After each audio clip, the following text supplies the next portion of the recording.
We're going to proceed today then with the state's case in chief. Attorney Brown. Steakhouse Dulce Melander. Good morning. What we're going to start with is I'm going to have you tell us your name and spell it out because the court reporter's writing everything down. My name is Dulce Melander, Dulce Mellender.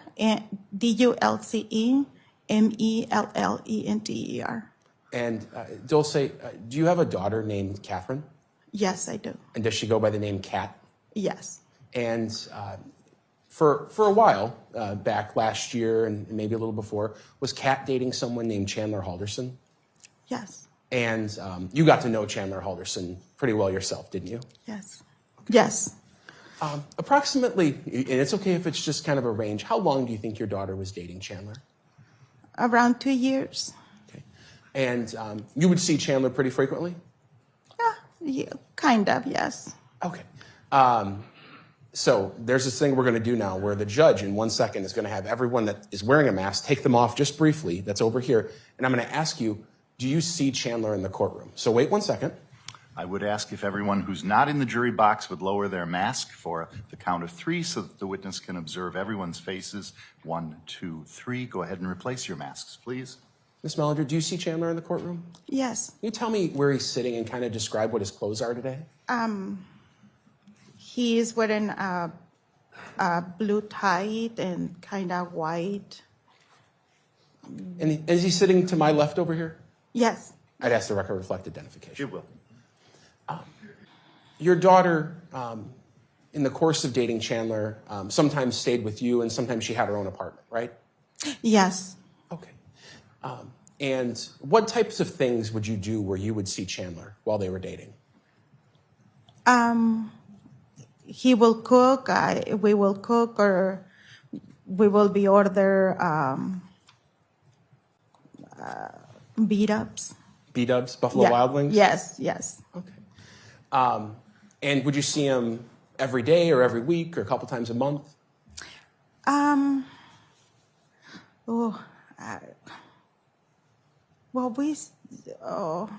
Repeat the question again. How often would you see him?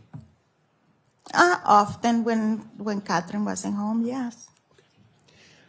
Were you aware from Chandler if he had a job back in 2021 before all this happened? He was working at, what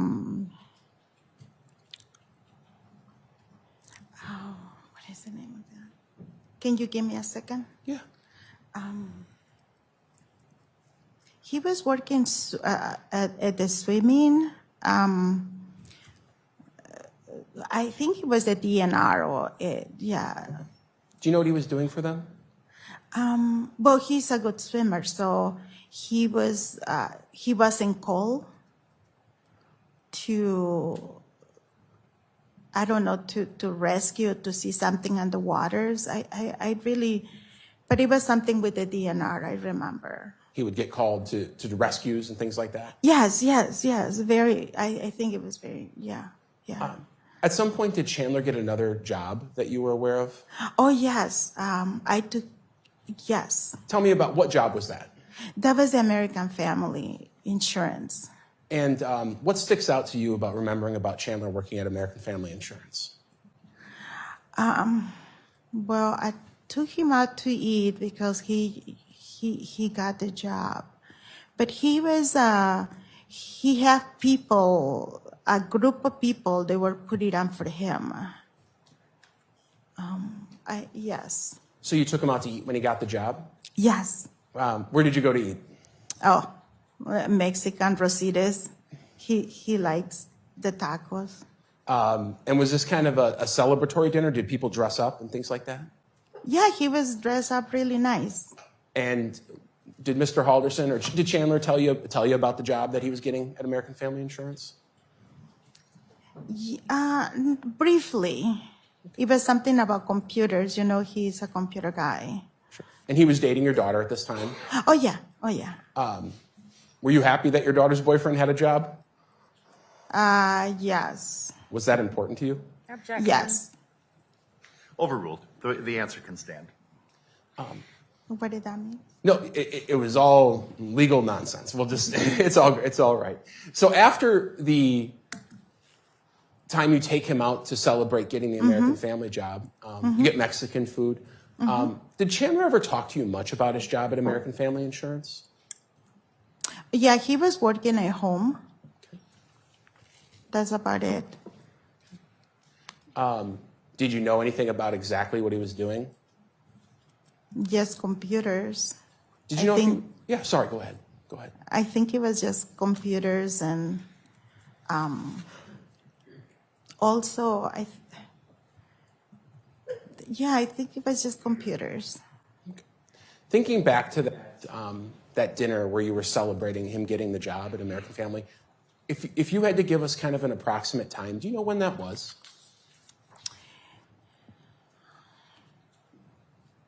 I think it was afternoon, mid-afternoon maybe. I don't quite remember. What time of the year? Oh, Do you know if it was in the spring? Do you remember at all? It's okay if you don't. no, I don't remember. Who all went to that dinner? Just him and I. Oh, okay. You two together. Yes. Okay. I asked him to meet me there. Whose idea was it to go out? Mine. And because he had gotten the job? Yes. And you paid for dinner, I would imagine? Yes. Yes. So other than knowing he worked on some computer stuff and for American Family, did you know anything else about that job, really? Well, he wanted to do the solar panels, but I don't know. I don't know.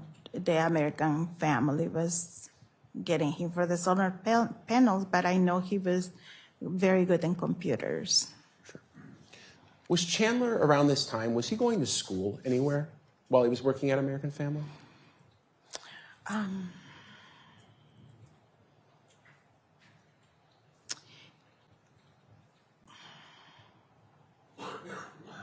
He was having, he was doing a credit because he was going to UW. So he was needed a credit to go to the UW, I think. Because Catherine's, I think. Did Chandler talk to you much about going to school and what classes he was taking? No. It was one class that he needed to graduate. He was about to graduate. I think so. Going into kind of the late spring of last year, so May and then into June and maybe the summer into July, just before everything started, that bad happened, did Chandler get a new job somewhere else in the country? Your Honor? Yes. I'm sorry, but can we approach real quick? Okay. Did Chandler ever talk to you about getting another job somewhere else in the country sometime this past year? Yes. And where was that job? In Florida. Do you know what he would be doing or where he'd be working? He was supposed to get samples, but I don't know of what. But Go ahead. but he was going to Florida. Florida. Yeah. Did he tell you what company it was? You know the very pricey cars?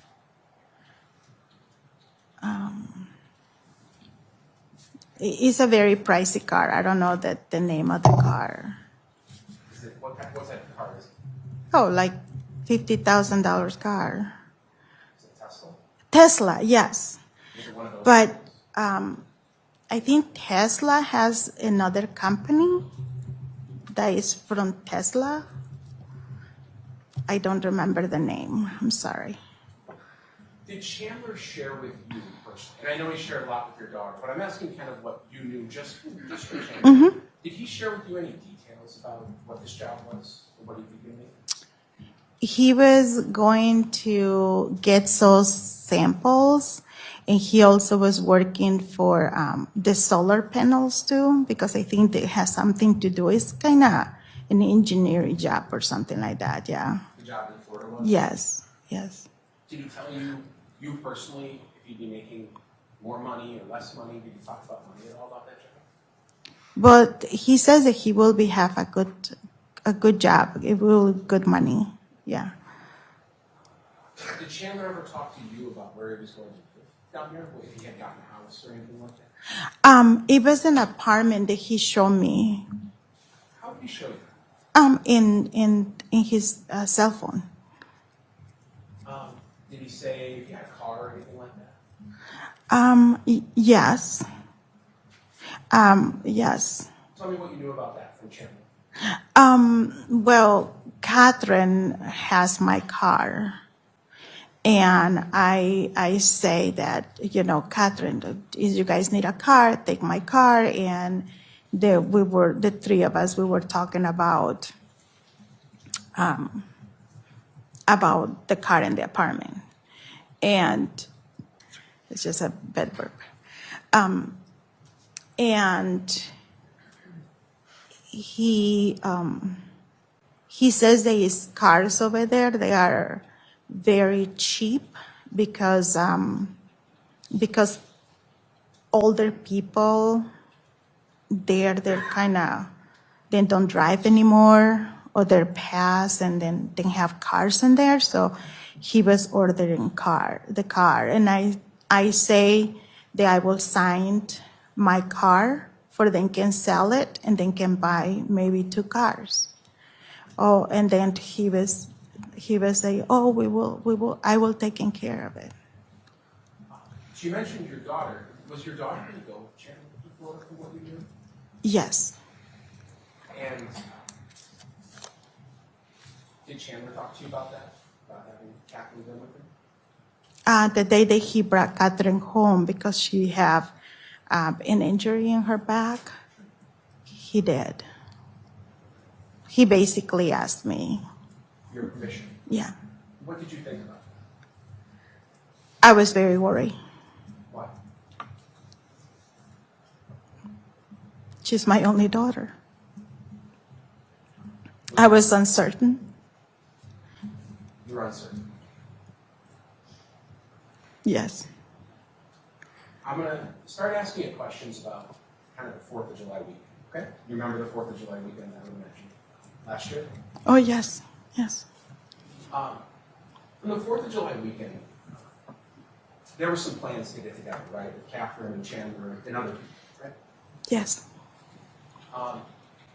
You were living here in Madison at the time, right? Yes. But is it your fiance? Yes. Chris Yes. has a farm kind of in a rural area of Dayton, right? Yes. So it's Chris's farm, but you're engaged with this. Yes. We got engaged in May. In May. Yes. And Chris lives in that farm with her, the elderly farm. Yes. But you go out there. I live part-time there, yes. Judge, sorry again, but can we approach? On the 4th of July. Well, we have a swimming pool, and we ask if they want to swim, they can swim, or just eat, and yeah. Where were you going to have this get together? Oh, at the farm. Yeah. Can you tell the jury a little bit about what does it look like? Do I have to face them? You can face me. But do pull the microphone a little bit closer because the fans seem fairly noisy right now. Go ahead. It's like a paradise. It's peaceful. It's green. And it's flowers that you don't see.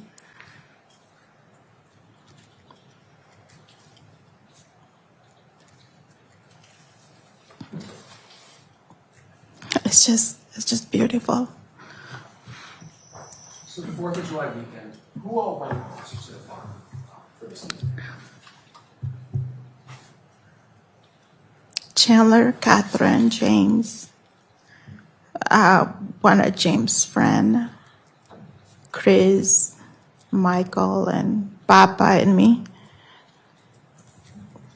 Did Chandler talk at all at the 4th of July get together about having having suffered any sort of injuries lately, head injuries or things of that sort? I beg your pardon? Sure. Did Chandler ever tell you around that time about suffering any sort of concussion or head injury? Oh, we knew. I knew that he had a concussion. Yeah, he fell. And was Chandler acting the same or differently than usual on the 4th of July? Because He was kind of okay, quiet. But yeah, he was sitting at the table with the other kids. So what types of things did you do that day? we ate, and we were waiting that the kids will be going and use the pool, and then went and used the pool actually. Just happy that the kids weren't home. And the kids used the pool? Yeah. Did Chandler, Catherine and James' friend used the pool. Yes. I don't know if Chandler got into the pool, but I think Chandler always was cleaning the debris. Yeah. cleaning the pool? Yeah. Yeah.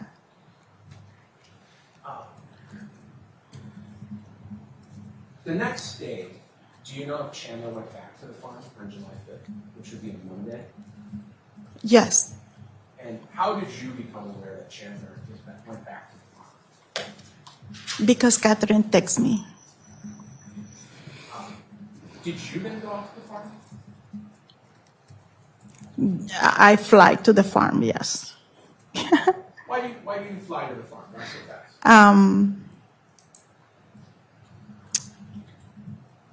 I was just worried. Can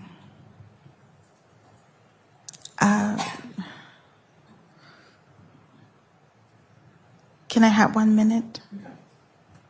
There's another bottle of water around the corner. Oh, I know those are small. Do you want to take it?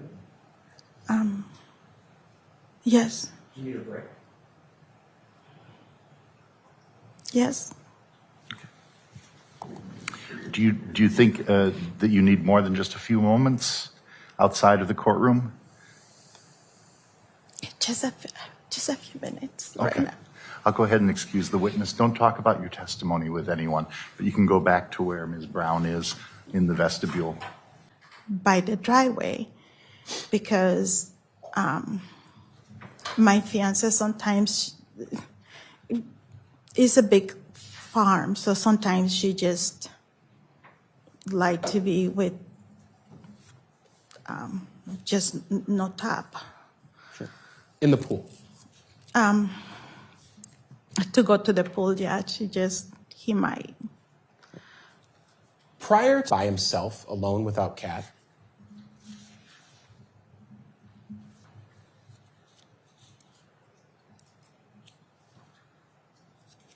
so the better question is, do you know if Chandler usually went out there by himself? Oh, no. No, Chandler will never go to the farm without Catherine. So this would have been the first time that you're aware of? Yes. So you drive out to the farm. You flew out there, I think you said. Yes, because I was worried that Chandler will had the shock of his life seeing my partner. When you get there, do you talk to your partner, Cress? When I got there, it was Chandler and Chris talking on the porch. You know what they were talking about? Did you overhear it? But I opened the door and Chandler looked like sad, kind of sleepy, like, those, like, I don't know. He did not look okay to me. But I didn't hear what they were talking until Chris says there was some news. Okay. There was some news. Do you know what the news was? Did you hear Chandler talk about it? What was that news? That he didn't get a job. Which job? The one in Florida. Okay. Do you know why he didn't get that job? Because he couldn't, he was supposed to be there, but his brother got sick, so he couldn't go. And the next time he fell and couldn't go, and I think they couldn't hold the job anymore because he can't go, he couldn't fly to Florida. Because of the fall? Mm-hmm. Okay.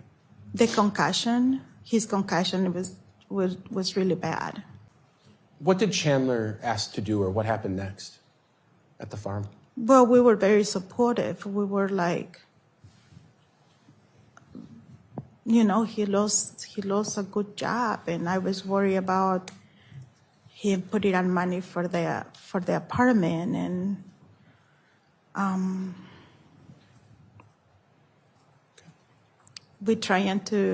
Chris and I were trying to find out how can we help him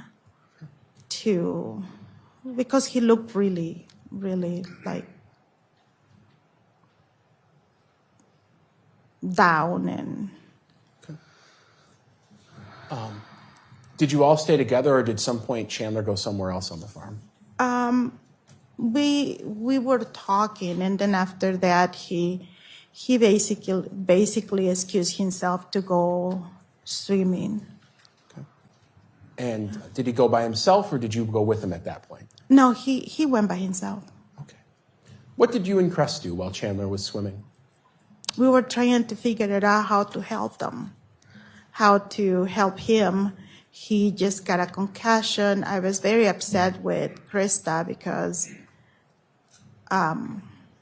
why she wasn't to taking him that day. He has a doctor's appointment. You thought his mom should have been there. Yeah. So we were talking about as a mom, I was very upset with his mom. Right. How long? At some point, did you go down to the pool to check on Chandler with Cress? Yeah, we were. I was asking Chris what we're gonna have for dinner. I bring chicken, and she was very upset. And it was a while. How long do you think it was before you went down to check on Chandler at the pool? I don't know, probably half an hour maybe, or a little bit longer, because I don't know. I'm sorry. That's okay. But Did you go alone, or did you and Cress go together? no, we got together. Oh yeah, of course. And how did you get down to that area? We use a little car where we mow the lawn. A lawnmower? Yeah, lawnmower. So I basically inherited the lawnmower that Papa used to use, and so we, like a two grannies going to. You were both on the lawnmower? Yes. Okay. Yes. And did you drive down toward the pool? Well, we drove to the pool. Yes. Tell me about where you went as you were driving. What do you mean? Yeah, where did you go first when you started driving down to the pool? Well, we went to the pool. It's on a little hill. So we went, and we didn't see Chandler swimming. We didn't see anything. So we turned right, and, we saw the car, and I thought he was sleeping. Where was the car in relation to the pool? Was it close or farther away? Oh. Would it help if I showed you a map? Oh, yes. A photo? Sure. Okay. Oh, a photo, yeah. I have a huge photo of the farm. Oh. Okay. I'm going to show you. I told you it was big. It's number 57. Is that the farm? From above? From like an airplane?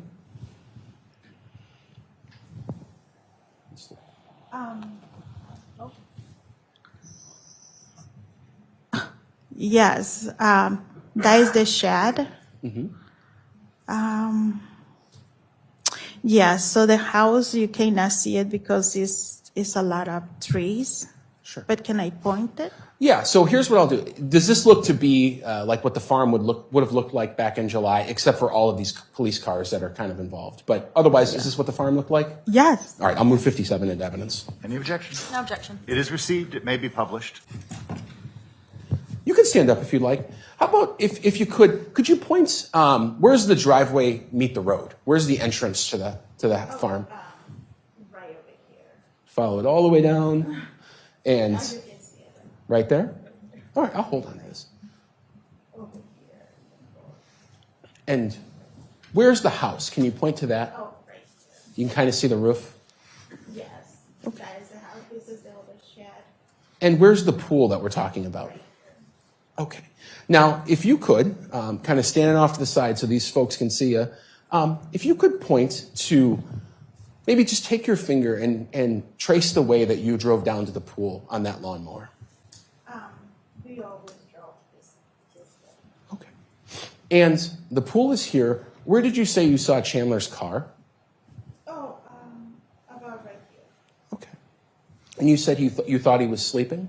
Yeah, the back of the car, the trunk was open, so I thought he was sleeping. Okay. And did you drive your lawnmower? Did you folks drive over by that car to look in? Mm-hmm. And what did you see?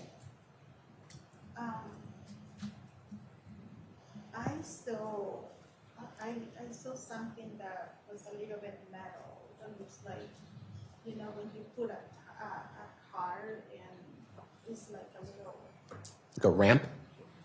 yeah, like a little ramp, Okay. like a gray kind of. Bill, you want to move the mic? It's really difficult to hear. Sure. Yep. How about you take a seat real quick, and we'll keep asking And questions. while we're moving, let me just reflect for the record that if you think of the upper half of the picture and the middle of the upper half, the witness indicated that the road from the access road to the driveway to the house is in the upper middle portion of the half. You can see a small amount of roadway. She traced her finger through the woods, demonstrating that the house is within the wooded area in that upper quadrant, identified the swimming pool as a round shape, and indicated that the driving with herself and Cress on the lawnmower was from the area approximately where the house was down to the back of the shed, and indicated that the vehicle of Mr. Halderson was lower into the lower half of the picture, approximately where you can see some unidentified objects that don't appear to be cars. Is that accurate, counsel? That's fair. Well, why don't you, if you could, one more time, point to where Mr. Halderson's car was when you drove down there? That's the part I couldn't see as clearly. It was right over here. All right. And so we'll just say that is approximately 3 inches below the barn on the photograph. Okay. And in between the cars and the other items, if you were to split that distance kind of at an intersection between a line south if you view north as the top of the picture of the barn, intersecting with a line between those white cars and the other objects. That's fine. All right, you can take a seat. Any problem with that description, counsel? No. All right, thank you. And we have to do that because we're typing out the court record. So when we point to things, the judge will describe what they are sometimes. So you saw the car, you said the back was open, and you saw maybe a ramp type thing. Did you see Chandler in that car? No.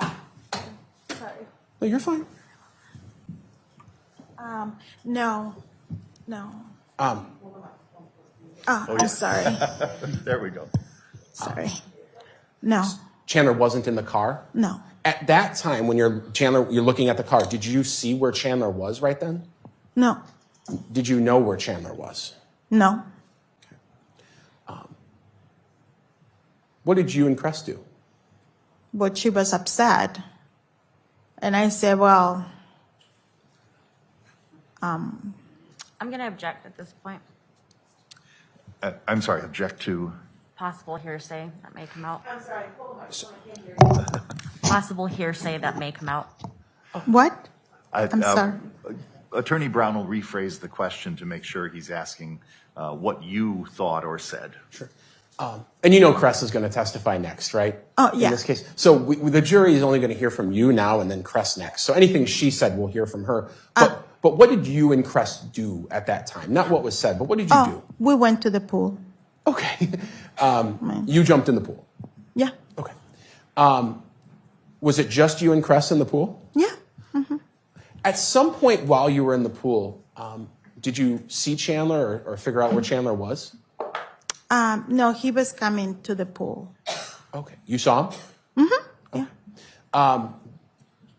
If you could, I'm going to have you stand up and point to where did you see Chandler coming from the first time you saw him while you were in the pool? Around here.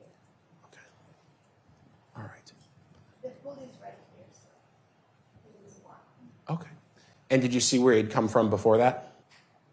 Okay. I'll note the witness just pointed to the right of the barn, essentially. That's fine. Thank you. That does appear to be accurate. Counsel for the defense agrees. Perfect. We have the what you pointed to reflected accurately in the record. Thank you. Okay. What did Chandler do? You saw him coming. Where did he go, or what did he do?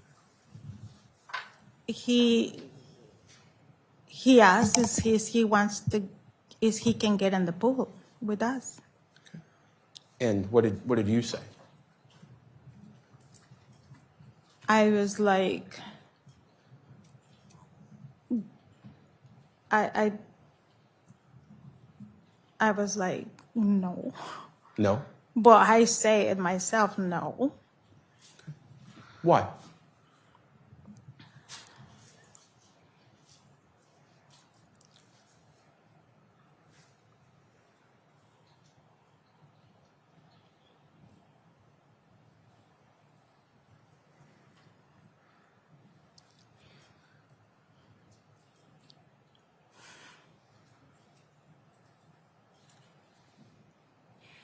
Because Chris didn't have clothes on the top. She didn't have a top on. Okay. Did Chandler, what happened next? Did Chandler go away? Did he get in the pool? What happened? He got in the pool. Okay. What did Chandler do once he got in the pool? He was just, he was looking,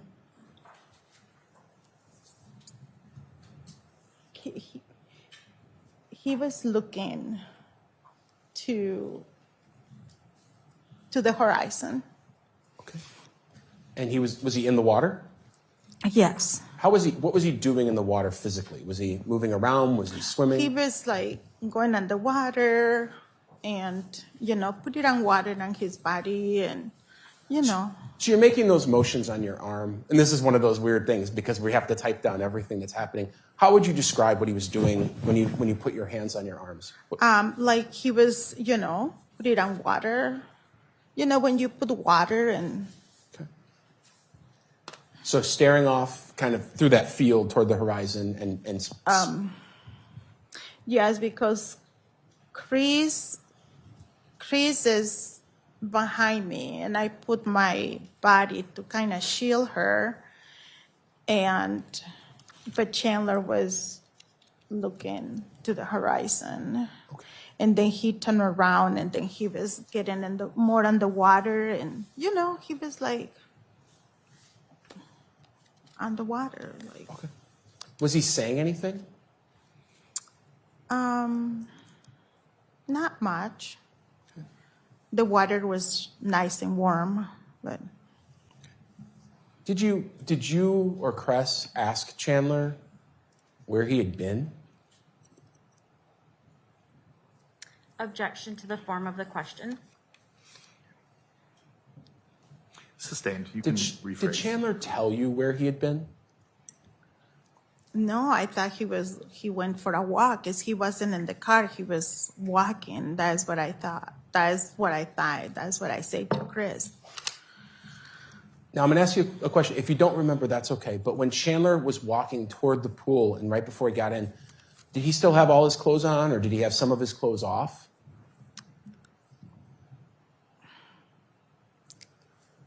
he had his shorts on, and he didn't have his. I think his shirt was off.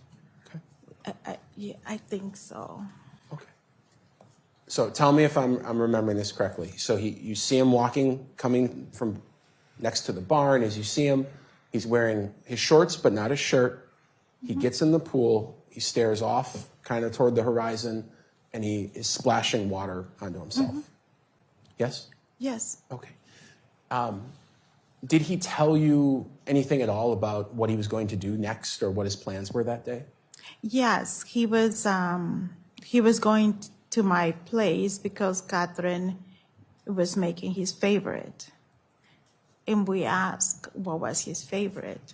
And he says McDonald's. He said he's going to go get McDonald's. McDonald's. And I said, Catherine is a lazy. She should not make McDonald's. You thought your daughter would cook something better. I'm like, yeah. I mean, they always cook good food in the house. Sure. How long were you in the pool with Chandler? You and Cress and Chandler. How long did that last?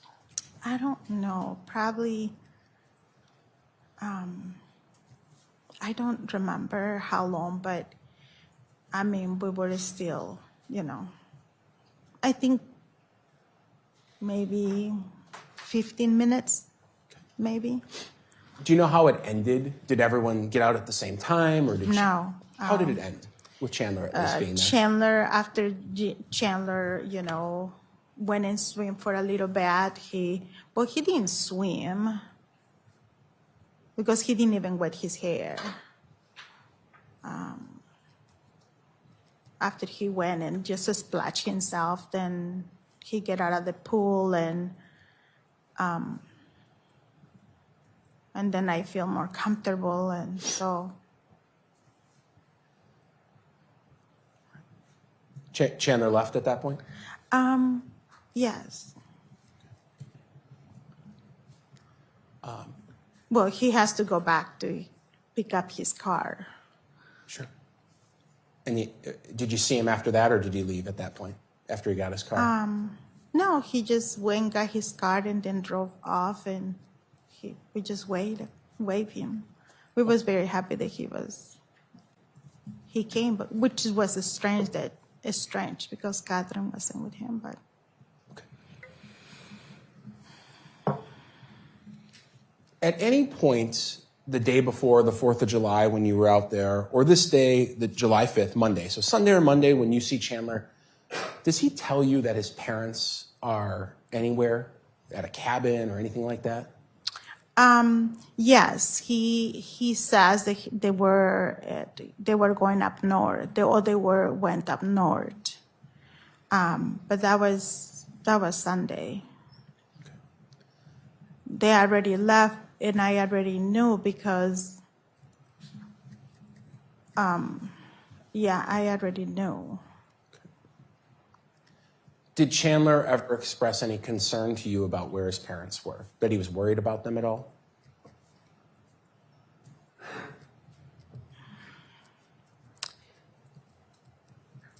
He looked worried, yeah. He looked worried? But maybe, did he say anything about that, or just looked worried? No, he didn't say too much about it. But on Tuesday, that was different. Right. And we're going to go there in 1 second, but one more question about the July 4th and July 5th when you see Chandler out at the farm. Would you describe the way he was acting, his behavior? Objection leading. We'll hear the full question. Would you describe his behavior or the way he was acting? Was that normal for Chandler? Was it different than usual? It was a little bit different. Okay. What do you mean? On that Sunday? Yeah, let's talk about Sunday or even Yes. Monday the next day. What do you mean by different? Sunday when he was kind of okay, and with the kids, because the kids sit down in the same table, and they were interacting, but for some reason Chandler was a little bit more quiet in a way. But he was, and he looked kind of also sleepy.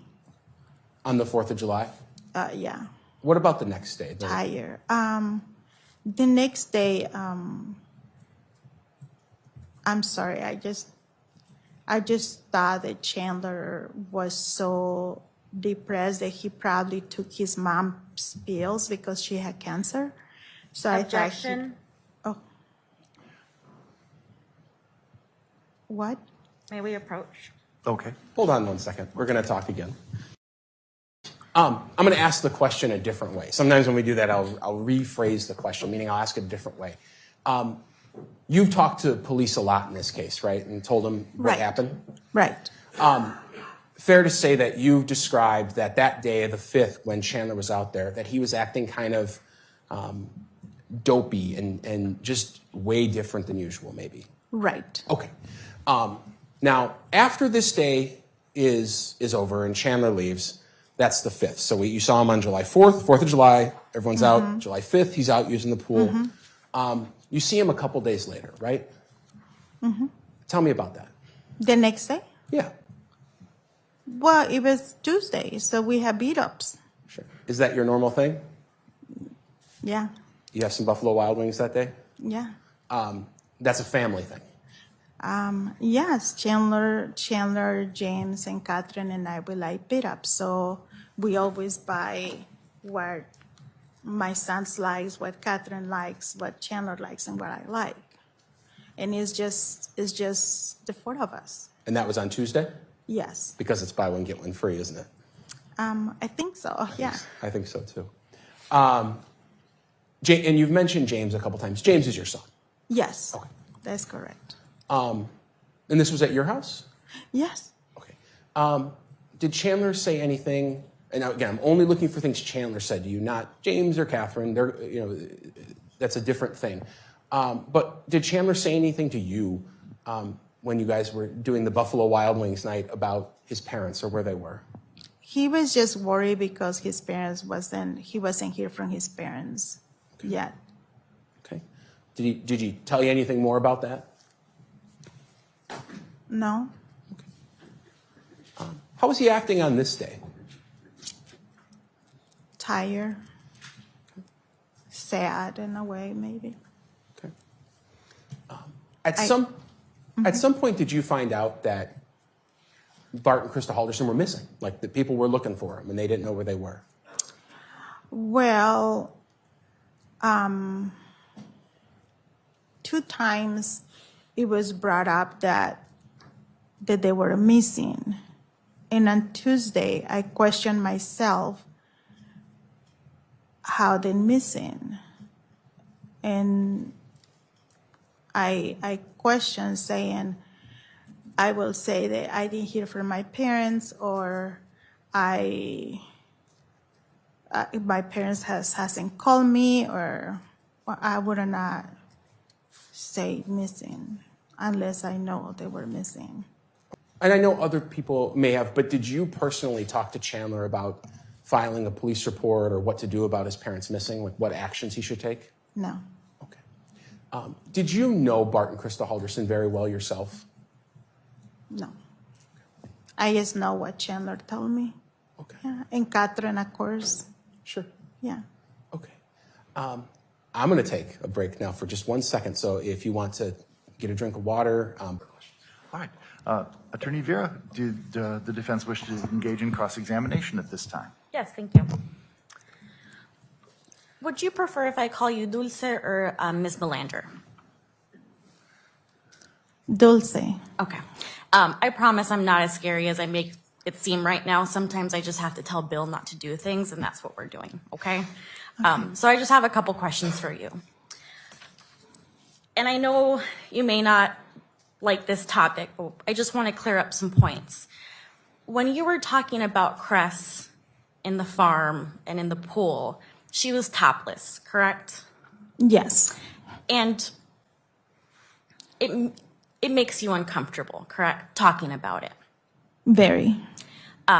So when we saw you that was just you being uncomfortable about Cress being topless and Chandler having to see that, correct?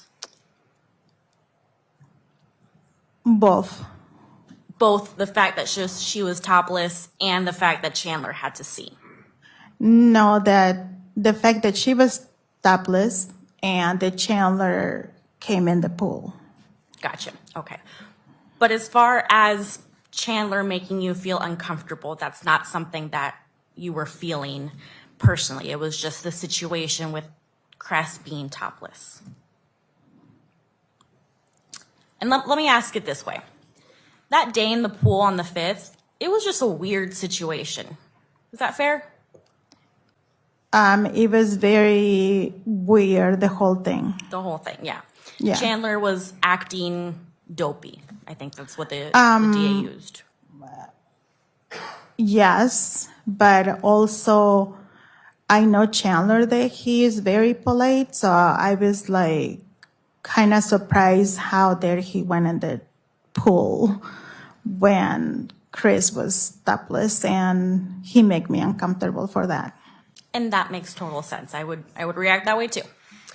Now, as far as your interactions with Chandler go, you mentioned that you took him out to dinner. It wasn't dinner. It was more like lunch. I think I say it was midday. Okay. Yeah. Okay, so you took him out for lunch and it was just you and him, right? Yes. Yeah. Was that the first time you had interactions with Chandler where it was just you and him? Yes. And most of the times he's with Cat, correct? Yes. And you also mentioned something about whenever it's him and Cat and you guys cook. Is that correct? Didn't cook. Yeah. Chandler is, yes. Does Chandler help out? Chandler likes to make good salmon, so yeah, Catherine and Chandler, they didn't cook. So they leave cook, a mess, but yeah. as they do. Yeah. So they cook, you take advantage, but then you have to clean. Is that fair? Well, I have to clean, yeah. Is the food worth it at least? I beg your pardon? Is the food worth the cleaning? Sorry, is the food worth the cleaning that you have to do? Oh, yes, Chandler is a good cook. And I have the same problem you do, or sometimes I need to speak into the mic, so that's why I'm sitting down right now. Okay. So in general, your interactions with Chandler and Kat, they're good, yes? In some ways, yes. And Chandler is a quiet person, correct? Yes.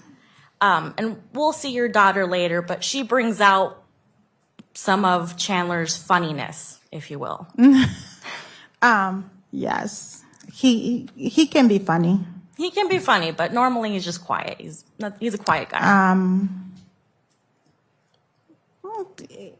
I think is when they were together. I mean, he was kind of funny. Yeah, he was. Yeah.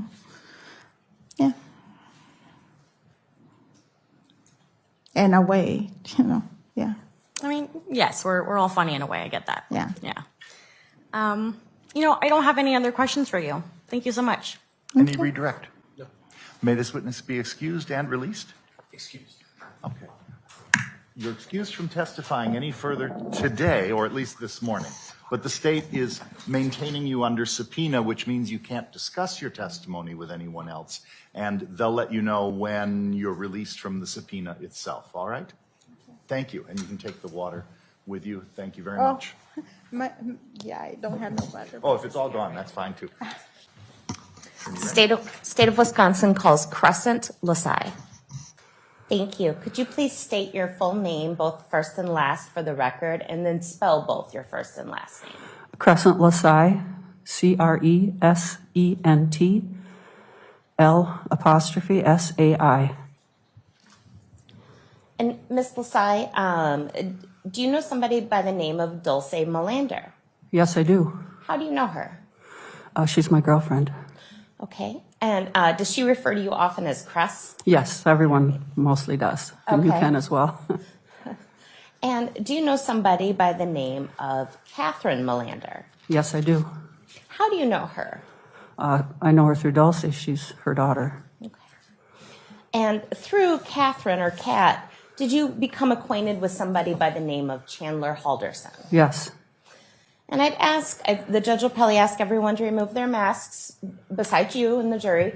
But could you see Mr. Halderson Chandler in the courtroom today? Yes, I do. As you look at the faces, I'll ask everyone not in the jury box to lower their mask and then replace their mask, please. Go ahead and answer the question if you could. Yes. Could you just let us know where he's seated and perhaps the color of his shirt? Well, he's sitting over across the room over there. He's got a blue tie on. Okay, I'd ask the record to reflect that the witness has identified the defendant. It shall. What sort of relationship did you have with Chandler in June or so of 2021? This year? Yes. Oh, Well, last year technically because it's January, but yes. true, yeah. Well, I didn't spend a whole lot of time with Chandler. I to know him through Catherine mostly. Most Sure. of the times I saw him were either get-togethers or through her. Okay. And roughly, where do you live? In Cottage Grove, in the town. In a rural part of Cottage Grove? Yes. And just while I approach you, I'm going to put my mask on. Thank you. Nobody's ever complained I was quiet. I'm going to show you what's been marked and received as Exhibit 57. Is this an overhead picture of your property in Cottage Grove? Yes, it is. Okay. So your house, you can barely see the roof right there. Is that correct? That's correct. It's in a wooded area. Okay. And that's like the top half, almost right in the middle of Exhibit 57. And this is a barn or a shed? Yeah, it's an old tobacco shed. Okay. And right here, this is a pool? Yes. Okay. And all of this wooded area, is that your property? Yes. And there's more property over here that's not shown. True. That's correct. What is on that property? You mean the part that's unseen? Yeah. It's all grassy area. It's in a CRP program, a set-aside program, so it's just for wildlife. So it's like wildflowers. Some people might describe it as like a briar, like little bushes. Yeah, there's actually wild raspberries and things that can grow in there, right? Before July 4th weekend, how many times approximately had Chandler been out to your property? Ooh, I couldn't say exactly. I could give you an estimate. Sure, an estimate is just fine. Like 10 or 12 times, maybe. Okay. And did he ever come out there prior to the July 4th weekend by himself, or was he always with somebody else? He always was with someone else. He'd never come out there alone before that I'm aware of. Okay. And generally, I assume that was his girlfriend, Kat? Yeah, she was always with him. Okay. And prior to July 4th weekend, what understanding did you have as far as what Chandler did for a living? Well, what I understood is he'd gotten a job at American Family. He was working there as far as I knew. And did you have any understanding as if he was attending school or not? I wasn't. I knew he had been in school, but I didn't know if he was going to school recently. But I knew he was in school. He was getting ready to graduate. Okay. Do you see Chandler Halderson over the July 4th weekend? Yes, And what day did you see him? on Sunday. So July 4th itself. Yes. How did Mr. Halderson behave on that day? Well, he kind of seemed a lot not like himself. If that Can makes you sense. describe that? What do you mean by that? He just seemed kind of off, like kind of weird, actually. Okay. I mean, I remember asking him how he felt, because he just kind of seemed. Okay. You asked him how he felt. What did you remember how he responded? Yeah, he just said, "Oh, I'm doing okay, or I'm doing the best that I can," and because he had an accident. He fell down the stairs or something. So I thought maybe it was because of the accident that he was acting off. Sure. Was he displaying any physical symptoms on July 4th? Not that I saw, no. Okay. Was he wearing a neck brace at all on July 4th when you saw him? No. Did he act in any way that he seemed like disabled? Did he have any trouble walking or anything like that? No, I didn't notice that. Okay. Did you have any one-on-one conversations with Chandler on July 4th? Yes. Tell me about that. Well, shortly after he was done eating, the kids were sitting at the table in my family room, and they'd gotten up, and I was kind of walking towards the kitchen, and he approached me and asked me if he could have my phone number, my personal phone number, because he wanted to know if he could come and use the pool. Okay. Did you give him your number? Yeah, I gave him my cell number, and I also gave him my landline, Okay. because I don't always answer my cell phone, and I don't have voicemail on my cell phone. Okay. Did you guys have any further discussion on that day? I don't recall. Okay. So obviously prior to July 4th, he didn't have your number to your knowledge. Not to my knowledge, I didn't give it to him. Okay. And in all fairness, when you hung out with Chandler prior to July 4th, it was always with other people, Yes, namely Dulce and her family. correct. Okay. As of July 4th, did you have any knowledge about the whereabouts of Chandler's parents? No, I didn't even know their names. Did you know whether or not, had you heard any stories or anything about them being missing at this point? No. Okay. Let's fast forward to the next day, Monday, July 5th. Did you have any interactions with Chandler on Monday, July 5th? Yes. What's the first interaction you had with Chandler on that day? Oh, the first interaction was I opened up my window. I live in a two-story, and I saw a car in my driveway. I came in from outside to get a drink of water, and I saw a car, and I didn't recognize the car. And someone was standing in my driveway, and it was Chandler. So I Okay. opened the window because he was kind of standing holding his phone and looking around. And so I opened the window, and I asked him if he was okay. And he said, yeah. And I said, are you here to use the pool? And he said, yeah, would that be all right? And I said, yeah, sure. Were you expecting Chandler that day? No. Okay. All right. So do you remember about what time he showed up to use your pool? Just approximate, if you remember. It was in the afternoon. I just remember coming in. It was really hot that day. I was working on a project. And so I came in to get a drink of water. So it was probably mid-afternoon-ish, I would say. Okay. And what was Chandler like when you talked to him right there about using the pool? Was there anything noteworthy? You mean when he was in the driveway? Yeah. Well, he just looked a little kind of spaced out a little bit, Sure. That's why I was kind of, because he kept looking around and holding his phone and, And like I said, I was just a little startled because I'm like, who's here, Sure. Your property's pretty remote. Yeah, it is. And your property, just to clear things up, is in Dane County, Wisconsin? Correct. Okay. So what happened after you told Chandler he could use the pool? Well, he drove up, because if you come, I live on a hill, and when you come to the driveway, it's kind of in the middle of the hill, and so you have to drive further up the hill to where the pool is. So he drove up there. Okay. Did you see at this time when he was going to use the pool, did you see at this time where he parked? No, I did not see where he had parked at that time. Okay.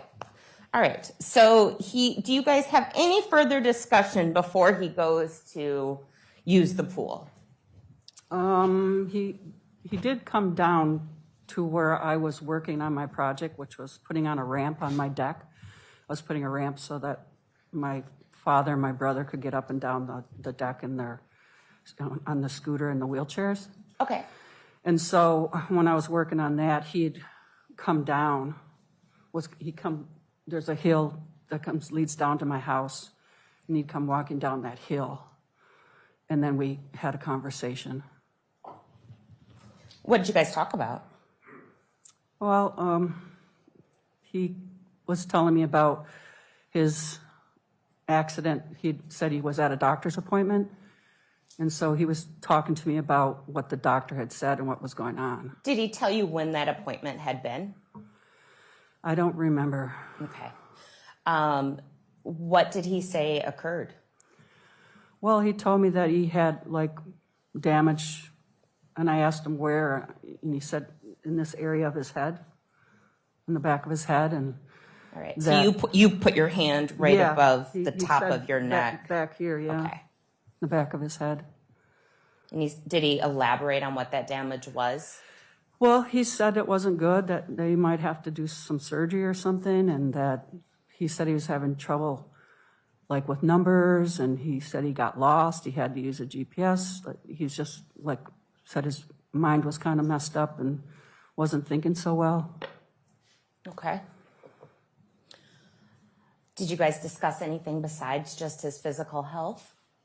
Yeah, I asked him, how he was, overall doing, and about his job, because he said he was getting a new job in Florida, and I asked him about that, and What did he say? Well, he said that he probably wasn't going to get the job, that some manager had told him that it wasn't going to work out because of his injury, that he wasn't able to work.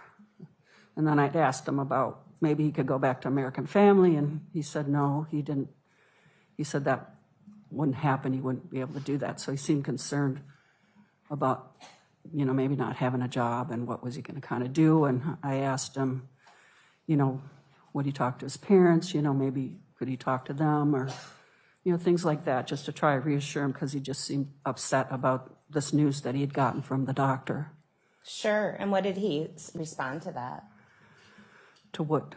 To talk to the idea of talking to his parents about his job and health. And he said, no, they're still up north. And I just says, well, maybe it would help you to talk to them. And his response is, he says, no, they'll just be mad. And which seemed odd to me, why his parents would be upset with him, that he was hurt and couldn't work.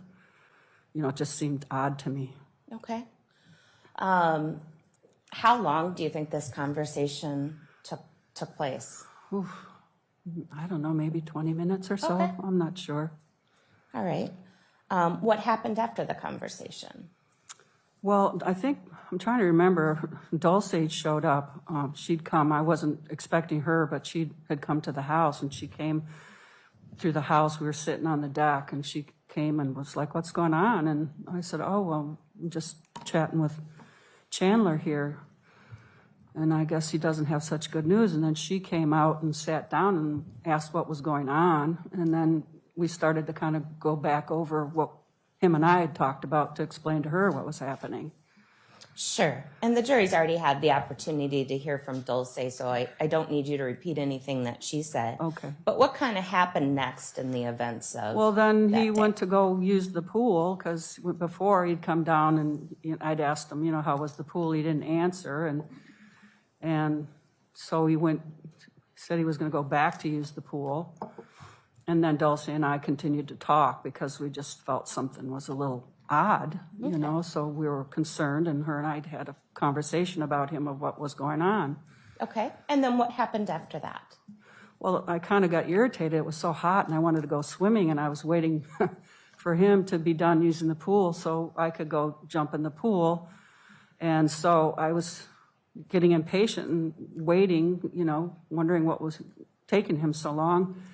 So I said, look, I'm going to go get in the pool. I'm done. I'm hot and I'm tired, and I want to go cool off.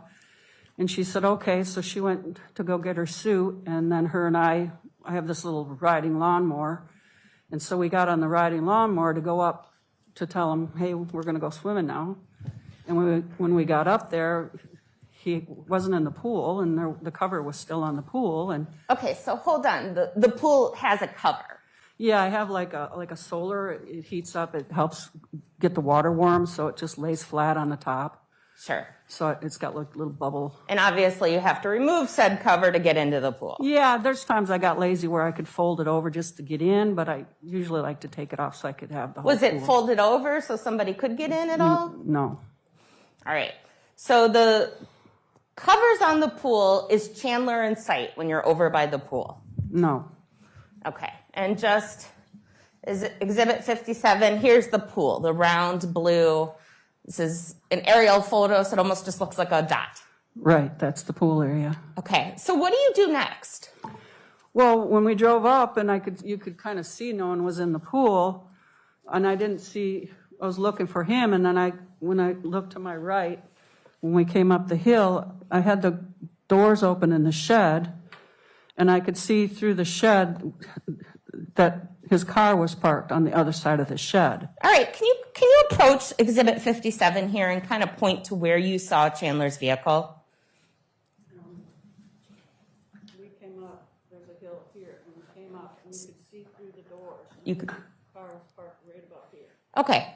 Thank you. So he was parked kind of near, this is some wood and an oil drum. Yeah, there's a pile of timber logs, and then it's like my scrap junk pile for metal and things. Fair. And it's kind of near the wooded line here. Right here. Okay. All right. So I'm not the best estimator, Judge. I would say 4 inches south of the barn, maybe 1 inch above the oil tank on Exhibit 57 is the area that the witness pointed. That seems to be a fair description, yes. Okay. I'm going to have you sit down just so we can hear you nice and loud on that microphone. Okay. So what do? You see his, oh, well, hold on 1 second. Do you remember what kind of vehicle he was driving that day? It was like a little station wagon, like a hatchback. Okay. It might have been a Subaru, I'm not sure. Okay. Do you know, was the hatch open, closed, something else? The back hatch, the back was open. Okay. All right, so that's where you observed the car, the back hatch, or if you're not a car person like me, you say the trunk was open. What do? Well, yeah, because we go and he's not in the pool, and we see the car, and then I'm like, what the heck is going on? What is he doing? And I said, well, I'm going to go over, and Dulcie was like, we were like, what's he doing? You know, what is going on? Sure. So we drove over to see if he was in the back of the car. Was he sleeping? What was he doing? Was he smoking weed or something? We didn't know. So we drove over there and with the mower and approached, and I drove to the back of the car because the back end was backed towards me. Okay, so the back end was facing closer to the barn or the oil drum? Towards me. The front end was facing the shed. Oh, towards you right now. Yes, towards Okay, me so right toward now. the woods, towards the wood Yeah, so line, it's facing the this way. trunk hatch Was is up. So Okay. we drove in the mower and drove to the back of the car because I thought maybe he was in the back of the car Sure. taking a nap or I don't know. And we look in there and there wasn't anything in the car that we could see. Okay. And at this point, you see the car, it's empty, or there's no Chandler in it. Do you see Chandler anywhere on your property? No, because then we stopped and we're like, what the heck? We're looking around.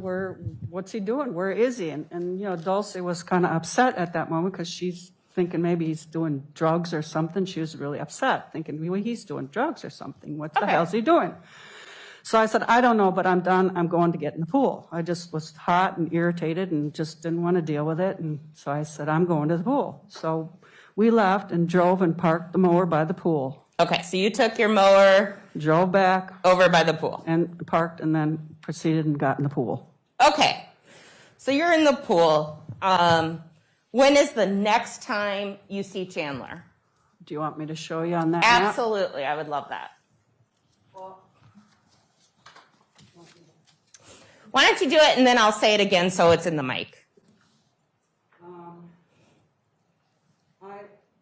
We were in the pool, and I'd say it was right approximately in this area. He was walking this way towards us, coming towards us.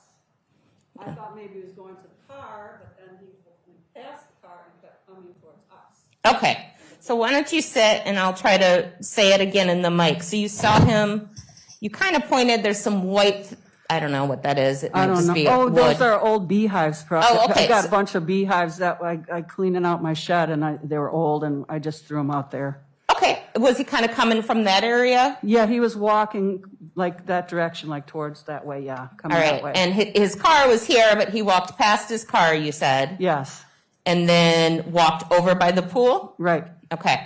Do you remember what he was wearing? Like baggy shorts. He had a shirt on, I thought, before, and when he came back, he didn't have a shirt. So when he was approaching the pool, coming out of the wooded area, no shirt. Right. Okay. All right, so he's approaching the pool. Does he actually get up to the pool? Yeah, he came up to the pool, and I said, "Hey, Chandler, I don't have a shirt on." Sure. Because I go shirtless in my pool. That's kind of why I was waiting for him to leave, because I wanted to have the privacy to get in my pool. Sure. Okay. You tell him you don't have a shirt on. What happens next? And he said, "Well, if it would be all right, I'd like to get in the pool. I'm kind of sticky and I'm hot." And I remember looking at Dulce because I want to be respectful, and I said, "Well, I don't have a problem with it, Dulce, if you don't." And she just kind of was shrugged, and I kind of could tell she didn't really like it, but she just kind of turned and was sort of like, whatever. And so I said, okay. And so then I kind of turned, and he got in the pool, and he went to the east side of the pool, and we kind of went to the west side of the pool. Okay, and was he actively swimming or something No, else? he just kind of dipped up and down and kind of was like washing, like himself off. He said it was kind of scratchy on his walk, and it was itchy and sticky, so he was kind of like. So you did a motion with your hands, Yeah, like and you he said the kinda word wash. Yeah, like he'd dunk down, and then he'd kind of like, be doing like this and dunk down and kind of. Okay, kind of washing himself, rinsing himself off. Yeah, and then it was odd because he just seemed really different when he got in the pool from when he was talking to us before. Different how? Well, he seemed more lucid, like he just seemed more present. Did you say present or pleasant? Present, Thank you. like focused. Thank you. You're welcome. Okay, what happened next?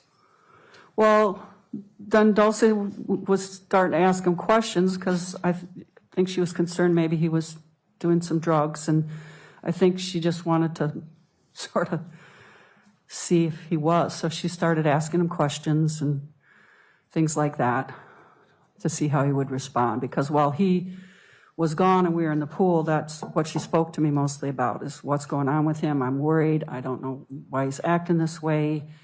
What's he doing? And so Just to clear this up, though, no paraphernalia or any evidence of drugs was ever found. No, ever. Okay. And he admitted, that was one of the questions. She says, if you're doing drugs, Chandler, I'm telling you right now, that's a deal breaker. And if you ever come, and he said, I will never, ever bring drugs to the house, or I don't do drugs. She Okay, I just wanted to clear that Yeah, up. she confronted him about that. Okay, what happens next? Well, we just started talking, she was worried, where was he going to stay? Because he thought he lost his job. And she was offered to say he could stay maybe at her house in town for a while if he needed to. Pardon me, I have to interrupt here. This is all hearsay. Agreed. I'll go ahead and ask to rephrase the question, and those last responses Sure. fall in that category. Outside of specifics of the conversation, how long was Chandler in the pool? Oh, maybe 15 minutes-ish, roughly. All right, and at some point, does he get out of the pool first, or do you? He got out first. He said he was in a hurry. He had to go, that Catherine was getting dinner or something, and so he was like on a mission and had to let's go, and he got out and went to the car and drove off. Okay, and his car that he went to was over there by the oil tank near the wood line? Right. All right, I just want to back up here a second. you said at first, when you first talked with him on the deck when you were working on a project with Dulce, he then left to supposedly go swimming, and then you didn't see him until he walked out of the wood line later. About what was the time gap between there? Between the time he said, I'm going to go to the pool, and the time he actually went to the pool? The first time or the second time? Or all together? Because there was, Altogether. So the time you were on the deck working on your project. and he showed up until Right. the time and he then left. From the time he left you at the deck area until you saw him walk out of the wooded area. Oh. About what was the time frame in there? I'm guesstimating, you know, maybe 45 minutes, an hour-ish, maybe. Okay. Yeah, it's a guesstimate. Okay. It was a while. To me, it seemed forever because I wanted to get in the pool. Sure. So it just seemed like a long time. And then after he got out of the pool, he got into his vehicle and drove away. Yeah. Now, later that day, did you find out that he actually had attempted to contact you prior to coming to your property? Yeah, later, I remember seeing the message was blinking on my landline. And so I pressed it, and then a name came up, and I didn't know I didn't recognize the name, and then I heard Chandler's voice. So he had left me a message, but I didn't realize it until after he'd come and gone, and I listened to it later. So he left you a message or a voicemail? Yeah, and saying he wanted to come and could he come and use the pool? And did you turn that message or voicemail over to the Dane County Sheriff's Office? Yes, I did. And did you turn over a true and accurate copy of that message? Yes, it's still on there right now. Okay. I would at this time move Exhibit 64 into evidence. No objection. It is received. The screen in front of you shows what the jury's seeing. Oh. No. All right, thank you. That's right there. Hi, Chris. This is Chandler. I just got back with some pretty terrible news from my doctor, so I was wondering if I could come by. Just, I don't know, take a couple laps to the pool or hang out. Something. I'm not having the most ideal day, I suppose. So call me back, 920-838-4549. Thank you. Bye. Monday, 4:25 p.m. And this was message 116. Yeah. Okay. On July 7th, the next day, that Tuesday, did you receive any communication from Chandler? Not directly from Chandler, no. But I'd heard otherwise that he was trying to come out, and I was having trouble with my phone for some reason, wasn't working my landline, and I was kind of feeling stressed and didn't really want to deal with anybody at the farm that day. All right, and so did Chandler end up coming out on the 7th? No. Or, I'm sorry, that's the 7th, okay. Later in the course of this investigation, various items were found on your property that you were made aware of. Is that fair? Yes. Thank you. Cress, I'm going to approach you and show you a series of pictures of things found on your property and talk to you about those.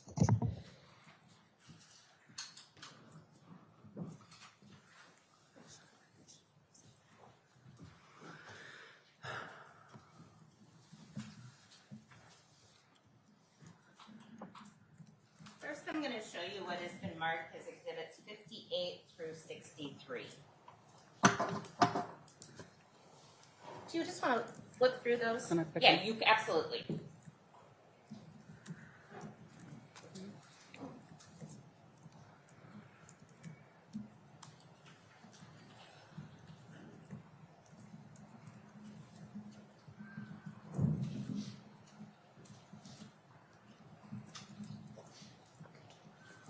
I'm just going to ask you a couple of questions here.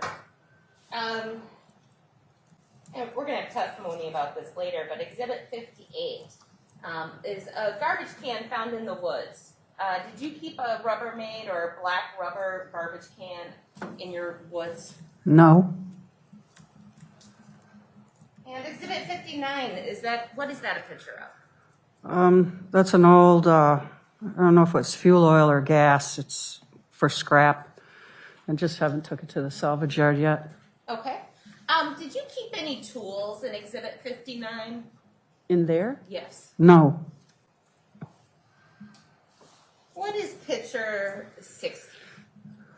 That's the entrance to my driveway, and I don't recognize the car. There's a bag, and that's where I keep my recycling and my trash. And that bag appears to be a Target bag? I think so. I'm not sure. And 61 is a close-up of the same? Right.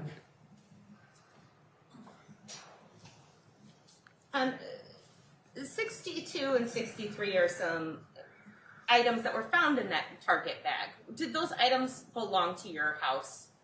No. Did you throw those items away? No. And your father is 94, you said? Yes. Only other person that lives there? Right. Well, my brother, but he was at assisted living at the time. Okay. So your father, it would take great effort to go and throw anything away outside. No, he couldn't. State at this time would move exhibits 58 through 63 into evidence. Any objection? None. They are received. And I will ask you about these in a minute, but if you want to just look through those in the meantime, I'm going to publish 58 through 63 to the jury. And Ms. Lasai, the little screen in front of you will have what I'm showing the jurors. So what do I have to do? Well, the clerk is working on that. That second group of photos that I showed you, how would you describe those as a group? As a group, well, this is the tobacco shed that you called the barn. It's the shed. Looks better now, though. Why does it look better now? Well, because I cleaned it out. I got a big dumpster. Been meaning to do it for some years now. I didn't get through it because I got a little upset there for a second. That's okay. But 66 through 70 are pictures of your barn before you cleaned it out. That's correct. And 71 through 74 are pictures of something that you later found in your barn during the clean out. That's right. Okay. I would move to admit pictures 66 through 74. Any objection? No, Your Honor. They are received. While you have identified the exhibits and testified about them, the ability to publish them to the jury requires the state to go through them with you again, but with the jury able to see those photos at this time. Okay, thank you. No, it's never perfect because of the glare. But, Crest, this is the garbage can picture, Exhibit 58 that I showed you that was found in the woods, but it was not yours. No. And how would you describe Exhibit 59? It's an old fuel tank that's been sitting there for a while. We're going to take it to salvage, and you have to cut a hole in there so that they know you don't fill it with concrete or something, so they want to look in there. Okay. And again, you didn't keep anything such as tools inside of it. No. And Exhibit 60, is that a picture at the end of your driveway? Right. And is this where you keep the garbage cans? Yeah, that's where I put the trash and the recycling. Now, during the time of this, in the first week of July, did you have an experience of your garbage cans being moved? No, not that I'm aware of. I don't recall. I don't even know if I took trash out that week. Okay. So you do not recall a day when they may have been at the road and then somebody put them back? No, I'm not aware of that. That's okay. But that could have happened, just meaning because Dulce sometimes, like if the trash is out and she goes out, sometimes she'll put it back and I don't know about it. That could have happened. I don't know. Sure, fair enough. But there's a Target bag here. Do you normally keep your trash outside of your garbage cans? No, I would have put it in the trash. All right. And that's Exhibit 60. Exhibit 61. Just a close-up of Exhibit 60. Right.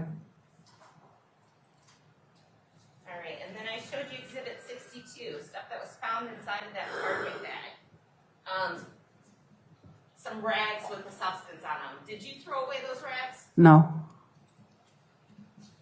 And Exhibit 63, just them separated out.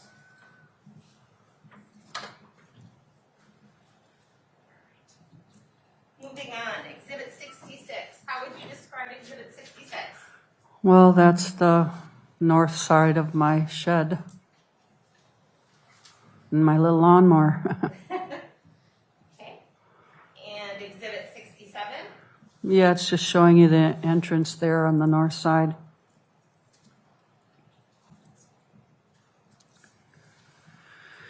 Exhibit 68. Yep, that's the messy shed.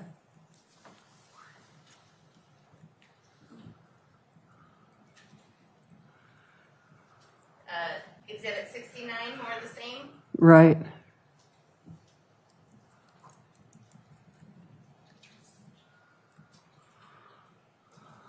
Exhibit 70. There's an item here along the back wall, kind of by some boards.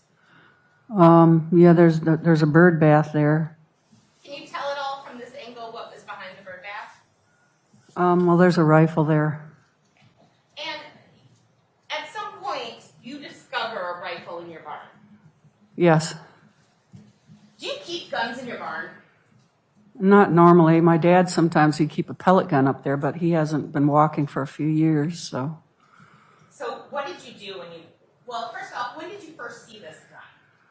Well, I was organizing along the wall, you know, like I say, I was cleaning out my shed, and I wanted to go through these, like, garden tools, because making sure I still use them, were they broken, when I was going to throw them away, so and then I was organizing, putting lumber where the lumber goes, the recycling where the recycling goes, and so I lifted up a board, and I saw a barrel of a gun, and I thought, huh. Right away I thought, what's my dad, what the heck has he got his pellet gun over here? So I picked it up by the barrel and looked at it, and I right away recognized it wasn't a gun that I'd ever saw or seen ever before.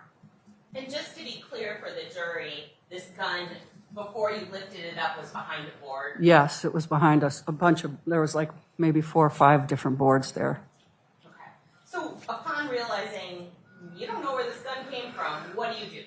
Well, the first thing is I just felt sort of this sick feeling, and I set it back down, and then I went to ask my father just to make sure that he didn't know about any gun in the shed, and I went and asked, and he said, well, what does it look like, or whatever, and I said, well, Dad, I'm just going to call the police. And then I called Krista, the head of the investigation. She left me her number. And I called her and spoke with her and told her what I'd found, and she told me that she was going to send somebody out. Okay, and do you remember roughly what month or? Oh, it was in the middle of October-ish, because I wanted to clean out the shed earlier, but the police were there for so long. My raspberries started, so it was after the raspberries were done, which was sometime in the end of October-ish. Okay. So it was a few months later. Yes. Okay. I'm going to show you Exhibit 71. Is that a picture of the gun that you found in your barn? It's kind of a glare.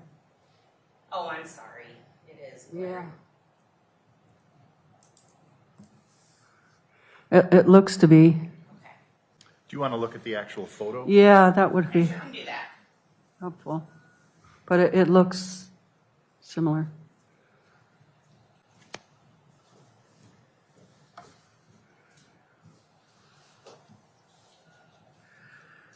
Yes.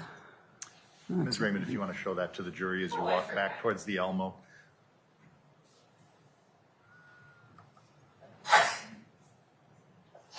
Bless you.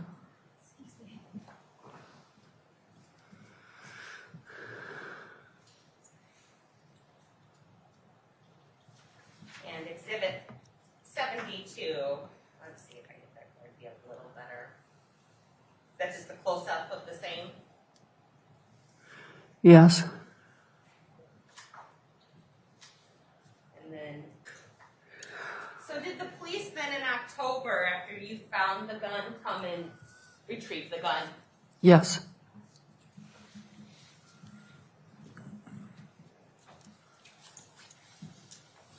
And in July, when Chandler was on your farm, did you have your barn or your shed locked at all? No. No further questions. Cross-examination. Thank you. Good morning. Hi. Picking up where you just left off, do you ever lock or close up that shed or barn?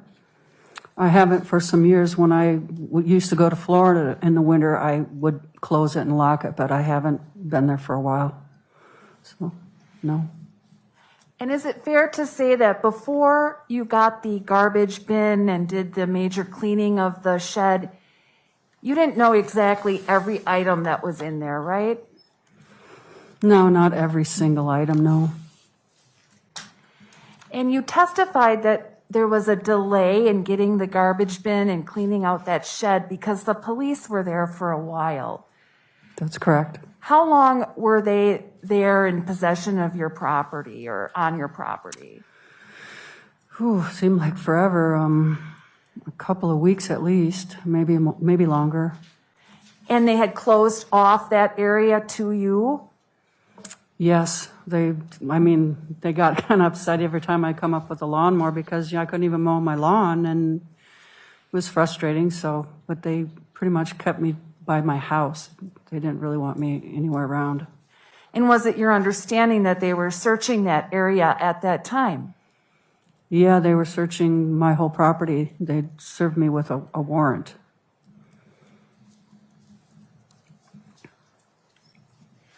Now, moving back in time a little bit to 4th of July weekend, I think I heard you testified that Chandler Halderson was not acting like himself. Is that right? That's correct. And it was for that observation that you and Dulce might have thought, oh, is he doing some drugs? Is that right? Yeah, it was a question because we couldn't figure out why he seemed a little off. And you had never seen him like that before, right? No. And normally he's sort of a quiet, nerdy kid, right? Yeah, that's a good description. That's all the questions I have. Thank you. Any redirect? No, Your Honor. May Ms. Lasai be excused at this time, She's excused. but not released? Correct.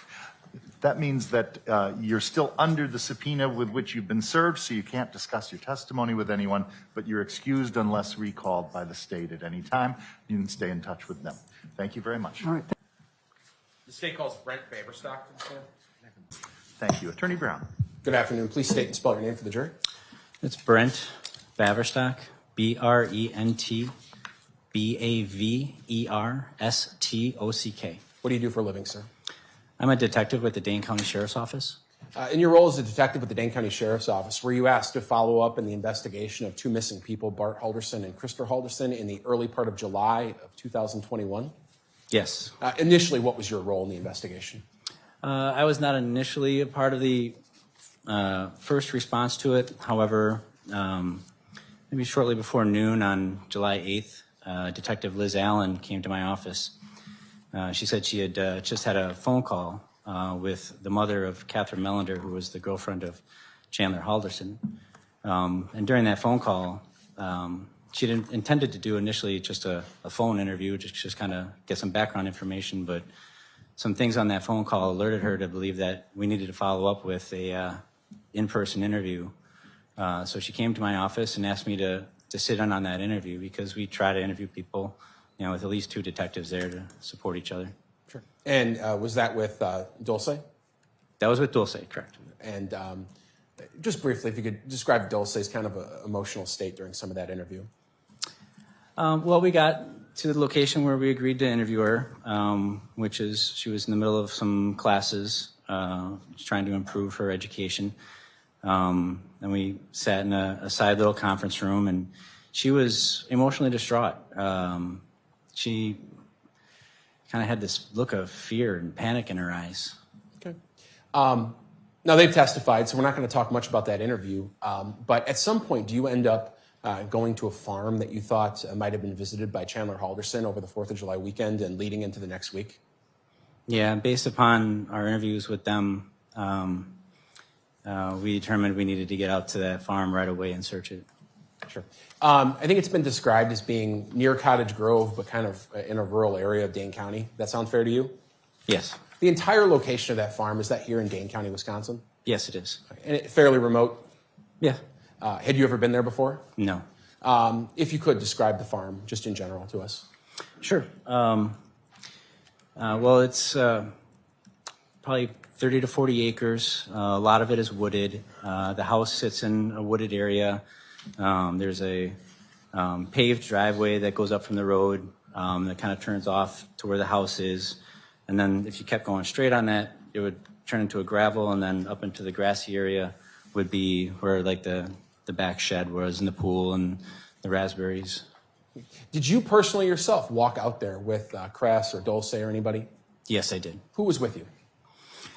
Well, I had first gone there, responded out there pretty quickly. There were a lot of red flags that popped up during my interview with Crescent, and I called to the command post to Detective Sims, and I talked to her. I'm like, I need some more people. We need to get out here. We need to search this place right away. But we were pretty stretched thin at that point. We had sent a team up to, a team was headed up to the cabin to do some more investigation up there. I'm like, we need some more people. We need to get out there and search it. So she was able to provide at least another detective, Detective Tim Blank, along with me and Detective Liz Allen. And then while I was on the way, I contacted Barry Ehrman from the Dane County Medical Examiner's Office and asked him to respond with his cadaver dog to help us do the search. Sure. I got there and nobody was there. I had expected Cress and Dulce to beat me there. I went to the house, knocked on the door, and nobody answered. And I got worried that they may went up and started searching on their own. So I went up there. I went up into the grassy area. I can see you have a photo of the farm there. So I could see whether or not anybody was back by there. And, I noticed, during my contact with Cress, she did talk that she had recently seen vultures circling over the property. Your Honor, I'm going to object as hearsay.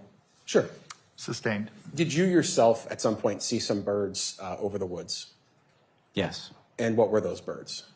Turkey vultures. And did that raise red flags to you? Oh, yeah. Why? Most birds really don't have a sense of smell except for turkey vultures. Turkey vultures actually, when a body or an animal or creature dies, it starts going through some changes. The microorganisms on there start producing different gases, and it emanates an odor. Turkey vultures can smell that. And when they do, they'll start circling the area to locate where it's coming from. And were those turkey vultures over the wooded area at the farm? When I got there, yeah. Okay. Did you find Cress and Dulce as you walked back there? Eventually, I walked up there. I didn't see them, and then Cress came out of the back sliding patio door and met me. And then I asked her if she could show me again where she had seen Chandler back by the woods. And we walked back up to the area of the shed, and she showed me. When you say she showed you, did she point physically? Yes, she did. All right. And so what I'm going to have you do, and because she's already testified, you can't say what she said, but you saw her point at a location? Yes. Can you please stand up for 1 second and point on that map to the location that Cress pointed out to you as where she saw Chandler? Sure. Thank you. We walked up and came over this area. She said the vehicle was parked in this area. And then she said that when she first saw Chandler coming out of... Your Honor, objection, hearsay again. I'm sorry, I missed the part of the objection. It was Hearsay again about what someone told him. Sustained. And maybe I'll ask a better question. When she physically herself pointed at a location where she saw Chandler coming out of the woods, where was that location? Well, we were standing right about here. Okay. She pointed back towards this direction. Okay, physically put her hand up and pointed? Yes. Okay, thank you. You can take a seat. Do you want to describe that for the record, counsel? I will. I would say that the witness just pointed to toward the wood line, approximately a foot below that barn, where the barn is. Counsel's nodding in agreement, so I think that's fair to say. At that point, what did you do? Well, my partners hadn't arrived yet, so I asked for Cresta to go back and wait in the house, and I told that my partners would be here soon and we'd start doing our search. We returned back to the driveway, and Detective Blank and Detective Allen had arrived shortly thereafter, and then we went back up to that area and we started looking around. So I'm going to ask you what you saw first. When you got down to that area, all these, I'll pause for a second. I apologize for maybe being sporadic there. All of these vehicles in the photograph, those are related to law enforcement and the investigation, correct? Correct. There were not a bunch of vehicles parked out there when you were there? No. Were there any vehicles parked out there other than law enforcement vehicles? There's one vehicle parked inside the shed, but not visible, I think, from that photograph. Understood. As you got over toward, let's say, that junk pile, before the grass gets longer there, did you see any signs that a car had been over there? Yes. What did you see? Well, Detective Blank pointed it out first. He pointed over and he said, well, looks like cars driven through the tall grass over here. I'm like, yeah, it does. So we went over there and we saw there were 2 tracks of the taller grass. The grass is probably about, waist high. You can see the 2 track marks that go back along the parallel with the wood line there. Okay. And at that point or shortly thereafter, you and other detectives began maybe searching a little bit closer into where those tire tracks went? Yeah, we began to follow them. They went back probably about to an area where there were some white wooden boxes that are old beehives that are just kind of stored along the tree line. And that's before you entered the woods, correct? That's before we entered the woods. Okay, so we're going to pause there, and I'm going to have you look at a couple of exhibits first, so we're all on the same page. Exhibits 75 through 81. Just page through those and give me just, in general, what am I looking at there? Okay. 75 is the driveway entrance for the residence to the farm. Okay. You can keep going. Okay. 76 is just going up further along the driveway. You can see it starts to split at the end there. This little angle to the right here goes towards the house, and the one that continues straight on is the one that continues to where it becomes gravel and goes up towards the field. Here's where if you were to take that little fork in the driveway and go right, you would see the house.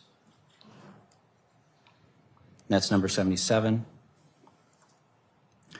Number 78 is the back side of the house, but if you drive in to the driveway, so the garage would be on the right side of this picture.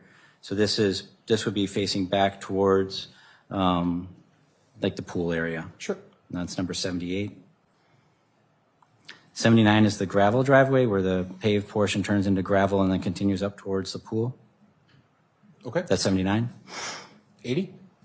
80 is after the gravel driveway ends, and we're now heading to just the grassy area to where you see the raspberry garden here and then the pool. Okay. And then 81, this is the area in which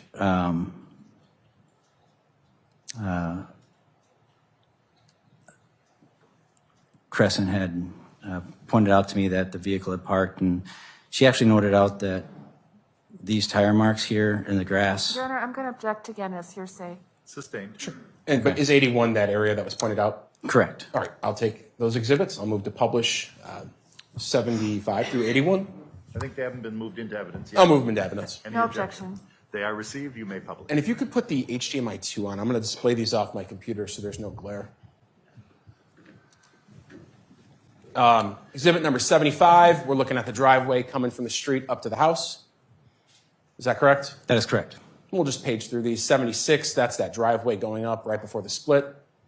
Correct. 77, coming up toward the house. Yep, that's the split to the right, looking at the house. 78, a view of the house. Correct. That's the lawnmower we might have heard about, people driving around. Yes. And if we're looking at this house, beyond it is the pool and the shed and that grassy area, correct? If you were standing at that patio door and looking away from the house would be the pool. Okay. 79, the gravel driveway as it goes up towards the pool in that area? Correct. 80, now we're up kind of in that grassy area? Yep, that's where the gravel ends, and it's just the open area. And 81, I think you described this as generally kind of the start of the area that was pointed out to you. Yeah, it's the mowed area just to the south of the big shed. Sure. I'm going to do this a little bit differently now. I'm going to show you what's been marked in this case as exhibits number 82 through 107. Just by yourself, page through those, and the question at the end is going to be, are these photographs of essentially that area leading up to what you found and the items that you found in the woods? I'm going to ask you, and then we're going to look at them all together, okay? Okay. So you can just look through those and let me know if that's what we're looking at. Is that 82 to 107, Counsel? Correct. Thank you.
Question, are those photographs of leading out to the area that was pointed out to you and then ultimately your search into the woods and maybe what you found?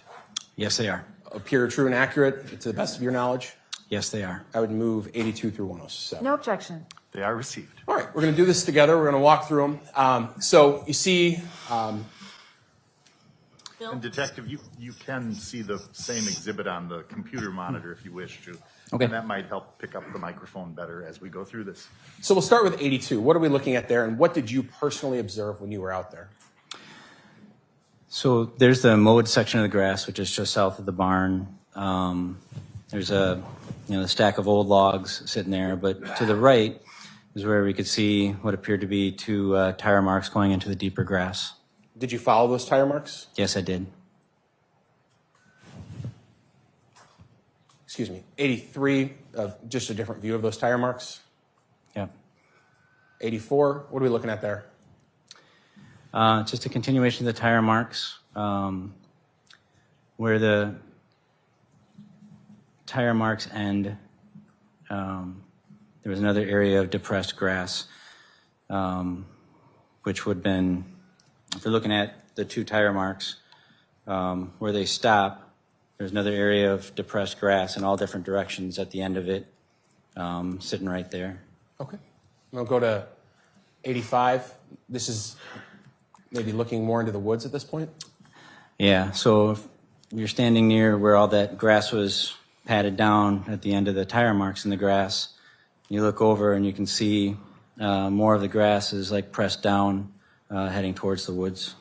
And was that, we're seeing it on a photograph, but I'll ask you, because you were out there, was it apparent to you that this was an area that had been walked through or trampled in some way by someone or something? Yes. And did you follow it? Yes, I did. Okay, and so you entered the woods right there? Correct. All right, we're going to pause 1 second. On this big blow up, if you could just stand up for 1 second and point to the jury on exhibit number 57, where you cut into the woods. At the end of the mowed section here, two tire marks follow along grass, and you can see like these white boxes, those are the old beehives. And then right after that, we're cuts into the woods. All right, for the record, the witness ran his hands essentially down the wood line from the junk pile to the beehives and then drug them into the woods. Okay. No objection. Very good.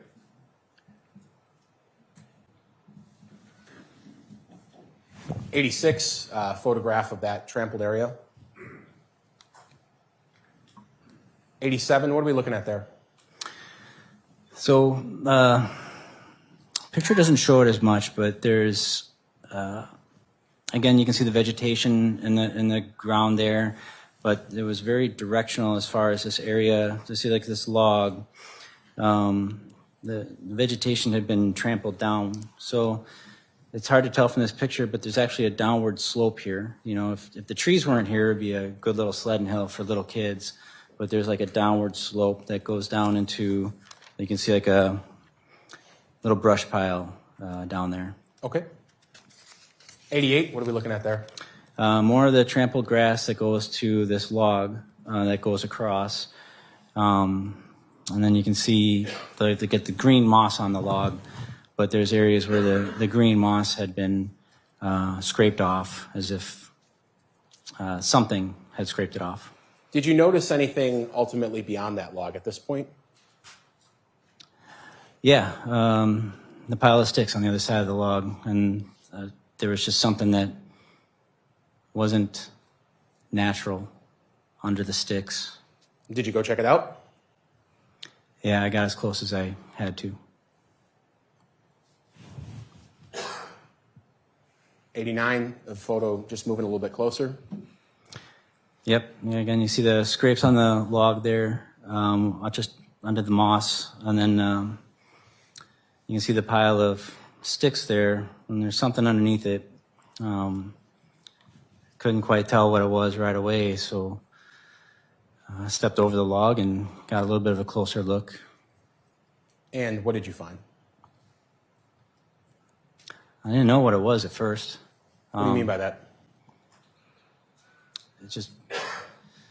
It took me a while to process what I was seeing, you know. Then it became obvious that I was looking at a human torso. Okay. So we're going to move in a little bit closer to photograph 90. And again, we're starting to maybe be able to see that, what you saw that day? Yes. Under those sticks. Okay. Going to 91, a different view of kind of looking through those sticks. Yeah, and this is about the view that I had. You could see the flesh-colored skin on the right, and the belt and pants, and a black rope attached to it. And you can see the rope coming out from the bottom of the stick pile. Okay, we're going to go to the next photo, which is 92. Just a close-up of under those sticks. Yes.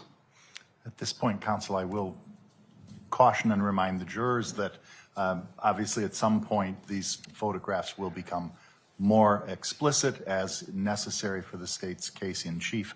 And I just remind you to observe them for whatever length of time you believe is necessary as a juror to do your job. If anyone needs a pause, we'll be happy to do that. And I know Attorney Brown or other counsel, if they're using any of these photos, will alert you every time the photo is going to change so that if you have diverted your gaze, you'll know to look back to see the next photo. Please continue. Thank you. Okay. We'll go to the next photo, 93. What are we looking at there? That's the rope that was attached to the body. Is the rope in the upper right-hand corner? No, it's all throughout the picture there. I don't know if you can see it from your Oh, angle, okay. but Thank you. It's all throughout the picture there. Thank you. We'll Kind go of to the coiled next up like a snake. photo, which is 94. Now, we're briefly going to turn away, but what is that? That's a garbage can. And where was that in relation to the torso? So in relation to, this is back up closer to the top of the hill. Off to the right, out of picture, would be where the beehive boxes were. Okay. And that tarp was out there around the time you found the torso? Or that garbage can? The garbage can was there. The tarp was inside of it. Excuse me. And then, is this a close-up, exhibit number 95? Yes. Okay. Now, moving back, obviously, number 96, we're back to looking at that pile of sticks, correct? Correct. We're looking at the human torso underneath the pile of sticks. Was it a considerable pile of debris on top of the torso? If you could describe it any way you could. You know, it wasn't natural to. It looked like it had been accumulated and placed on top. There wasn't another pile of sticks nearby. Similarly, it was mostly a collection of dead wood that was placed on top. Okay. The next photo is number 97. Just looking at it from a different angle. Yeah, and there you can see the belt with the rope tied around the waist. Okay. So the rope was both off to the side, and you saw it around the waist. Correct. Okay. Number 98. What am I looking at there? You're looking at the torso with, I believe that's going to be the most obvious sign would be like the right shoulder with the arm severed off, the head missing. Okay. We'll go to the next photo, which is 99. What are we looking at there? At the upper shoulders of the back of the torso. I'm going to go to the next photo, which is 100. What are we looking at there? You can see the back of the torso. Again, you see the belt and the pants, the rope tied around the waist. You see the back hair is pretty visible. Okay. Now, I know we're looking at these all at once, but I think you mentioned earlier on the way out to the property, knowing what you had heard, you'd already called Barry Ehrman, who's the director of the medical examiner's office. At some point, other people arrived during this search, right, from the medical examiner's office and things of that sort? Yes. Okay. And while we're looking at them all in one group, there was a removal of the debris at some points over the torso, kind of supervised by everyone who was out there, making sure it was done correctly. Correct. Okay. So the next photo, we're going to start to see what that looked like maybe after some of the debris was removed, okay? We're going to go to photograph 101. And just describe that if you could for the record. Again, it's the torso we found. However, all the branches have been removed from the top of it. Okay. Was that the position it was in after all the branches were removed? Yes. Okay. And I think you testified previously that the limbs were severed and the head. A couple different views of that exist in terms of photographs. So we're going to go to exhibit number 102. And is that a different view? Yes, it is. Okay. Now, anatomically, standing, how the body is it facing down? If the head were still present, would it be facing down? Are we looking at that person's back? Yes, the chest would be toward the ground at this point. Back is facing upward. Okay. We're going to go to the next photograph, which is 103. And what is that? That is a defect in the back, which would indicate, at least from the number of times that I've seen it personally, that there was a wound there. Okay. Consistent with a bullet wound. Yeah, and I'm going to object at this point as to foundation and expertise. I'll sustain. I think the description of a defect is appropriate based upon what we have as a foundation. Sure. We'll hear from the medical examiners later, Detective. But I'm going to go back one photograph to 102. Is that defect present in that photograph as well? Yes, it is. And if you could just again, you know how it works with court, we're taking a record. Could you describe physically on the torso where that defect is on that person? In the center of the back, probably, 8 inches above the belt line. Okay. So 6 to 8 inches. Understood. We'll go back to 103, which we've already looked at. We're going to look at the next photograph, which is 104. What are we looking at there? We're looking at what would be the buttocks of the torso, the belt, and the pants, which appeared to have been cut at the top left of the screen, as well as some red staining along the pants, and the rope again tied around the waist. And I'll go to number 105. Here we see someone manipulating that clothing. Someone involved in the investigation, obviously. Yes. Okay. What are we looking at there?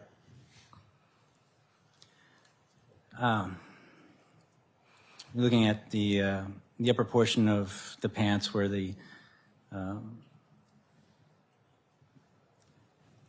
what would be just underneath the back of the belt to where the pants meet, that the fabric had began to tear. Obviously, the torso needed to be removed from the area it was in and taken somewhere else. Yes. That was done by the medical examiner. Correct. Doctors came out and helped with that. Yes. In the process of doing that, part of what happens is the torso is moved from maybe where it is onto a bag or a sheet, something of that sort, right, for transport? It would be placed into a sealed, in my experience, every time we've done it, it's always placed into what would be called a body bag. Sure. Sometimes different size bags are used, but yeah, it would be to preserve anything that was on it and to transport it. Okay. And that was done in this case? Yes. Okay. I'm going to show the next exhibit, 106. Is that the beginnings of that process of rolling the torso over and maybe onto a more sterile surface? Yes. Okay. And now we're looking at the front of that torso. Correct.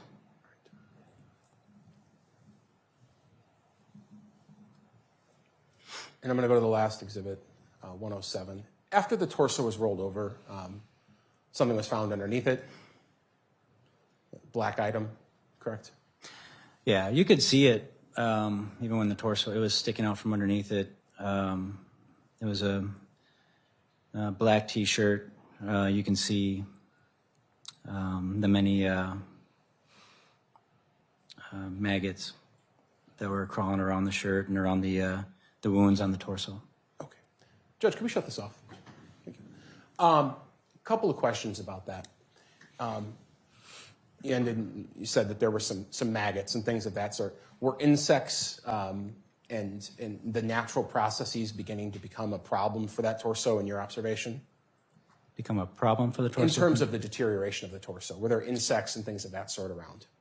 Well, typically we'll call in a forensic entomologist, but it's part of the decomposition process when any animal or any living tissue is exposed to the elements. Flies will come, they'll lay their eggs. Within a certain amount of time, those eggs will hatch into maggots, and the maggots will feed and begin to consume and continue on with the process of breaking down the body. Okay. We're coming to an end, but fair to say that, well, you may have been the first one to come upon this. A lot of people ultimately descended on this farm and got involved in the investigation at that point. Yes. Okay. And in fact, we're probably going to hear from you again in this case, aren't we? Probably, I would think so. Okay. I have no further questions for now for the detective. Cross-examination. Nothing for now, thank you. May the witness be excused but not released. Yes. Thank you so much, Detective. And with both case detectives, if you return to the stands, if you're still able and willing to testify without a mask, I won't engage in the question with you. Thank you. Thank you. Thank you. So Detective Sims, I assume your name is still spelled the same as yesterday? Yes, it is. Okay. So we won't go through that again. In the course of this investigation, were various warrants and subpoenas written? Yes, they were. And what is the purpose of a warrant or a subpoena?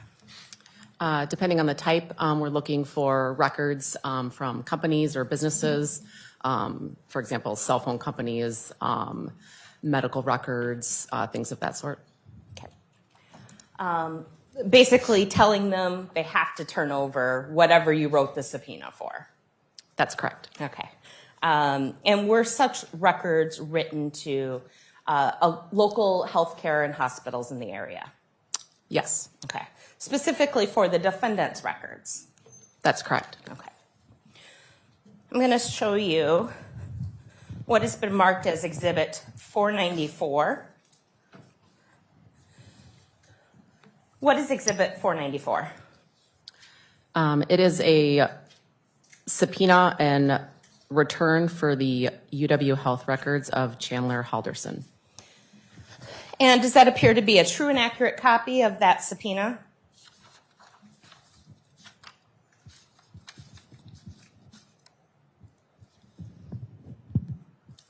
Yes, it does.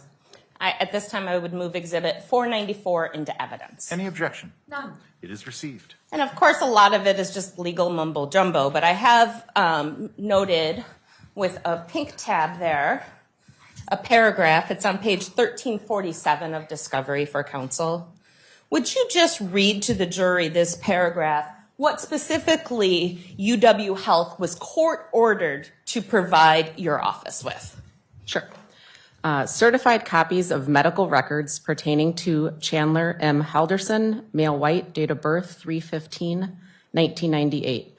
More specifically, a complete copy of the official medical records to include outpatient notes, all discharge summaries, all pathology reports, and all clinic summaries, X-ray, EKG, and lab reports collected and created by UW Health pertaining to the Halderson's examination on or around June 17th, 2021, and any follow-up treatment as a result of a head injury. All right. So you asked for the records for that day that he went into the ER, but also for any follow-up appointments. That's correct. Did you receive records from UW Health for the day he was seen at the ER? Yes, we did. Did you receive any records for any follow-up appointments? We did not. But they were court ordered to provide them had any follow-up appointments occurred. That's correct. I'm now going to show you what has been marked as Exhibits 492 and 493. What are those two exhibits? What is 492 first? 492 is a document from UW Health, including a certification of medical records from CIOX Health, and it is the health records from UW in regards to patient Chandler M. Halderson for treatment he received on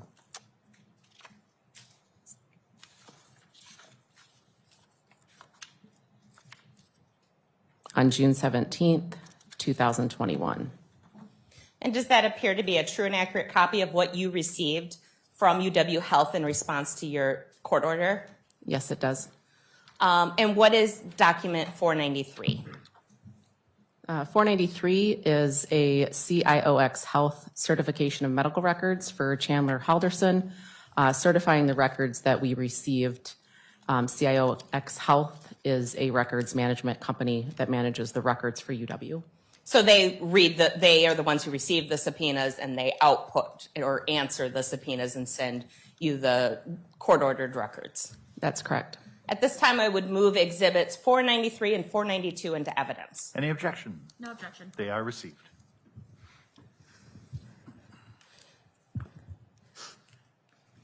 And I'm, of course, not going to put these on the overhead because they're very small print.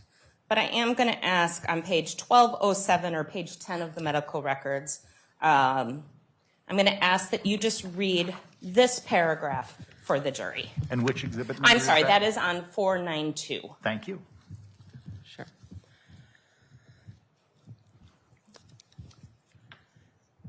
On arrival, the patient presented as above and was promptly evaluated by this provider. VS, Victor Sam, were reviewed, which were reassuring. Exam notable for midline C2, C3 tenderness to palpation. Patient was promptly provided a cervical collar. Obtain CT, head and CT cervical spine, both of which were negative. Given the patient remains with midline cervical spine tenderness, palpation was placed in a PMT, Paul, Mary, Tom, collar. Patient likely suffered a mild concussion. We did discuss signs or symptoms that would warrant immediate return to the emergency department, for which patient verbalized understanding. Patient was provided concussion protocol for home, in addition to prescription for Zofran for nausea. Patient and patient's father were in agreement with treatment plan, was subsequently discharged home, stable condition with neurosurgical follow-up in 4 to 6 weeks for repeat evaluation of his cervical spine. I have no further questions for this witness at this time. Cross-examination? Detective Sims, as far as a subpoena goes, that was directly to UW Hospital, correct? Can I look at the document again? It was UW Health. There's just multiple hospitals, UW hospitals and clinics. And let me ask a better question. Sure. No other subpoenas to any other hospitals in Madison were sent out, correct? That's correct. Thank you. Any redirect? No. Detective, thank you. You may return to your seat. State calls Dr. Meyer to the stand. Good afternoon. Could you please state both your first and last name and spell them for the record? Absolutely. My name is Michael, M-I-C-H-A-E-L, Lohmeyer, L-O-H-M-E-I-E-R. How are you employed? I'm an emergency physician at the University of Wisconsin Hospital and Clinics. Okay. Were you employed as such in June of 2021? Yes, ma'am. And you're an ER physician, so you have a MD? Yes, ma'am, that's correct. Okay. And I assume as an ER physician, you see lots of patients. Yes, that's correct. And I assume you do not remember all the details of every visit. Unfortunately, no. Okay. So I believe it might even still be up there. No.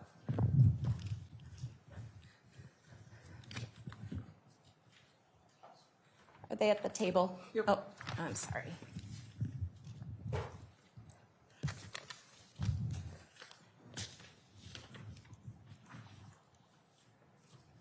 So, doctor, would it assist you to have a certified medical record of the visit with the patient we're going to discuss today in order to testify? Yes, thank you.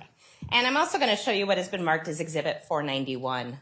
How would you identify Exhibit 491? This looks like my CV, my curriculum vitae. All right. And for people that aren't in the science or academia, is that a fancy way to say resume? Yes, ma'am, it is. Okay.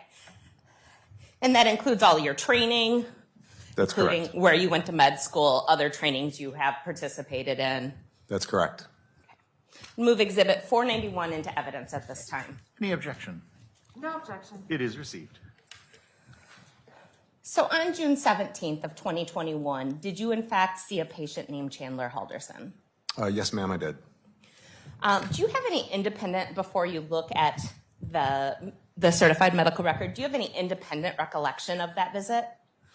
Prior to being contacted by the subpoena, I did not have any recollection of the visit, no. Okay. So feel free to review and to look at the certified medical record. I think it's helpful for the court just to know if you're looking at the record when you are. Sure. So do you know about what time of day you saw Mr. Halderson on June 17th? I believe it was around noon. Okay. And what symptoms did he report, or where did he report to? I don't think I understand. Where did he report? I'm sorry. You work for the UW system. There's more than one UW hospital in Yes, ma'am. Madison, right? Yes. That day I was working out at the emergency department at the UW hospital at the American Center, also known as TAC. Okay, and that's way out on the east side. East side, correct. And did Mr. Halderson present there in the ER? Yes, that's correct. He self-presented. Okay, and had you met him before this day? I don't believe so, no. Okay. What symptoms did he present with? I believe he was complaining of some pain to his head and his right ribs after a reported fall down some stairs.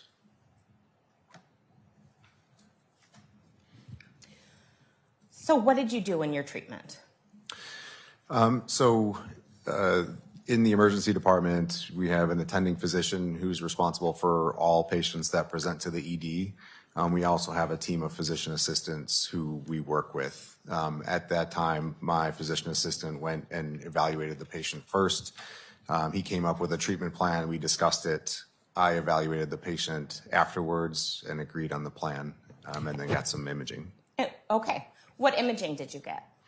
We got a CT scan, a CAT scan of his head and his C-spine, his cervical spine. And what, if anything, did that imaging reveal? Those images were reported as being negative without abnormality.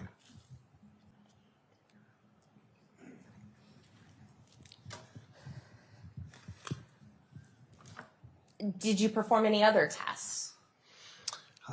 So he had a physical exam during which the PA and I both did an abbreviated physical exam looking for any signs of injury. We did discuss with the patient a potential x-ray of his ribs because he was having some right-sided chest tenderness. At that time, the patient declined the additional imaging, and I think at about that time we closed the encounter. Did you run any other sort of tests, such as blood tests or anything like that? I would need to refer back. I don't recall. Yeah, and I didn't mean that as a trick question in any way. Yes, ma'am. This looks different than the one we usually have. Typically, we will get some screening blood work on patients as well. I don't have that information in the front of my mind. I'll have to review here quickly. Well, actually, let me just ask perhaps a more precise question. When somebody comes in and self-reports a fall, maybe has some bruising, is there any test that you can do to determine, yes, they have a concussion? No, ma'am. Unfortunately, a concussion is a clinical diagnosis. It's usually a rule out by testing for other conditions such as skull fractures, bleeding around the brain, things of that nature. When we don't find those, there's not really a good blood test or an imaging test that definitively diagnoses a concussion. So if I showed up in your ER today and told you, I fell, my head hurts, I hit my head, would I be diagnosed with a concussion? A head injury alone is typically not enough to get a diagnosis of concussion. Usually there are some symptoms that go along with it. I have photophobia, so bright lights bother me, loud noises bother me. Looking at a computer screen or a television is difficult. Sometimes people will complain of difficulty concentrating, nausea, some of those symptoms. So generally it is the combination of a head strike with some other clinical symptoms or complaints that will give a diagnosis of a concussion. And those symptoms, again, are self-report symptoms. That's correct. They're not symptoms that you can actually look at cells or look at imaging and say, yep, you have nausea. That's correct. Okay. And what was after you did the imaging, what was sort of the take-home plan or continued care plan for Mr. Halderson? The take-home plan was conservative management. So we generally have patients with mild to moderate concussions managed with Tylenol, ibuprofen, over-the-counter meds. Occasionally we'll give a prescription for an antiemetic or an anti-nausea medication so that they can drink plenty of fluids and stay well hydrated. I believe for this case, the patient had some residual neck pain, so he was given a collar to go home with for support with instruction to follow up with his primary care physician and with the spine team that was on call. Is it unusual for you to hand out a neck brace or a neck collar with somebody who says, hey, my neck is hurting? No, ma'am. It is not unusual at all. Okay. And you said diagnosis of a mild or moderate concussion. What, in this case, did you diagnose Mr. Halderson with? I believe he was diagnosed as having a mild concussion, and I believe in the notes it reported him as having just a CHI, a closed head injury, so a non-specific diagnosis. Did you, in his presentation to you, did he state whether or not he had taken anything for the pain he was experiencing? I do not recall that information off the top of my head. I would have to review the notes. Do you mind reviewing the notes? Sure. So I do not have that information in my addendum at the bottom. He may have reported that information to either the nurse or the PA who saw him, but I did not personally take any of that information. Okay, thank you. And you said you had provided a neck collar. What instructions, if any, did you give him concerning that neck collar? Yes, ma'am. So when we have someone with persistent pain but negative imaging, they go home with what's called a PMT collar. It's a soft collar that gives support to the head and the neck. And in general, they're instructed to follow up with their primary care physician and a spine physician if they're continuing to have pain or symptoms, generally in the 4 to 6 week period. I will say that many times patients have improvement of their symptoms before, so they'll self-remove their collars and they may or may not present later for follow-up. At any point, did you give Mr. Halderson directions that he had to wear it for a certain amount of time? I did not specifically give him that information, no. Okay. At any point in time during your visit with Mr. Halderson, did you tell him he was going to experience paralysis? No, ma'am. At any point during your time with Mr. Halderson, did you tell him that he had a brain bleed? No, ma'am. At any point during your appointment with Mr. Halderson, did you at any point tell him that he had a brain aneurysm? No, ma'am.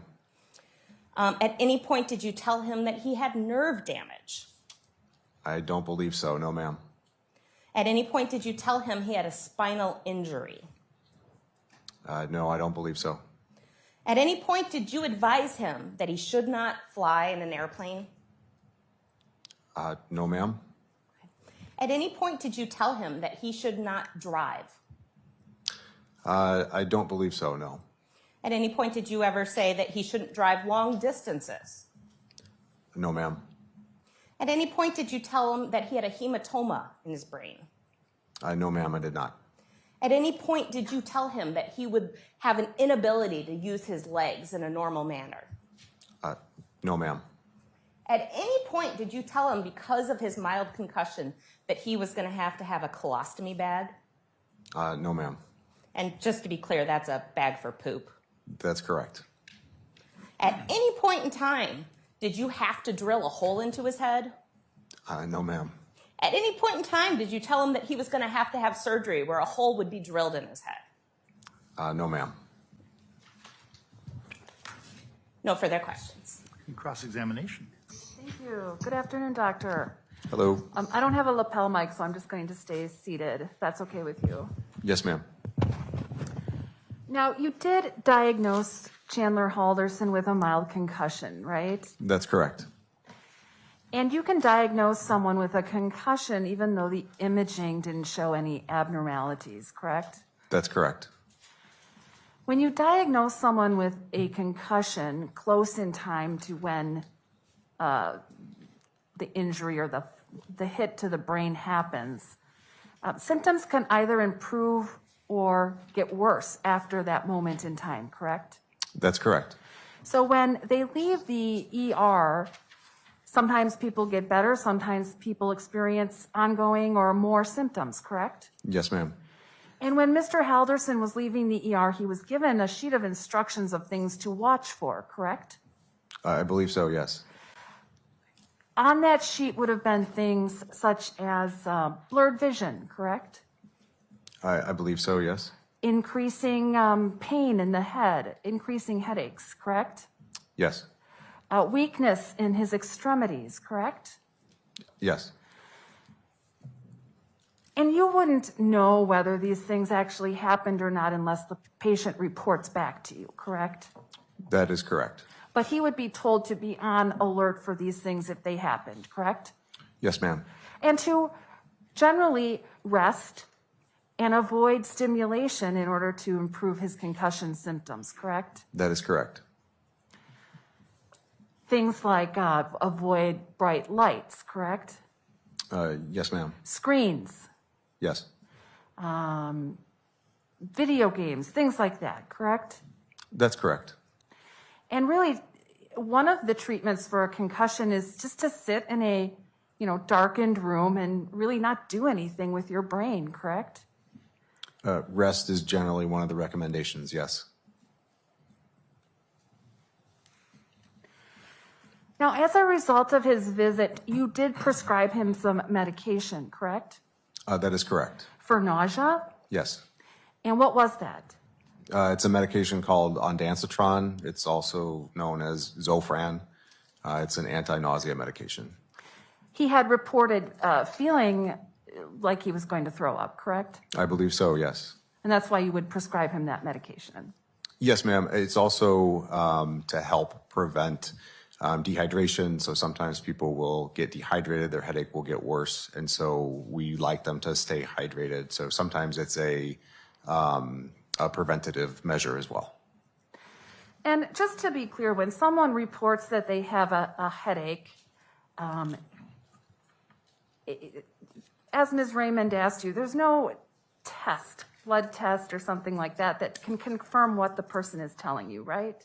I don't believe so, no. Now, when he presented in the ER that day, wanted to ask you what this means. Patient remains with midline cervical spine tenderness palpation. What do those words mean?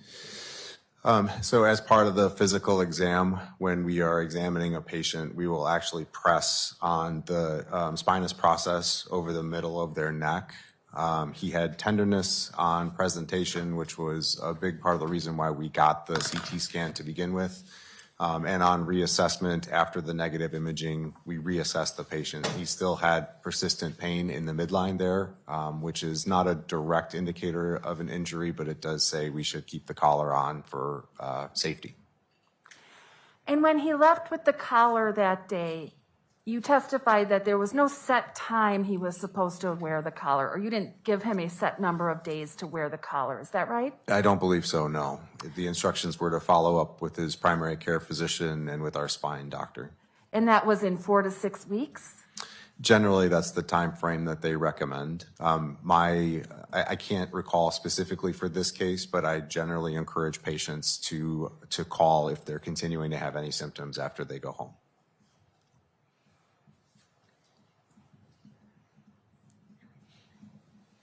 That's it. Thank you. Redirect. Just a couple quick questions. Doctor, with self-report symptoms such as nausea or headache, is the information you receive from the patient only as good as the accuracy or honesty of that information?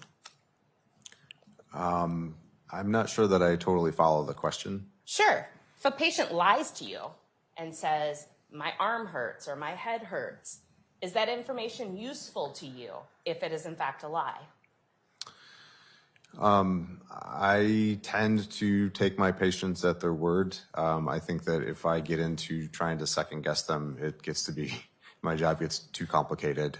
So when patients present symptoms, I generally take them, unless I have something to prove or disprove, I take them at their word. Sure. But my question is not how you interpret the information. As far as scientifically or medically accurate, is it only valuable in as much as it is true? Yes, I assume that it's true, and that's how it's medically relevant. Okay, thank you. Thank you. May the doctor be excused and released? Yes. Thank you so much for your day. Thank you. Thank you. The state calls Catherine Melander. Good morning. Well, good afternoon. Sorry. Ms. Melander, first, let me ask you, because I was preoccupied, I didn't hear. Did you verbally answer yes to the oath? Yes. Thank you. Secondly, are you in a position where you believe you can safely and responsibly testify without wearing a mask? No. You need to wear your mask in order to believe you can protect yourself? Yes. From the virus and Yes. safety concerns. All right. Then I won't force you to take off your mask if you believe that is true. Thank you. All right. You work in the healthcare field, do you not? I do. Okay. Okay. Could you please state and spell your name for us? Catherine Melander, Cathryn, Melander, Mellender. And ask you to grab the base of the microphone and pull it really close, because the fans are on. That creates a level of noise. Your voice is on the softer side, and you have a mask, so Okay. being up really close to it will make sure we can all hear. Thank you. Go right ahead. You go by Cat, correct? Correct. Can I call you Cat today? Yes, please. Okay. Cat, how old are you? I'm 21 years of age. And do you live here in the Madison area? I do live in the Madison area. Okay. And do you know someone named Chandler Halderson? I do. How do you know Chandler? We were in a relationship. Okay. At this point, something's going to happen. The judge is going to ask everyone out here to lower their mask, and I'm going to ask you if you see Chandler in the courtroom. It's one of the strange things we're going to do. So the judge will go. Don't say anything until everybody has remasked. If everyone can lower their masks for a count of 3, 1, everybody within the courtroom, except in the jury box, 1, 2, 3, replace your masks. Is Chandler in the room here today? Yes. Can you tell me where he's sitting and describe what he's wearing? It's over there with a blue tie and a blazer. I'd ask the record to reflect the identification of the defendant. It shall, thank you. When did you first begin your relationship with Chandler? In August 2019. And how did you meet? We met through a friend. What was Chandler, what was going on in his life when you first met? What was he doing with his life? He was attending college. He was living at home and preparing to move into an apartment. Dog sitting quite often. And where were you in life? What were you up to when you first met back in 2019? When I first met Chandler, I was going to school as well, part of Student Senate, doing shows in the theater department. What types of things did you and Chandler do in your relationship? Did you go on a lot of dates together? Yeah, we would grab dinners, have movie dates, just sit at home and watch movies, go on walks quite often, play with the dogs. That was a big thing. We loved playing Frisbee with the dogs. Start shows together. Sure. Around 2019 and 2020, and then obviously into this year a little bit, or into last year, 2021, how would you and Chandler communicate with each other? Just by calling each other, or were there other things too? We would talk on Snapchat, text, FaceTime, and call quite often. Okay. Would you also, so it's text, Snapchat, call, FaceTime? Mm-hmm. Would sometimes you start communicating about a subject on one and then switch to another and then switch back? Yes. Fair to say you communicated or you texted a lot with Chandler. Yes. And you've seen in this case, probably at some point, printouts of even just a couple of days of your text messages, which are hundreds of pages long, right? Yes. Okay. Did you have any sort of relationship with Chandler's family? Yes. Let's start with his brother, Mitchell. Did you know Mitchell? I did know Mitchell. Tell me about your relationship with Mitchell. I would hang out with him at the family events, be it like a dinner or for the holidays. We had a game night at his home once with Caitlin and Chandler and myself. Usually see him during family events. What about, let's start with Bart. Did you have a relationship, or how did you know Bart Halderson? I knew Mr. Halderson through Chandler. I would be at their home quite often, and he would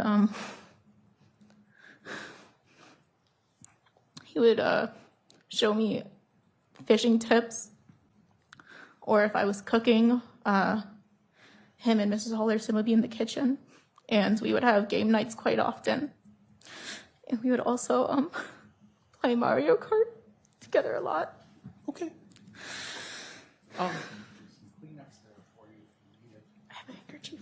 Go ahead and take a moment. And water.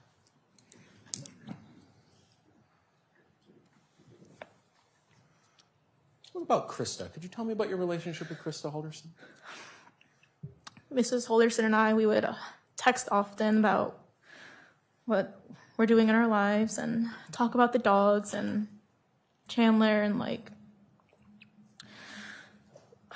we would talk about recipes and food we want to try, and if I was cooking them something from my culture, she would always be excited, and we'd talk about it and always talk about game nights and wanting to do a girls' trip to Disneyland together with her, I, and Caitlin. You texted often with Miss Halderson? Yes, I did. Positive relationship, a good relationship? Yeah, Did you like her? I did like Miss Halderson a lot. Did you like Mr. Halderson? Yes, I did. You were over at the Halderson home quite a bit? Very often, yes. And that's over in Windsor, Oak Springs Circle? Yes. I'm going to object to leading. That's fine. I'll sure. Whereabouts? Leading questions. We'll withdraw the question and I'll ask it again. Whereabouts did the Haldersons live? They lived in Windsor. Past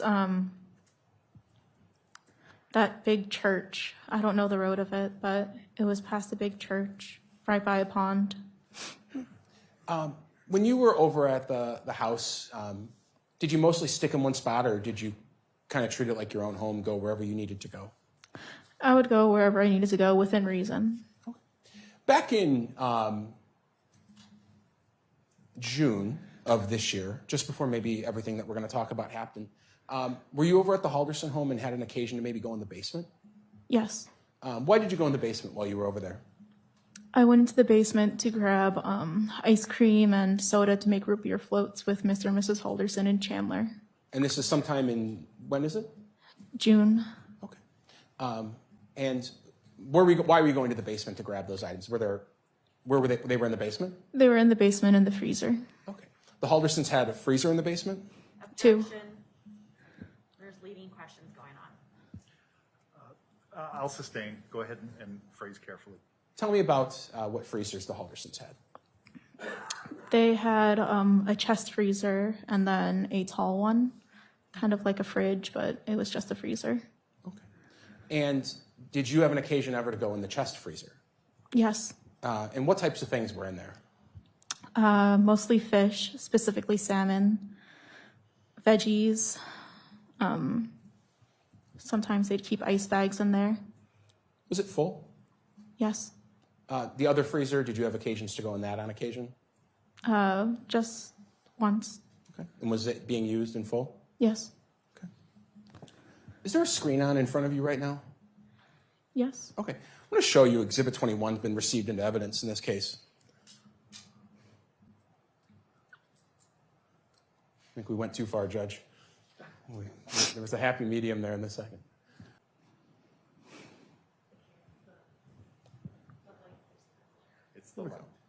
There we go. There's a little bit of a glare on that, but is that look to be the Halderson's basement or something else?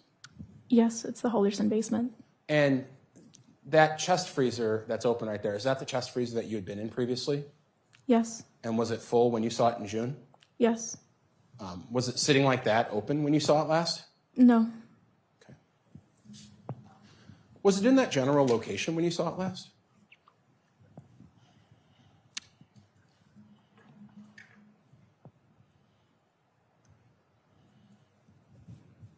Yes.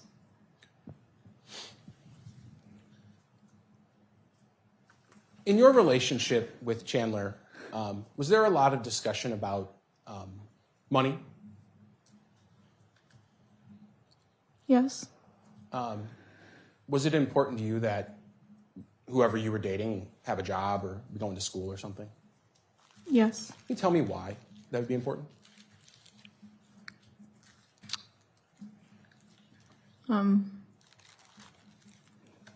Just think being self-sufficient. Okay. It's either in school or working. Okay. As far as you knew, in 2020 and this year even, 2021, let's say the spring of last year, was Chandler going to school? Yes. Did he talk about that with you?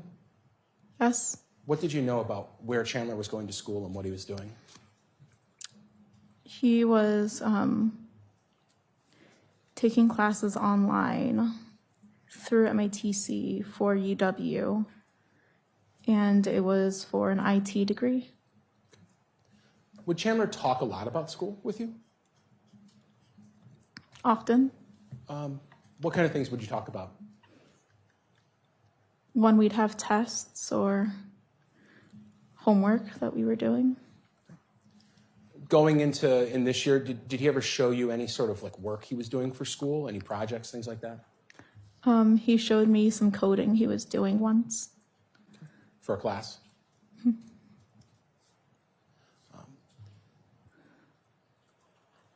You said he was going online. Did Chandler ever physically go there as far as you knew? For a class? I don't remember. This spring, going into the summer, prior to everything happening, did you believe Chandler was going to MATC? Yes. Did you ever see his grades? Did he ever share his grades with you or transcripts or anything like that? No, he didn't show me. Do you know how close he was to graduating? One class away, I believed.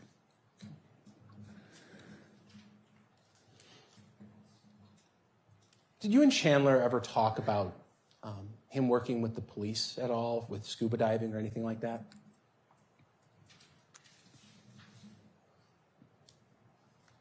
With the DNR. Sure. Tell me about that.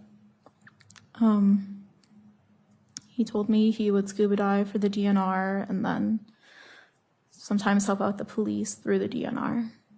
Did he say what he would do for them, like specifically? Scuba diving, look in the lakes for stuff.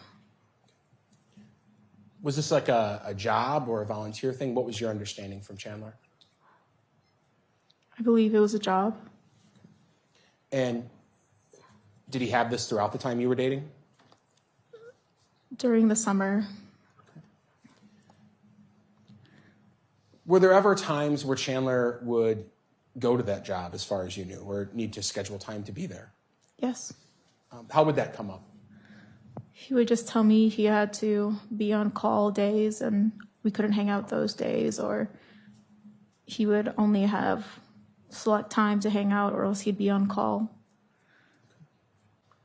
So there'd be times you couldn't hang out because he would say he was on call? Mm-hmm. How often would that come up in your relationship?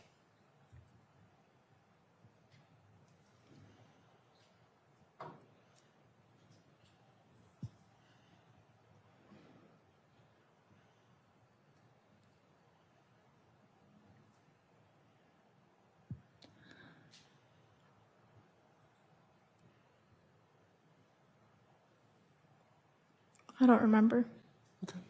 But it came up? It did. Okay. Did you ever see Chandler with any sort of scuba diving equipment, oxygen tanks, those flippers that people put on, anything like that? No. Did you believe he worked at this dive team job back at Yes. that time? Yes. At some points in the past year and a half or so, did Chandler get a job with American Family Insurance? Yes. And what did Chandler tell you about that, or what did you know about what he was doing? That it was an internship to help graduate through school, and he'd be doing stuff with solar panels and laying up plans for companies, going through American Family and such. So it was an internship. Was it eventually a job or something else, like where he got paid? A paid internship, I believe. Okay. Did he ever show you any of his work that he was working on? He showed me a plan on a whiteboard that he was drawing up. When you say a whiteboard, what do you mean by that? Like a whiteboard that you hang up in your home or see in school. Okay. And what was on that whiteboard that he was showing you, if you remember? A building and where they wanted to place the solar panels and how it was by a highway, so it would be a safety hazard for the direction they want to point it in because of the angle of the sun could be blinding the drivers. Okay. Did you seem excited about this project when he was talking to you about it? Yes. Okay. Did Chandler have any issues with pay at American Family Insurance and getting his paychecks? Yes. Tell me what you know about that from Chandler. That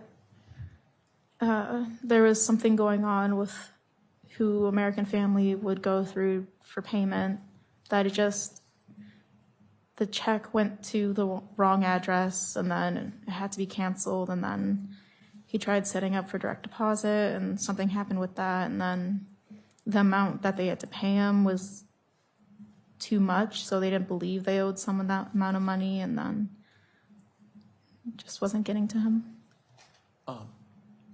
Because of this issue or maybe others, were there times in your relationship where it didn't seem like Chandler had a lot of money? Yes. When you all went out to get food or something along those lines, would it be more common for you to pay or for him to pay, or how would that work? For me to pay. Yeah. Sure. 1 second.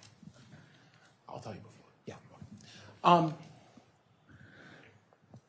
You might not have some specific dates, and that's totally okay, but do you know approximately kind of the time period Chandler was working at American Family Insurance? Believe January until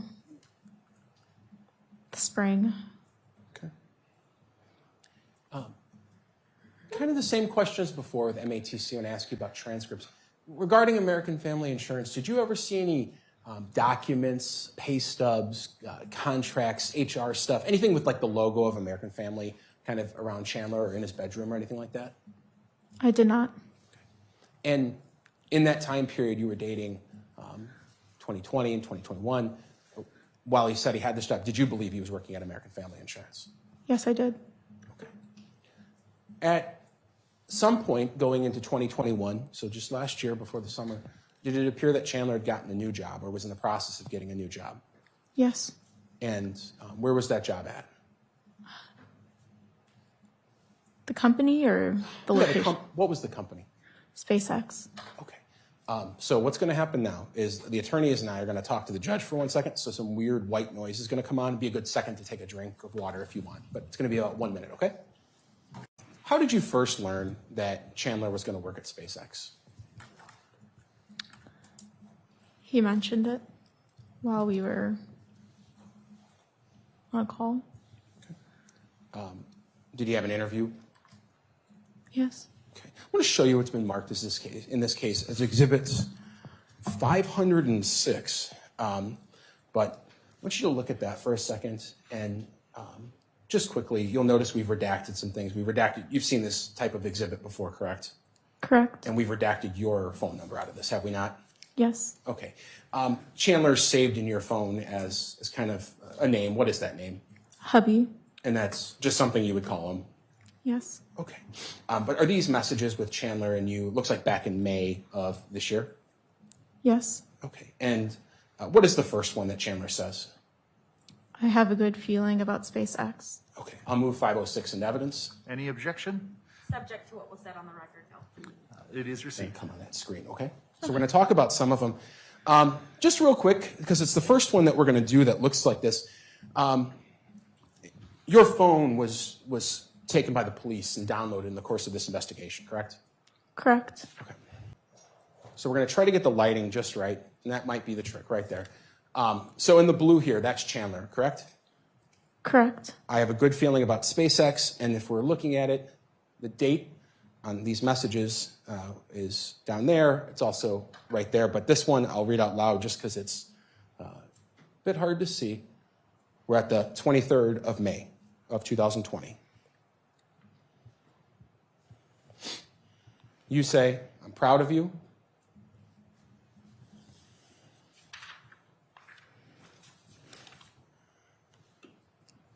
What does Chandler say there? Thanks. I hope I get a job. And you say, me too. In general, were you hoping Chandler got this job? Yes. Why? He seemed excited about it. A lot of pay. A lot of pay? Did Chandler ever tell you how much money he'd be making at SpaceX? Around 800,000. 800,000? Sorry, I apologize. 80,000. 80,000? Okay. So after you say me too, we're still on the 23rd, he says, I'll be happy.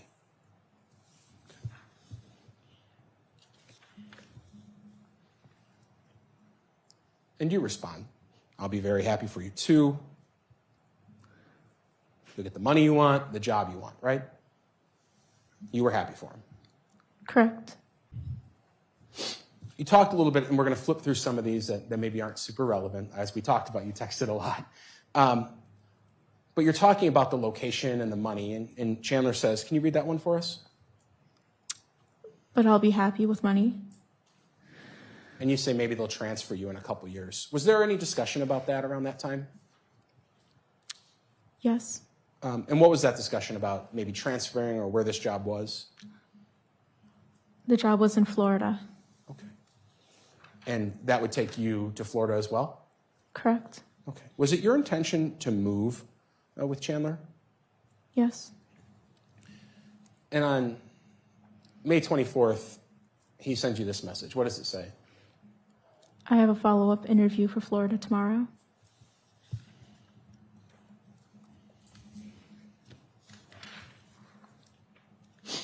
And as that kind of approached, on the 25th now of May, you're saying, tell me, kind of in an exaggerated fashion, but just tell me what's going on. Yes. And what does Chandler say? Shoot, sorry, I got the job. And you say, congratulations.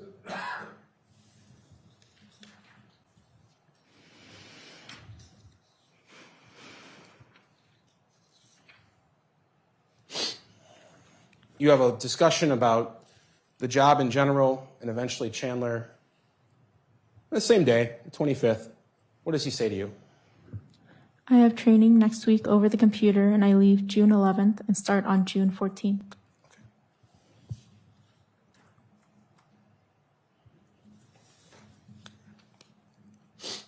You and Chandler discuss, perhaps, I think you said that you were going to move with him eventually, right? Correct. Was it going to be right away, or were you going to wait a couple weeks? Wait a couple weeks. And what does Chandler text you on the 25th? I'll come back every other weekend, hon. And what else? And I can send you money till your lease is up and you move in with me.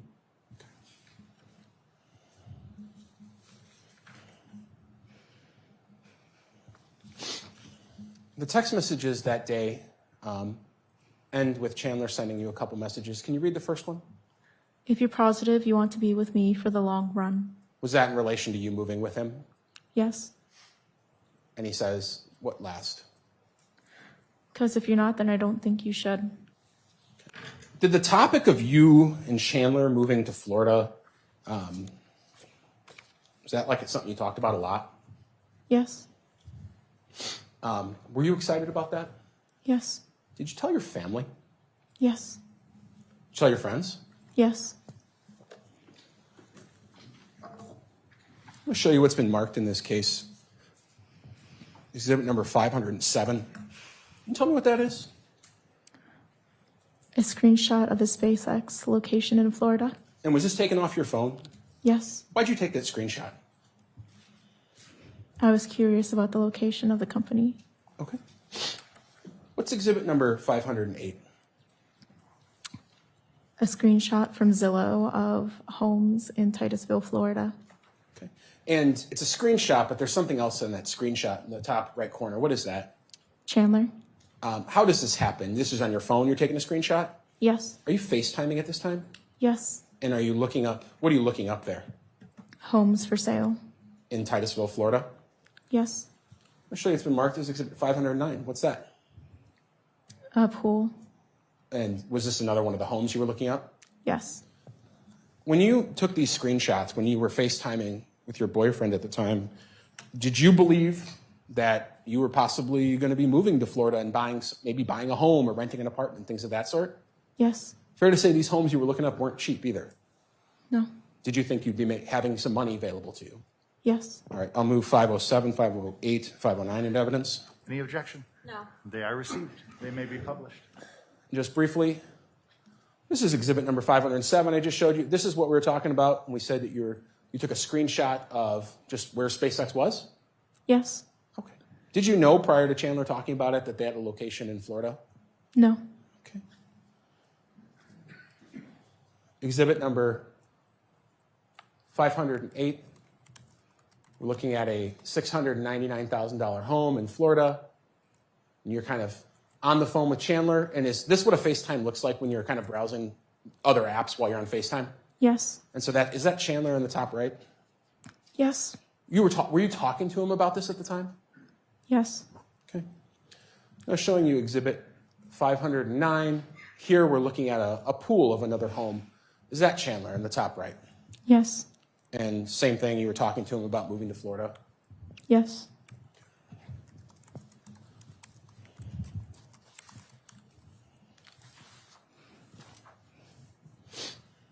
kind of conversations did you personally have? Not what other people said, but what were you telling your family, your mom, your brother about the plan? Chandler would move down to Florida and start working. I would go at the end of August after my lease ended. And I celebrated my birthday in Madison. And Titusville isn't too far from where Disneyland is, and I was looking at pharmacy schools in Florida as well. Did you talk to your friends about this plan? Yes.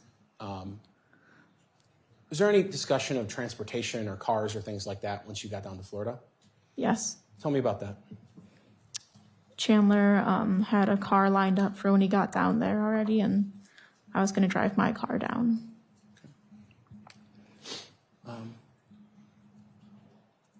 Did you ever invite your friends that were close to you and say, like, hey, you can come down and visit when we're down there? Yes. What kind of things did you talk to them about doing? Going to Disneyland, Universal Studios, going fishing. I think we saw in one of those prior texts that the SpaceX job was supposed to begin mid-June. Was that your understanding of the timing? Yes. Around the time it was supposed to start, did something happen that caused a delay? Yes. What happened? Mitch went to the hospital. Chandler's brother? Mm-hmm. And he's testified and told everyone kind of about it. But in general, what was your understanding of what was going on? His sugar levels were very high, and he had to be there for a couple days. What did Chandler, did he tell you anything about whether that was going to delay SpaceX, or what the relationship between those two things are, Mitchell's illness and SpaceX? He didn't want to leave while Mitch was ill. Mitch was in the hospital for a couple days? Yes. At that point, did Chandler tell you, or did you know of any time he was supposed to now start SpaceX?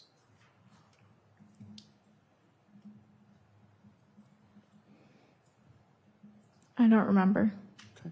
Was it delayed? Yes. After Mitchell's hospitalization, did anything else happen that caused the delay in SpaceX? I ended up going to the urgent care as well, and then Chandler fell. Okay. Chandler was in the hospital? Yes. What did you know about Chandler falling? He was running and slipped down the stairs, and then fell pretty hard and hit his head. Did Chandler talk to you about his injury? Yes. What kind of symptoms was he reporting that he was feeling after that fall? Tingles in his legs, sensitivity to light, severe headaches, weakness. Was Chandler able to physically do normal things around that time? No. What do you mean by that? He had a hard time lifting things and quite often would get lightheaded. Could he carry heavy things from what you observed or knew? No. Could he drive long distances, things of that sort? No. Was he able to travel? No. Why do you know that, or why do you say that? Because of the head injury and wearing the neck brace. Okay. I'm going to show you a couple exhibits marked 511. Tell me what 511 is. Chandler in the emergency room. Okay. And he's kind of got his hat over his head there. Yes. Who sent you? Did you see this photo eventually? Yes. How'd you get that photo? It was sent to me. Do you know who sent it to you? I believe it was Chandler or his mother. Okay. What's 512? Chandler with Mr. Halderson and Mitch during the Father's Day brunch. He's wearing the collar there. Yes. 513, another photo of Chandler in the collar. Yes. All right, move 5, 11, 12, and 13 into evidence. Any objection? No objection. They are received. They may be published. Thank you, Judge. Just so we're all looking at the same thing, you said this is a photograph that was sent to you, Chandler, in the hospital, 511? Correct? Correct. Sorry, we got to do it twice, kind of, that's how it works. 512, photograph of, that's Chandler on the left side, correct? Correct. And then in the middle, is that Mr. Halderson? Correct. And on the right, is that Mitchell? Correct. And that's, where is that photo taken, do you know? In the living room by the kitchen. In 513, another photograph of Chandler wearing that neck brace. Correct. What were you aware of in terms of like what the prognosis was for his injuries? Like what was going to happen to him or what was going on? He had a concussion, light sensitivity, and tingling in his legs. Was it going to get better?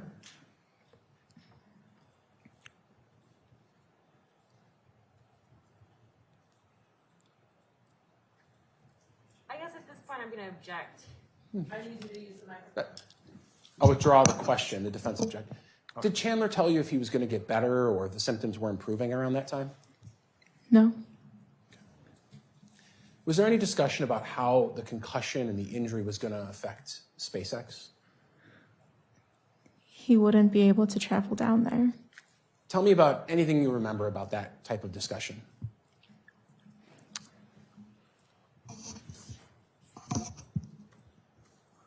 Can you be more specific, please? Yeah. What did Chandler specifically tell you about why he couldn't travel?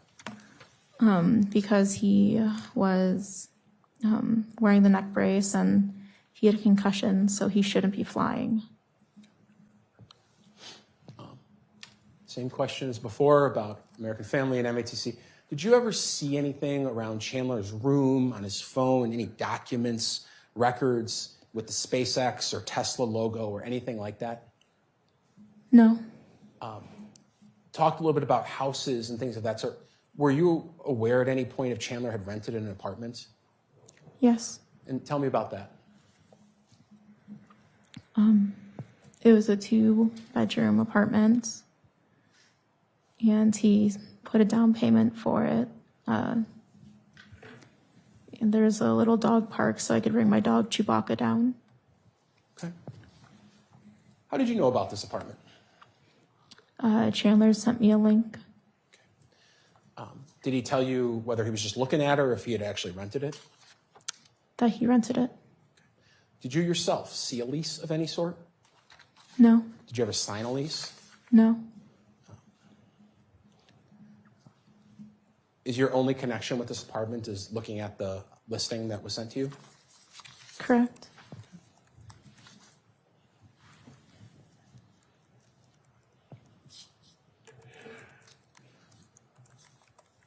We're going to start talking about events starting on June 30th and kind of all the way through July 8th at this point.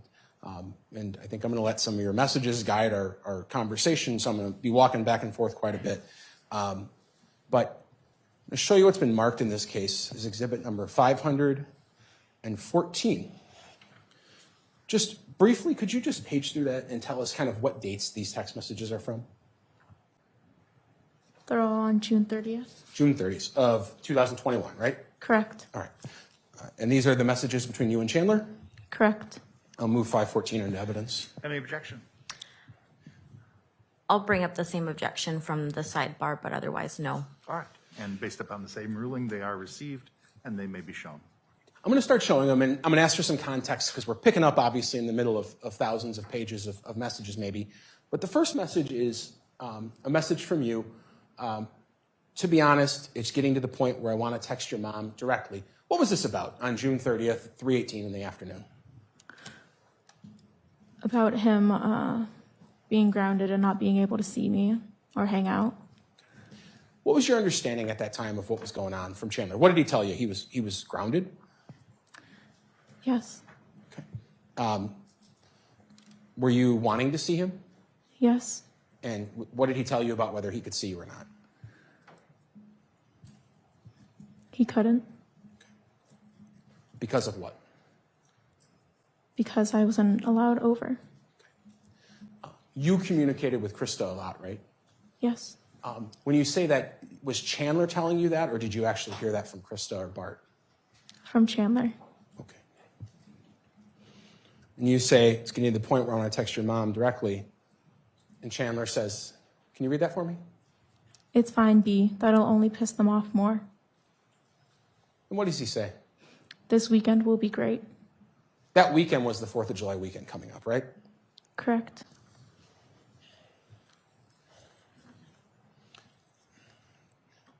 You say, now we're still June 30th, we're about 3:19 in the afternoon. You say, okay. And he says, what? Thanks, though. And then on June 30th, you send this message next. What does that say? We're not going to the cabin, right? So in the realm of messages, where the cabin, the first time the jury's seen that, how did this come up, or what was going on where you sent this message? I was under the impression that Mr. and Mrs. Halderson were going up to the cabin for the 4th of July weekend. Was that conversations or like over the phone or in person you'd had with Chandler, or was that? Over the phone. Okay. And you ask, we're not going to the cabin, are we? What does Chandler say? No. You say, I can ask if we can go to the farm, right? Correct. And that ended up coming to fruition. You did that. Yes. Okay. You read that last message you sent? That way we can say my mom can care for you since they have a lot of stuff here that they use for Mike and Papa. Your mom and Cress testified. Who are Mike and Papa in general, and what did that mean that there was stuff there for them? Mike is Cress's brother, and Papa is her father. Papa is elderly. He is over 90 years of age. And Mike is wheelchair bound and needs help going to the restroom. And overall, my mom helps take care of them. Okay. What kind of stuff were you talking about that there was stuff there? Walkers. If he needed one of those stools that you put over the toilet so an elderly person can sit down or they don't have to squat so low since it's hard for their knees. Okay.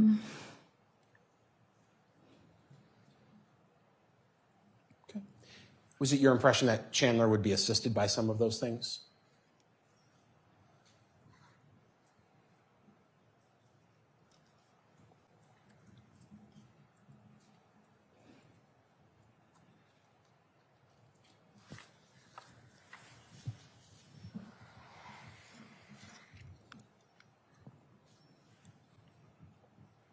No.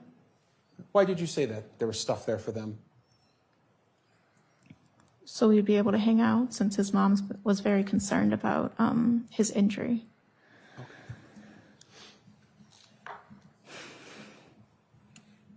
The next day, Thursday, July 1st, you worked that day? Can you repeat the date? Sure, Thursday, July 1st, so before the 4th of July weekend. Correct. You have a normal job, normal type of hours, right? Correct. Weekdays. Correct. Okay. Hopefully just weekdays, right? Showing you what's been marked is exhibit number 516. And I know it might be in a different form than usual, but in general, do you have an idea of what that is? Yes. What is that? Snapchat messages. And who are they with? Chandler. And Chandler's, to the best you can, I know these are people make up names, but what was Chandler's Snapchat name? Chazzle Dazzle. Chazzle Dazzle. And significant parts of this are redacted out. In the course of sending Snapchats, sometimes you send just, in general, people are sending pictures back and forth, and part of what we've done in this case is just redact any photographs that we really thought we could, right? Correct. Okay. I've kept one on, though, just to prove that's you, right? Yes. Okay. Is 516 Snapchat messages between July 1st and July 7th between you and Chandler? Correct. All right, I'll move 516 into evidence. Any objection? Same objection as the text messages. Same ruling that it is received, may be published. I need you to tell us about Snapchat. I don't know what everyone's understanding is. Everyone's of different ages. Some people have a Snapchat, some people don't. Just in general, what is Snapchat? Snapchat is a social media app where you can send photos with titles, or you can send messages through the chat part of the app. And what is one of the features of Snapchat that it's primarily known for that text messages maybe aren't? They aren't generally saved. They delete, right? Correct. Okay. Is there a way to manually save messages or photos on Snapchat? Yes. And is it easy or is it hard? I find it easy. What do you do? You hold down the text and you select save. And if you save the message, if you're communicating right now with Snapchat with one of your friends and they send you a snap, if you click on it and look and do nothing, that message will delete, right? Sometimes. Okay. But if you could manually save it, right? By putting your finger down and saving it. Correct. Or if you change the settings to delete within 24 hours. Right. Sometimes when you snapped with Chandler, one or both of you would save the messages. Correct. And those messages are what we're looking at here, right? Correct. Okay.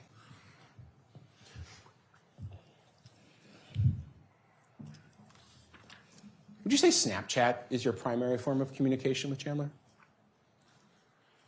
One of them. Okay. So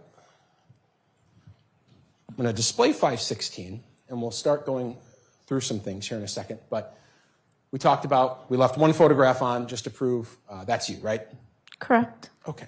And we'll redact the rest. And when, for obvious reasons, we don't want everything coming out. But on July 1st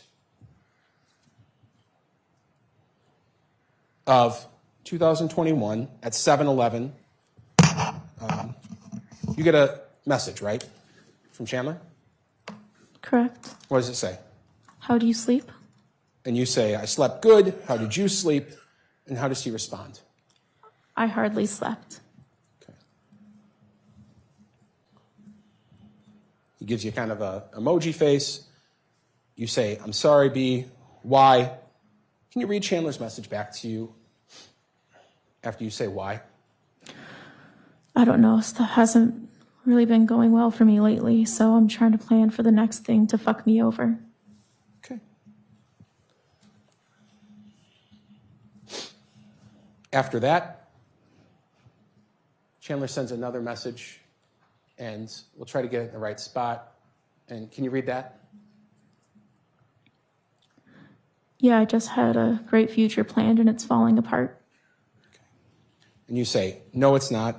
You're going to be okay. You're reassuring him, right? Correct. You respond, you're going to go to Florida. You even said it's probably just the brace, probably just the brace, right? Correct. He says, thanks. You say, of course, I love you, and I'm here to keep your booty in check. Correct. Now we're up to 7:55 in the morning. Right after you say that, what does Chandler say back to you? There's a bit of a glare. Sure. Thank you. Will you leave me even if it doesn't work? Worded bad, but you understand. You respond, no, I wouldn't. And he says, I won't stop trying. okay. You say, like, Florida would be so dope and, like, nice, but I'm not dating you for money. I love you tons. Correct. What does he say? I love you a ton too. By the way, I'm not giving up. I'm just worried. You say, don't worry, love. Don't be worried, love. It'll work out. Correct. And he says, thank you, B. You say, of course. Now we're up to 8:30. He says, you helped me a ton. Right? Correct. Other than these messages, these Snapchat messages that morning, were you and Chandler communicating by phone or anything else around 7:30 into 8:30 in the morning on July 1st of 2021 that you remember? I don't remember. Now that's a weekday, and I think you said you were working that day. Correct. About what time do you go to work?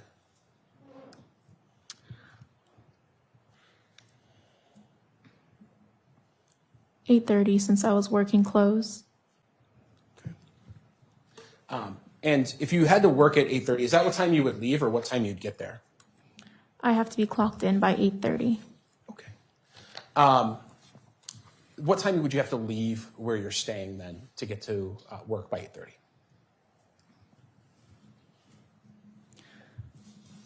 Around 8 o'clock, 8:10. When you're at work, I think we all maybe send an occasional message or two, but are you frequently on your phone a lot at work or only when you just have a second? When I have a minute. Do you have a busy job? I do.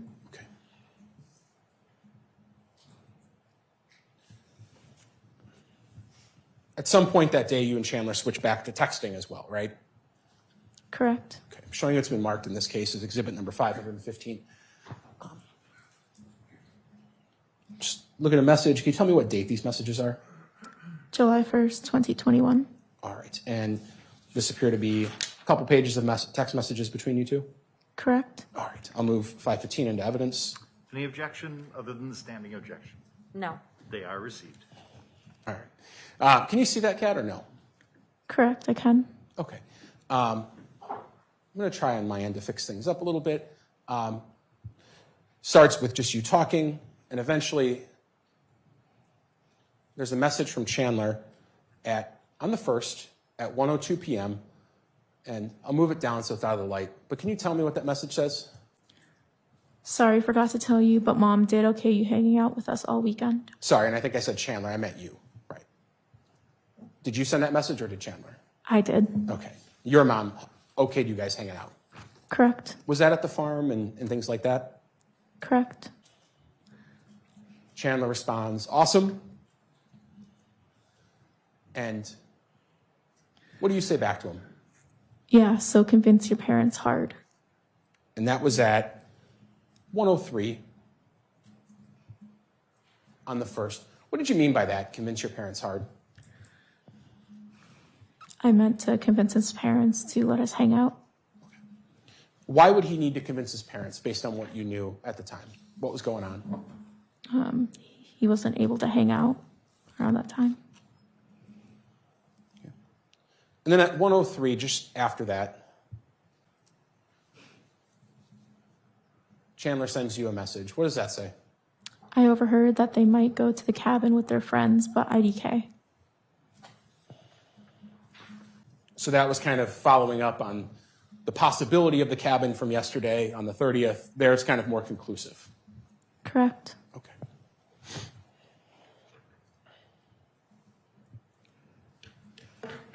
What time did you get off work? What time did you get off work generally? Or if you know, what time did you get off that day? 5 o'clock.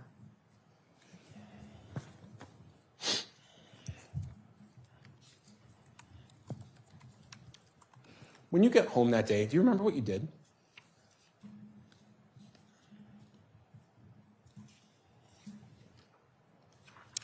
I don't remember. Okay. Do you and Chandler FaceTime a lot?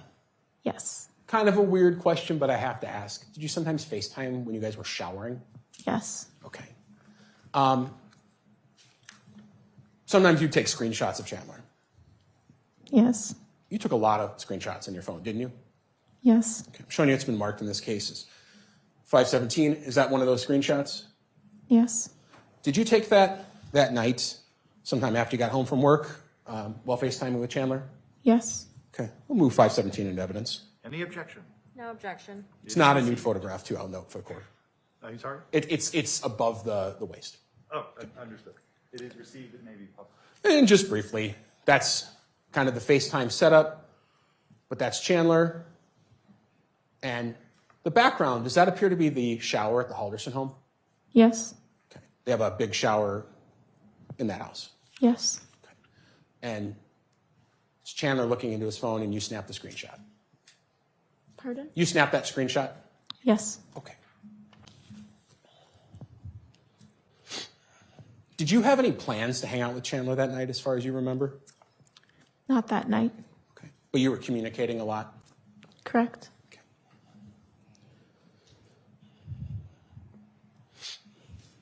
Later that night, at some point, Judge, if you could turn the lights on just briefly for the witness. There's some additional messages. Around 8:30 at night, Chandler sends you a couple of messages. Could you just, there's one with an emoji, but could you read out the two that have text? Baby, I need you. Baby, I need you. Yes. Did you know what that was in reference to? I don't recall.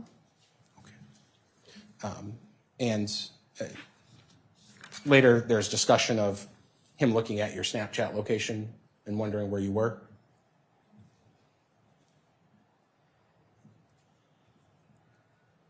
Correct. Okay. And I think I said 8, but it's a military time, so that would be 6:30-ish or so. Okay. Which exhibit were those in, counsel? Sure. I was referencing Exhibit 516. Thank you. After, so around 6:30 or so, when Chandler sends you the message, baby, I need you, do you recall talking to him after that, verbally, on the phone?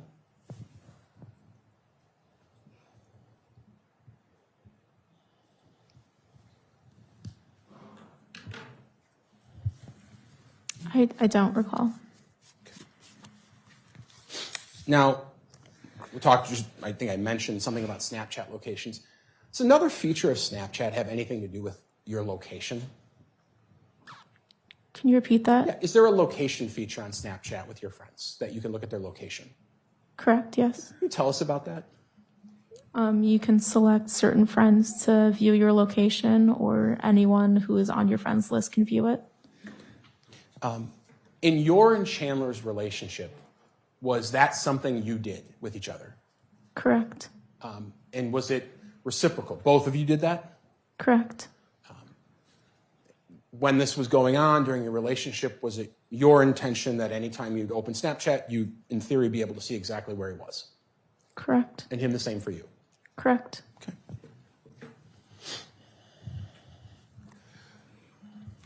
Were you aware at all of what Chandler's plans were the night of the 1st, when you were either FaceTiming while he was in the shower or any conversation? Did he talk at all about what he was doing that night? That he would be taking care of the dogs and was going to make dinner.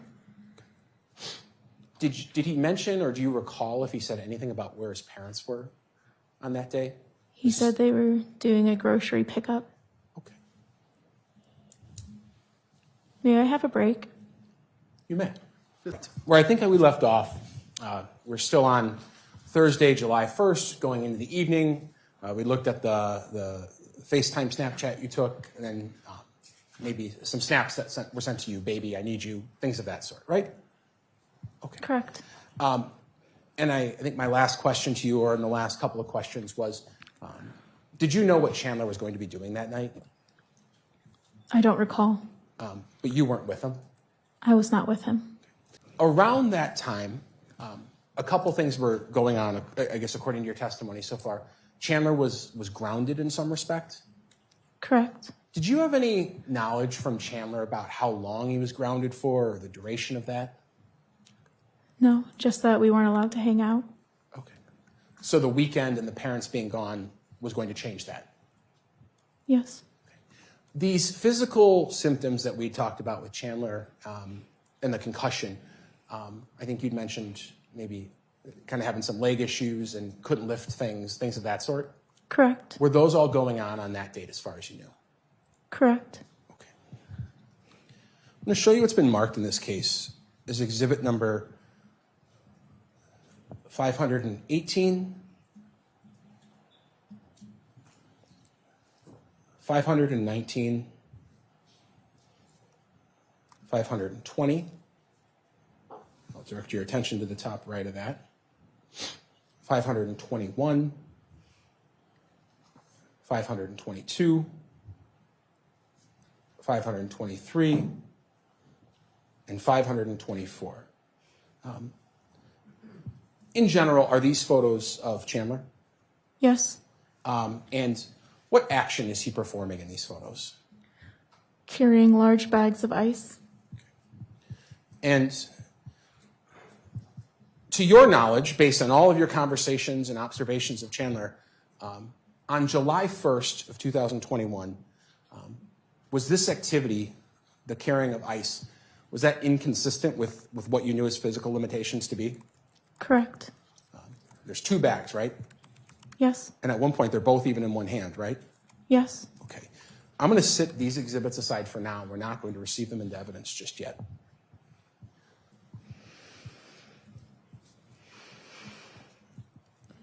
So if those photographs were taken the night of July 1st, that would be surprising to you. Yes. Going into the next day, the day before the weekend, I guess, so now we're into July 2nd, which is a Friday. Did you work as normal that day? Yes. And kind of as before, maybe messaging with Chandler throughout the day? Yes. What were your general plans that Friday? Do you recall? To stop at Target, stop at my apartment, stop at my mom's home, and then go to Chandler's. And what were you and Chandler going to do? Hang out, have a sleepover. Were you excited about this? Yes.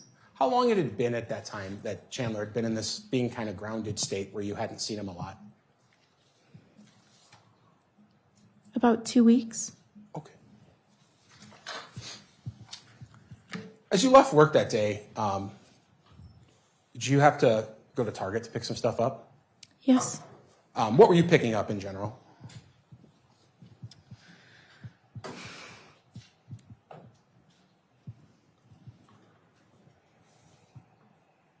Maybe I'll ask a better question. Was it groceries? Yes. Okay. I'm going to show you it's been marked as Exhibit 525. What is that? Pork chops, oat milk, cheese. Sure. Is this from the Hilldale Target? Yes. Do you do the pickups at Target, or do you go in and shop? I do the pickups. Okay. So like a lot of people during COVID, you've done the pickup thing where you order ahead? Correct. Okay. And I'll move 525 into evidence. Any objection? No objection. It is received. It may be published. Not crazy exciting for everyone, but it's the Hilldale Target, picked up at 529. Hilldale here in Madison, kind of down University Avenue, right? Correct. All right. Got a couple things, some pork chops, some oat milk, some cheese, normal stuff, right? Correct. But you didn't stop there. You went to another Target, didn't you? Yes. How does that work that you end up at 2 Targets in the same day? If something isn't available at one Target, I will order it at another and then go pick it up from there. Okay. So you went to multiple Targets. Correct. And so there we see Madison East Target at 637, right? Correct. You got a watermelon. Yep. Awesome. Were you taking these things over to the Halderson house? Some of them, yes. And when you pick things up at Target, you've done this a lot, I would imagine. Very often. Do they put any sort of stickers or markings on the bag to indicate this is for you? Yes. In general, just describe what goes on those bags. It is a barcode for them to scan after they receive my order, and it has my first initial and last name. Okay. I'm going to show you what's been marked in this case as exhibit number 526. Maybe some more messages, but take a look at that. Does that appear to be text messages between you and Chandler there that day on the 2nd, July 2nd? Correct. Starting in the morning. Yes. Okay. I'll move 526 into evidence. Subject to the standing objection, it is received. And so, in fact, kind of first thing maybe you say to him that day is you got to go to both Targets for your groceries. Yep. That's 923. And then you're going to take some of them to your mom's. Yes. Tell me just real quick, and we're not going to talk about addresses, but general living situation at the time, back in July of last year. Did you live with your mom? No. Did you have an apartment? Yes. And would you sometimes stay at your apartment? Yes. Sometimes at your mom's? Mm-hmm. Okay. Chandler says, okay, at 9:23. And then on July 2nd at 9 in the morning, after you talk about Target, can you read that message from Chandler to you? Don't rush. I have tons of chores they are having me do. You say, okay. And then you talk about what you're having for dinner. Maybe burgers, maybe chili. Yes. Okay.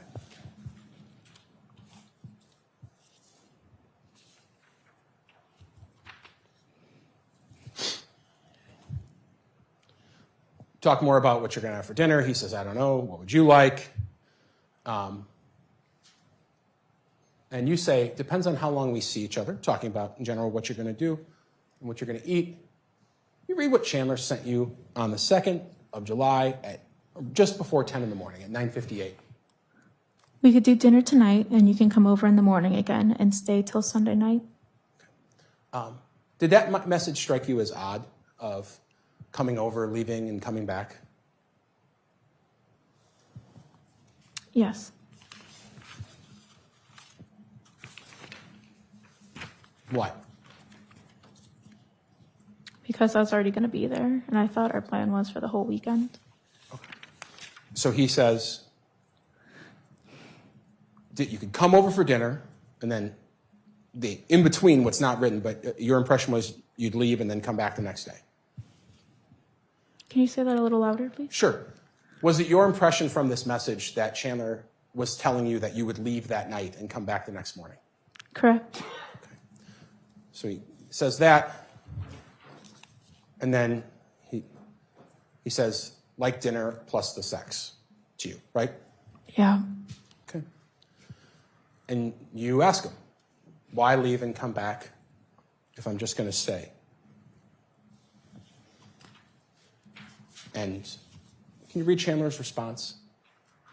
So I can get some chores done. Did you know what chores he was talking about at this time?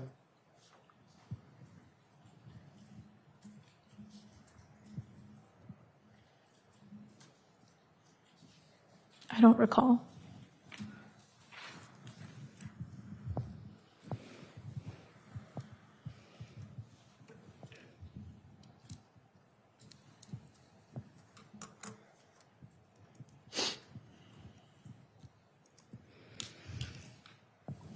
I'm going to show you another exhibit marked 527 in this case. Just in general, do those appear to be more text messages between the two of you on July 2nd? Yes. I'll move 527 into evidence. Any objection? No objection. They are received. They may be published. Considerable discussion about what you're going to eat, yes, toppings. You're going to check some buns. There's talk of all the burger ingredients. You're talking about food, right? Correct.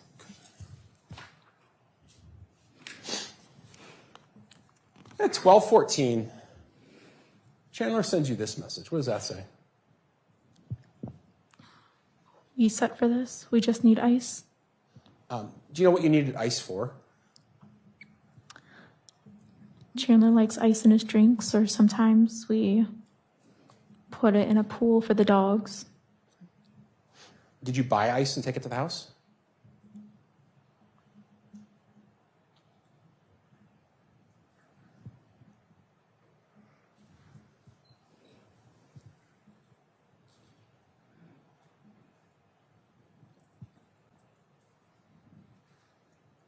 I don't remember at the moment. Do you remember if that day when you went over, you put ice in a pool for the dogs or anything like that? No. And just after that, Chandler sends you another message. Can you read that? And now hydrogen peroxide because I stepped on glass. Is that the first you had heard about any sort of injury? Yes. Now, after this message was sent, are we looking at the whole communication, or was there like a phone call or anything like that, or is this all you knew?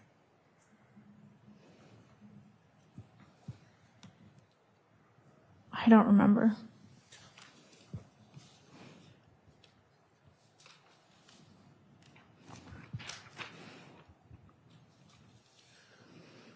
You respond, more talk about groceries. I'll bring spicy cheese and pickled jalapenos. Yes. Okay. And again, and I apologize, no one likes to see their messages probably on a giant screen, but it just, in general, you say, and Jesus, you're kind of just making a joke that you'll bring Jesus with you. Yep. Okay. Chandler responds at 12:16, yes, please, but then quickly follows up. Can you read that last message? But for real, if your mom has an extra bottle, that would be great. And a Swiffer wet jet. Extra bottle, and was it your belief that he's referring to hydrogen peroxide? Correct. You respond almost immediately, we have both. He says thanks, and it'll be the end of Exhibit 527. Had Chandler ever asked you to bring hydrogen peroxide over before, as far as you remember? Not that I remember.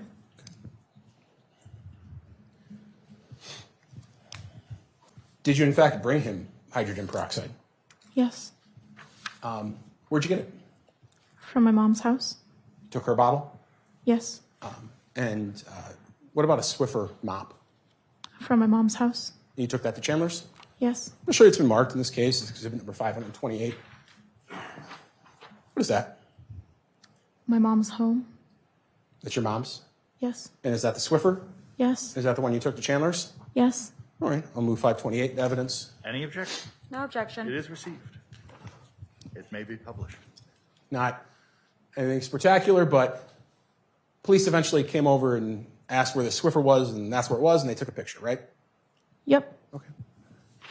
The bottle of hydrogen peroxide and the Swiffer go with you as you're kind of making your way from Target to your mom's and then to Chandler's that night, right? Correct. Okay. When you get over to Chandler's house, do you take the bags of groceries inside, or do they go inside at some point? Yes. And the hydrogen peroxide Yes. and the Swiffer? Yes. When you first go in the house that day, did you notice anything off? There was a smoky smell. Okay.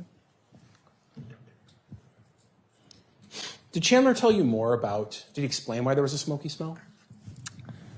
Because he was playing catch with Rizzo in the house, and the glass shattered in the fireplace. And so the smell got into the home.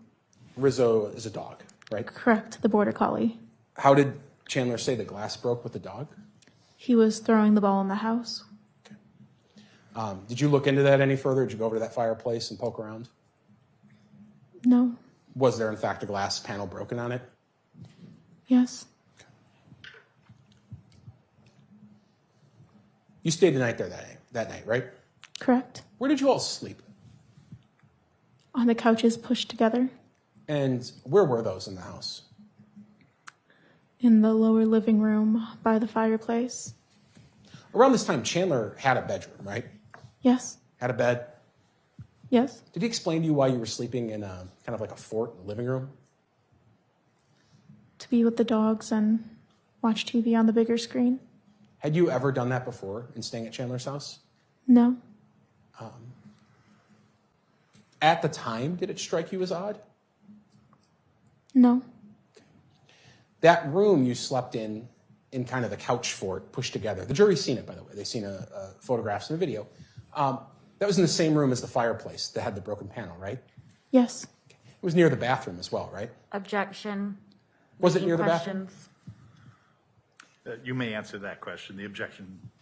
The question was rephrased in light of the objection. Can you repeat it, please? Was it near the bathroom where you were sleeping? Yes. That night, do you recall anything unique or special about sleeping, or was it kind of a normal night other than the fort? The girls, the dogs, Rizzo and Izzy, were riled up because of the fireworks.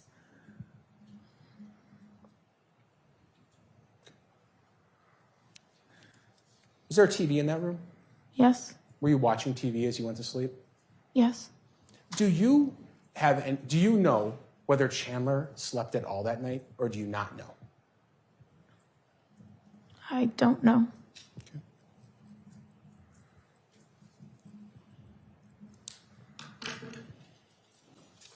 While you were with Chandler that night, did he say anything about where his parents were? Up north at their cabin.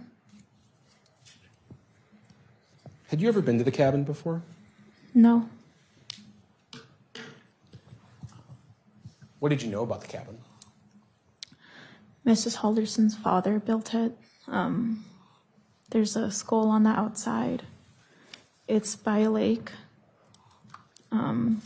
And they'd go up there often, whether to change the window panes or do work on it. Now, you stayed there that night. You stayed in the couch fort thing in the fireplace room. The next day, did you stay there or did you leave? I left. Early? Very early. Okay. Camera showed you leaving about 6:55. Would that be about right? Yes. Okay. And that day, you and Chandler continued texting a little bit, right? Yes. Okay.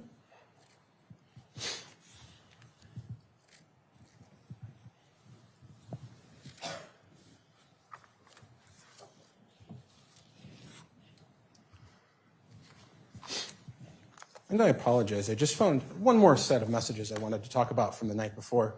Just before you got to the house and you were doing the target pickups, Exhibit 529, is that a series of messages kind of after you got off work?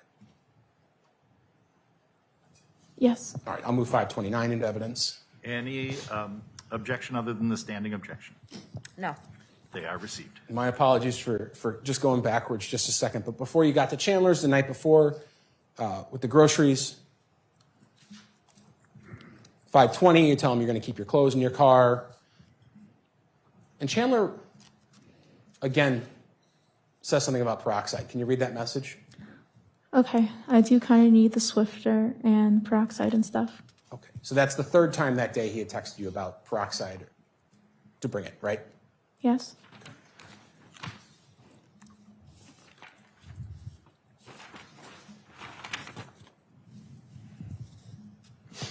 So the next day you wake up early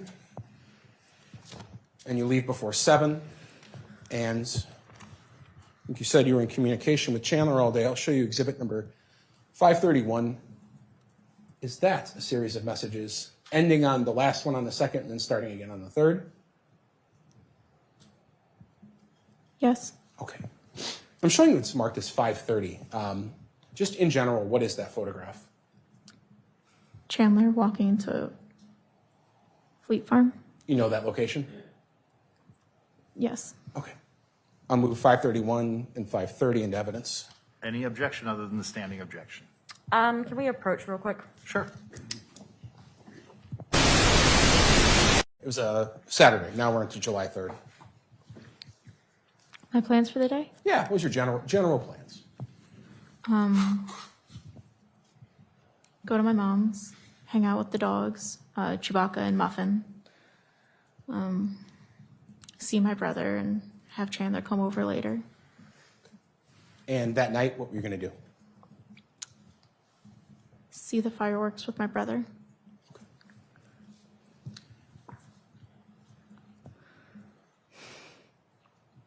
That day, when you left, were you aware of what Chandler's plans were? To do chores. He had mentioned chores a couple times. What was your understanding of chores? Did he tell you? I don't remember. I'm going to show you. Actually, I already did. 531's received into evidence at this point. Yes. Okay. You're texting Chandler in the morning.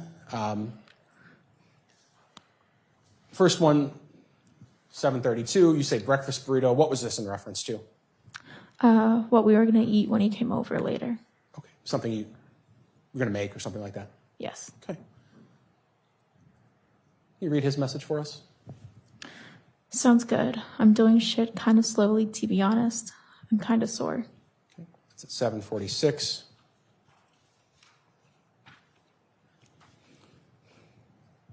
You say, I could have helped you this morning? Yes. What was that in reference to? Doing his chores. Did he ask you to help him? No. And why did you send that message that you would have helped him?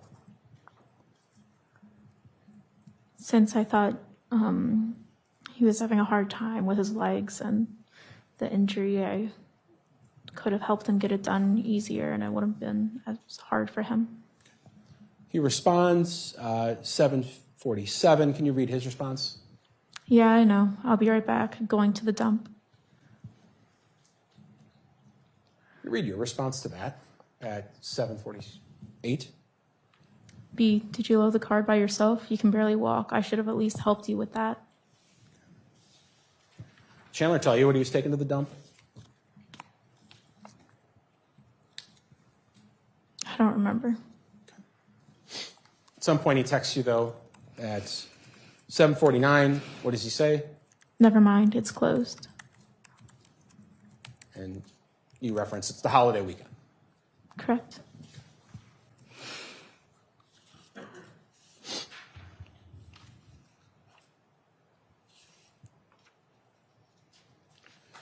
At some point, there's a series of messages from you, and then this one comes at 8:38. What do you say there? Hey, did you pass out? That's a question mark. Why would you send a message like that, or why did you send a message like that? I was worried because of the head injury. If he's overexerting himself, he might push himself too hard and pass out. Okay. And you had sent him a series of messages that he hadn't responded to. Correct? Correct. Now, that morning, when you left the house early, you've already testified that he was going to do chores, and then there was some text about the dump. Did Mr. Halderson say he was going anywhere else that you knew of that morning?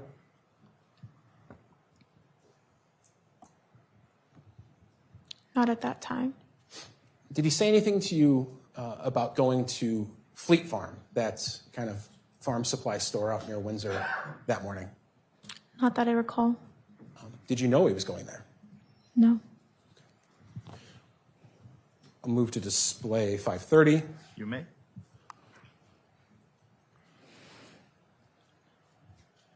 Is that Chandler walking into Fleet Farm? Yes. And if that was a screenshot of a video taken that morning just after you left, you don't know anything about why he'd be there, right? No.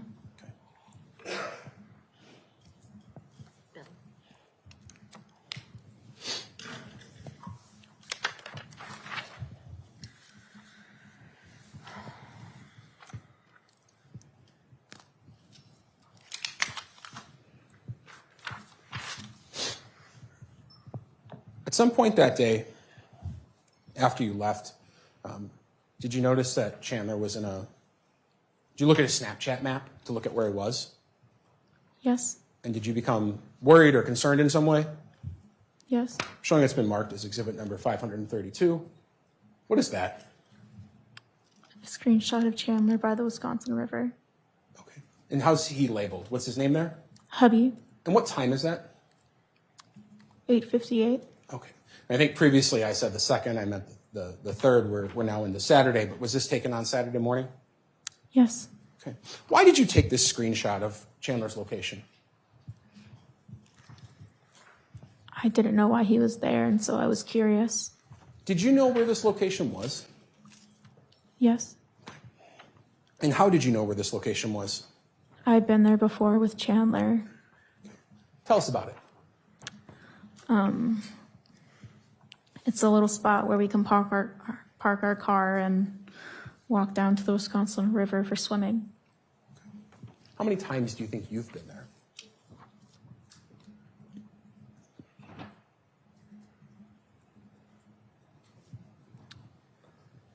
Two or three times. I'm going to move to publish 532. You may. Was it received? Is this that screenshot? Yes. And that's the location, right? Yes.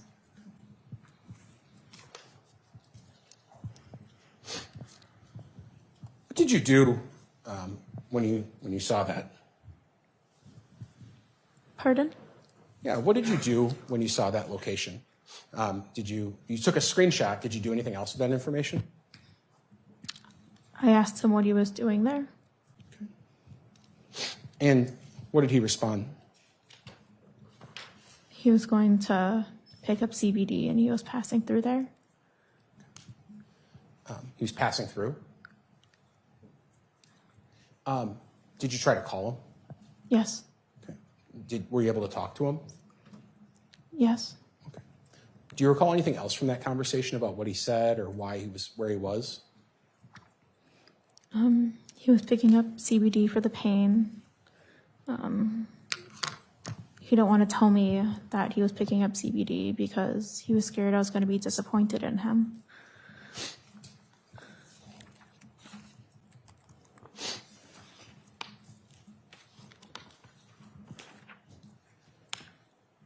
And around that time that you took that screenshot, was that when all of these messages were being sent that we looked at in this exhibit where no one was responding to you? Ending with, hey, did you pass out?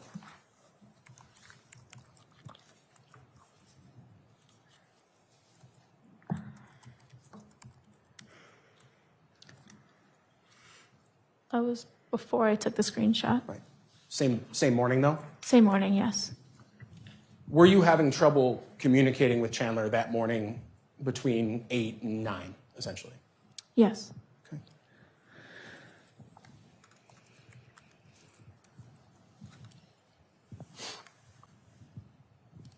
Prior to, well, I said a different way. When was the last time you were at that location, that out by the Wisconsin River with Chandler, approximately?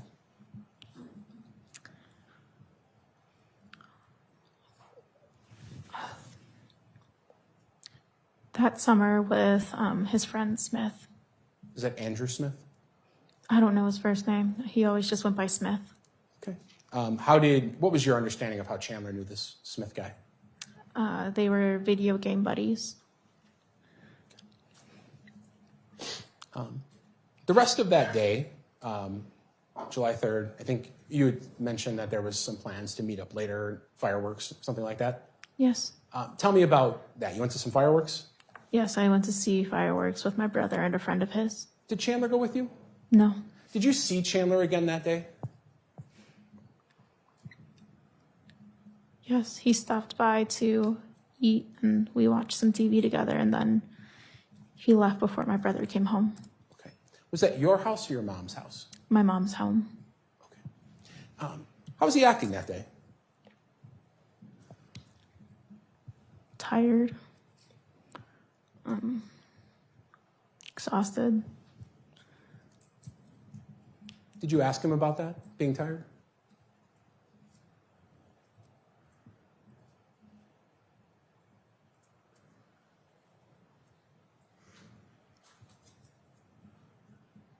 I don't remember.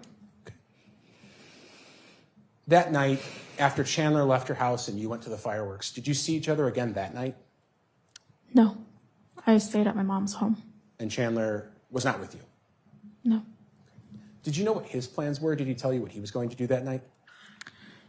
Take care of the dogs because they get riled up with fireworks and do more chores. This night or any of the nights we're talking about in question from that whole kind of week period from the 30th till the 8th of July, but specifically this night, do you know of any reason or did Chandler mention anything to you about a reason to go up near the Wisconsin River at night near Portage? No. And was there ever, in your mind, did you ever know of any plan for Chandler late at night, 10 or even later, to be up in that area? No. Next day, the 4th of July, you slept at your mom's, Chandler slept at his house. 4th of July, what's the general plan that day for you? to grab breakfast with my brother's friend, have Chandler come over so we could all go to the farm, do some shopping with my brother and his friend, and then that night go back to Chandler's. There was a plan to go to the farm. Yes. Who all went to the farm that day for the 4th of July? Chandler, myself, my brother, and his friend all went, but my mother, Cress, and Mike and Papa were there as well. When you got to the farm, were you with Chandler most of the time? Yes. Did you walk around the property at all? Yes, but not very far since he couldn't walk. What kind of things did you talk about while you and Chandler were walking, whatever distance you did around the property? About how far back the property goes, which I talk about often with people. The wildflowers. When you say how far back the property goes, what do you mean by that? Whenever I bring people there, I generally point out where our property line ends. To your knowledge, had Chandler ever been there alone? Not before then. And had he been there often with you prior to this? Yes. That night, the 4th of July, you're at the farm. What type of things do you do in general at the farm that night? We walked to the chicken coop to see the chickens. We ate with my family. We did a little walk up to the pool, and then we later swam in the pool. Did Chandler get in the pool? Yes. And how late would you, if you had to guess, how late were you at the farm that night? I don't recall the time. Did you leave at some point and go somewhere else? Yes. Where'd you go? I drove my brother's friend back to our home with Chandler. And by home, I mean my mom's home. And he left, and I picked up my clothes. And where did you sleep that night? Is this Sunday, the 4th? Sure. This is the 4th of July. Yep, Sunday. I slept at Chandler's home that night. Okay. So when you say you picked up your clothes, what do you mean by that? I started a load of laundry at my mom's home, and it was left in the wash, and I brought it to Chandler's to dry it in his dryer. And in Chandler's home, where's the laundry at? The laundry room is right next to his room, which is on the upper story where his parents' room and the guest room is. Did you and Chandler do anything else that night once you got back over to the Halderson place? We put my clothes in the dryer and then went to his mom's coworker's home, Dan. What'd you do there? Lit off some fireworks. Anything unique happen lighting off fireworks, or is that just a normal thing? Normal for the 4th. Chandler burn himself at all? Not that I remember. Do you remember at any point Chandler burning himself the entire weekend or week you were with him? He said when he was making burgers for me, he burned it on the grill. Did you see that, or is that what he just said? Pardon? Did you see that happen, or just nobody said? That's what he said. That night, did you sleep in the couch fort again, or somewhere else? On the bed in his room. Okay. Why, was there any discussion with Chandler about why now it's okay to sleep in the bed versus on the couch fort? The couch was bothering my back. That night, was it a peaceful night's sleep, both in the bed, or was it restless a little bit? It was restless. Tell me about that. The dogs were freaking out with the fireworks. At one point, Izzy, the older dog, who's around 15, fell down the stairs. And it was hard to keep them calm with all the fireworks going off. What did Chandler do when the dog fell down the stairs? When she fell down the stairs, he laid down with her and was making sure she was okay and petting her. Were you asleep at that time in his room? No, I wasn't asleep. Okay. Were you and Chandler, about how long was Chandler away from you that night while you guys were sleeping? Where you were in his room, excuse me. Can you say that a little louder? Yeah, you mentioned that Chandler went downstairs with the dog. About how long of a period was he away from you dealing with that? I don't know.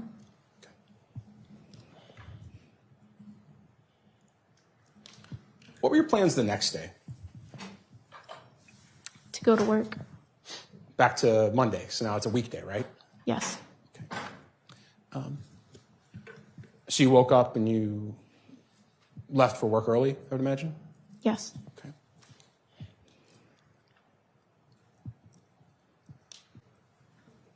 going to show you an exhibit marked in this case as 533.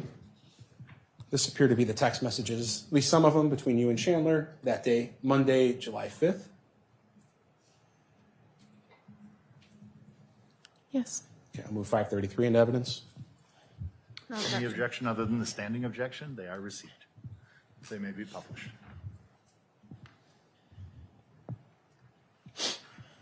I'm going to go to the second page. In general, you're texting about work life, your work, frustrations maybe. Yes. Okay. And at that point, as far as you knew, were you going to be at this job that you were at long term? I was under the impression I would leave in August. And where were you going to go? Down to Florida. 11:30 on the 5th, what does Chandler text you? Don't piss them off till we know for sure we are moving. And you respond, I won't. Correct?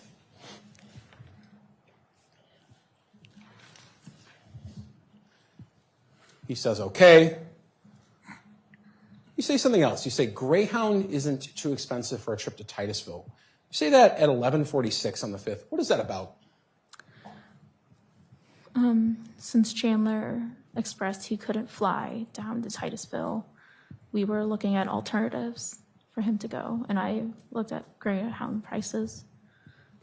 When you say we were looking at alternatives, who was more so looking at alternatives, you or him? Me? You? Yes. You say Greyhound isn't too expensive, no pressure, just saying. Correct. You read what Chandler says? Nope, 870 for a straight shot to Orlando. And you respond, what? All this occurring just before the noon hour on Monday. And then Chandler says, Uber is $200 to Titusville, meaning the Greyhound plus the Uber. And you say it was $240 to go straight to Titusville. What are you looking at when you're doing this? I was looking at the Greyhound website. So you thought it'd be about $240. What did Chandler text you? So like $1,000 to get there with not much of my stuff. You respond, WTF, where am I? Or he responds, what, WTF, where am I looking? And you say, you're very off, essentially is what that message means, right? Yes. Oh, okay, is his response.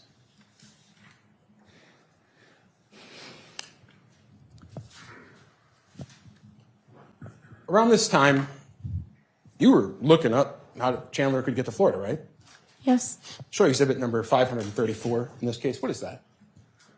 It's a screenshot of the Greyhound website of me looking up a trip to Titusville from Madison. And you took the screenshot? Yes. Did you send this to Chandler? Yes. Okay. And that was in the middle of those text messages, right? Yes. Move 534 in evidence. Any objection? Can we approach? Yeah, 534. What are we looking at there? The price for a trip from Madison to Titusville, Florida on Greyhound.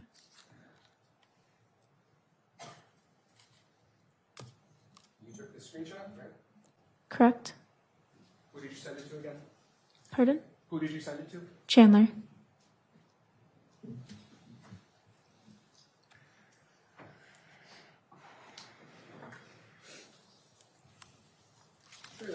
this case is exhibit number 536, and I'll show you 537. See if it's true. 536, is that another set of messages between you and Chandler that day, July 5th? Correct. What is 535? What is that? Oh, sorry. It's a screenshot of UW clinic. And did you take that Yes, I did. in relation to what? Why did you take this screenshot? That's where Chandler said he was going to have his appointment for that day. I'll move 536 and 535 into evidence. Any objection other than the standing objection as to the texts? No objection. They are received. So we're still on that day, July 5th. But we're in the afternoon, and you text me. Can you read that last one? Text me when you get to your appointment. And we're about 1:30, aren't we? Yes. Chandler says, yes, dear.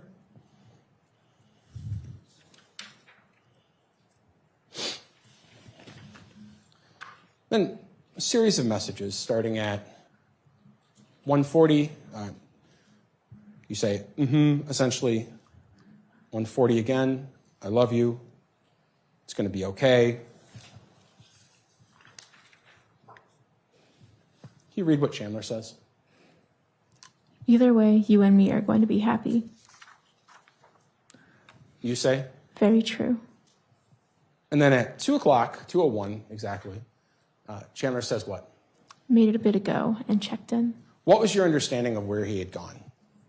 to the location that I had screenshotted for his appointment.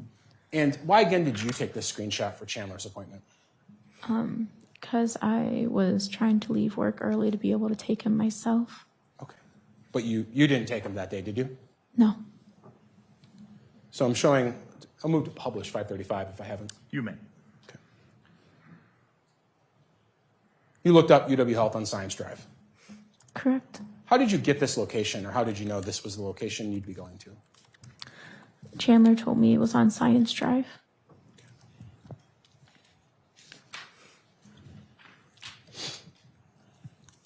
At that point, after he says he made it, checked in, at just after 2, what does he say?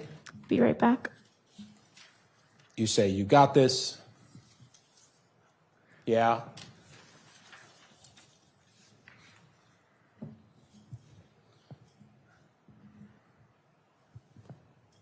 You ask him about what you're doing later, 2:19, but then Chandler sends you a message. What does that say? Just need you to know because I have horrible reception. Then it was sent again. Does that look right? Yes.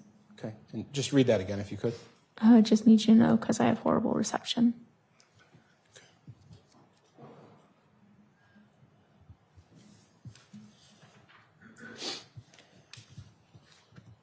Your understanding at that time is that he was at the UW Health Hospital on Science Drive, or the clinic. Correct. You respond, okay. Then what do you say there? Do they not? I meant to say, do they not have Wi-Fi? Okay. What do you say after that? We can snap if that's easier. Why would that be easier? Because they generally have Wi-Fi at all UW Health clinics. And so if he doesn't have reception on his phone, we could still snap with the Wi-Fi.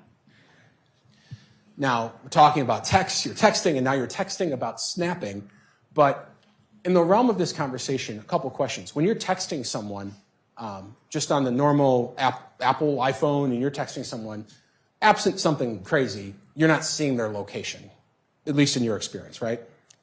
On the Apple location? In these text messages, this isn't how you looked at where Chandler's location is, right? It was Snapchat. Correct. So if someone, in your experience, wasn't on Snapchat or able to use Snapchat because they didn't have Wi-Fi or a signal, would you be able to tell where their location is? No. Can you turn off on Snapchat the ability of someone to see your location? Yes.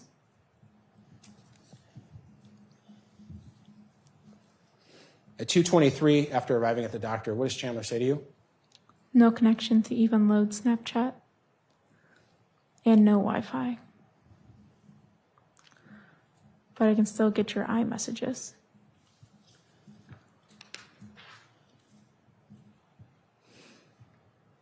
No connection to even load Snapchat. And no Wi-Fi.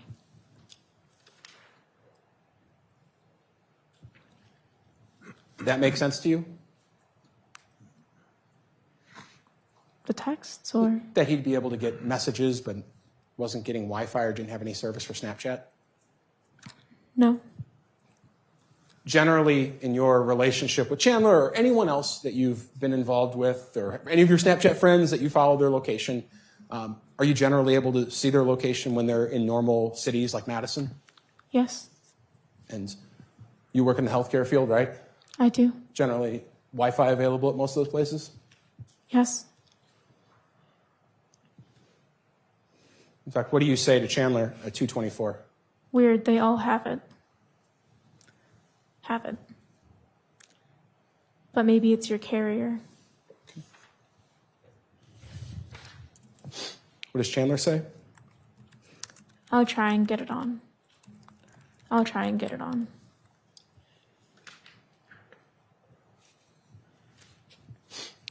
Some of those messages were duplicates. Do you know if they were sent twice or they were just received twice?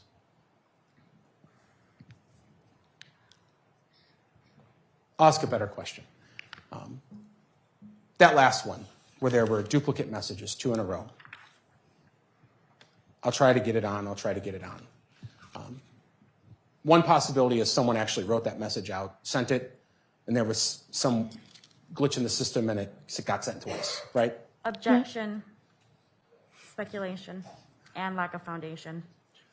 I think the witness has testified to some electronic savvy enough that I think I'll let the question be asked and answered if she can.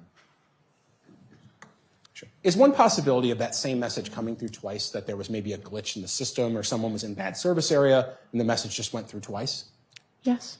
Is another possibility that someone actually wrote that out and sent it twice purposefully? Yes.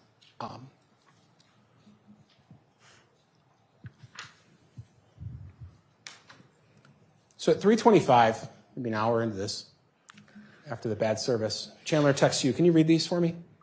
Hi, hun. Heading home. They took an x-ray and a CT scan. Nothing bad on the x-ray.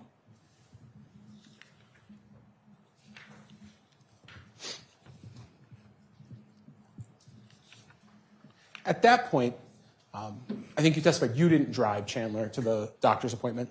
No. Did you FaceTime with him while he was there? At the appointment? Yeah. Not that I remember. And did you see his location, his Snapchat location? Was he at any doctor's appointment that you could tell? Not that I saw. And so kind of like I asked you before with the jobs and the school, absent what Chandler was telling you, did you have any indication that he in fact was at any doctor's appointment? Do you know for sure? No.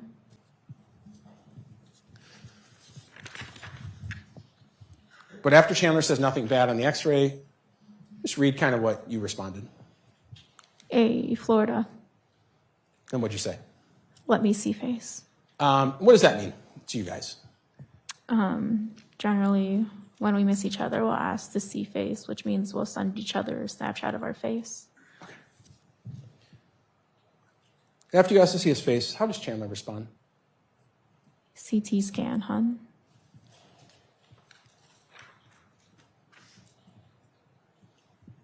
You ask him what was on it. No bad news. Can you read his response to you? They haven't determined anything. Both my legs like they were, and all. I gotta wait to hear what they determined.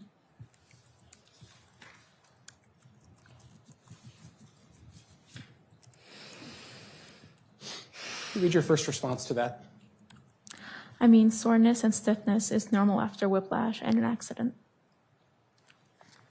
And the next one. especially with how much your fam wouldn't let you move around your house. What did this message mean? Why did you say that?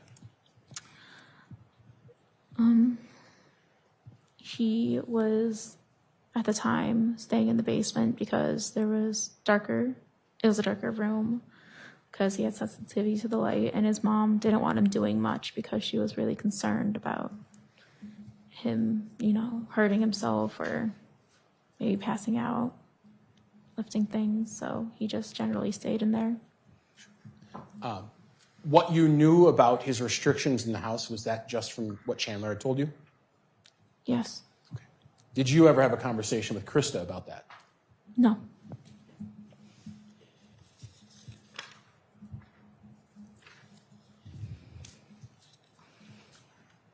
You read his response at 3:28. No need to be worried. Just gotta wait. And next one. FaceTime when you get off.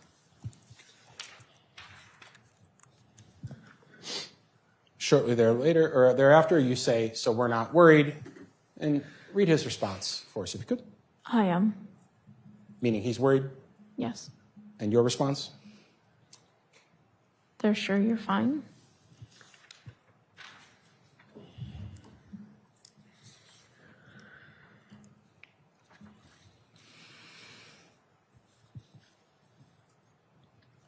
You just could read your messages to him at this point, starting at 3:29. What? Snap me back. Sir. Are you okay? What does he say? Sorry. And you say, Are you okay? what are these messages? Did you know what was going on? You were sending him a series of messages. Did you have any idea of why he wasn't getting back to you? Not that I recall. When you say snap me back, even though maybe we didn't see it, does that indicate maybe did you send a snap to him around that time? Sorry, did you respond? Pardon? Did you send a snap to him around that time? Is that why you said snap me back?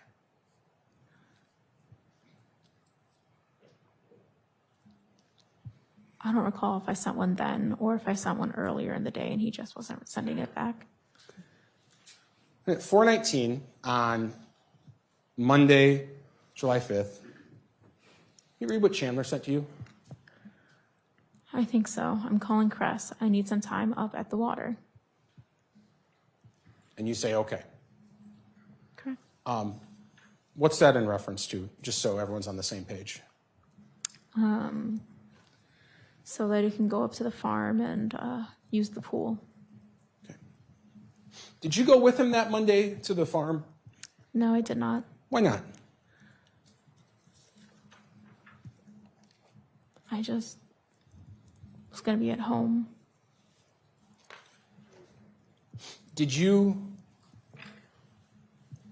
again, I think you already testified that Chandler hadn't been out there by himself before to the farm, but did you overhear any sort of conversations with Chandler the day prior, perhaps asking to come out?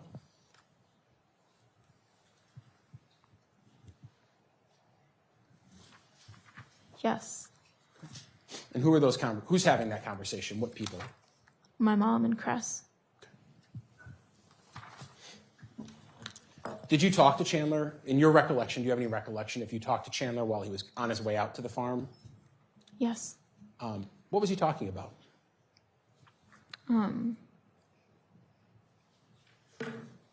About how he wants to use the pool and if I knew if Cress was home and if I could get a hold of her.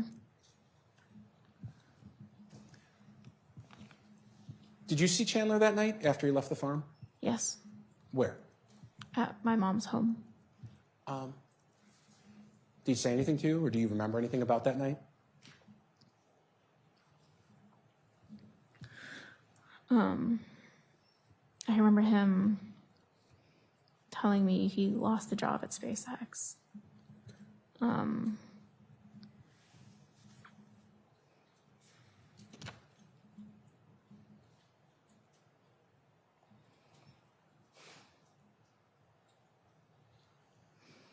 Did he say why he lost the job at SpaceX?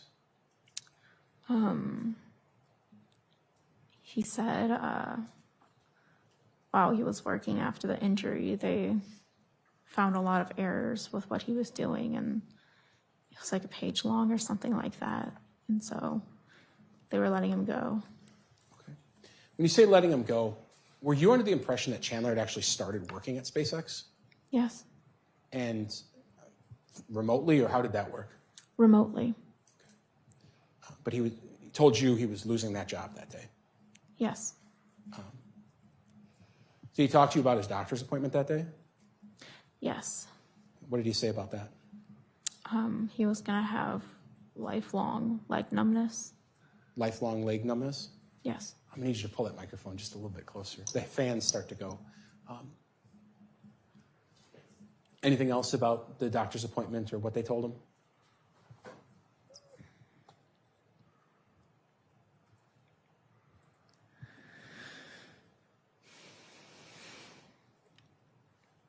Not that I can recall at this moment. How was he acting when he told you he'd lost the job at SpaceX? Sad. Just down.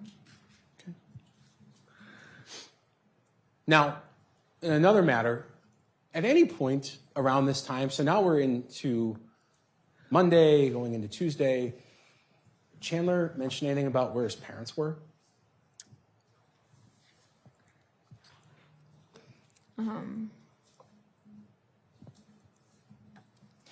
That they still weren't home and that they were probably still up at the cabin. Did you have any impression, or were you told from Chandler when they were coming back from the cabin? Either Monday or Tuesday morning. Okay. I'm sure it's been marked in this case as exhibit number 537. First couple of messages on there. Does that appear to be, now we're into Tuesday, July 6th, messages between you and Chandler? Yes. Okay. I'll move 537 into evidence and ask to publish it. Any objection? No. 537 is received and may be published.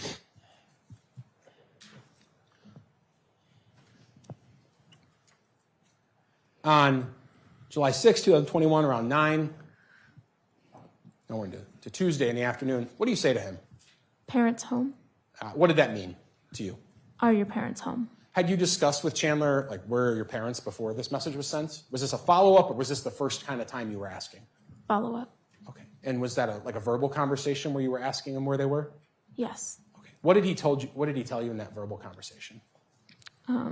There's poor reception up north and by the cabin, so that's why he had been hearing from them. Okay. So you say parents home. Go ahead and read Chandler's response. 905. No. What do you say? Text Mitch. Mitch is his brother. Correct. Why'd you think you should text Mitch?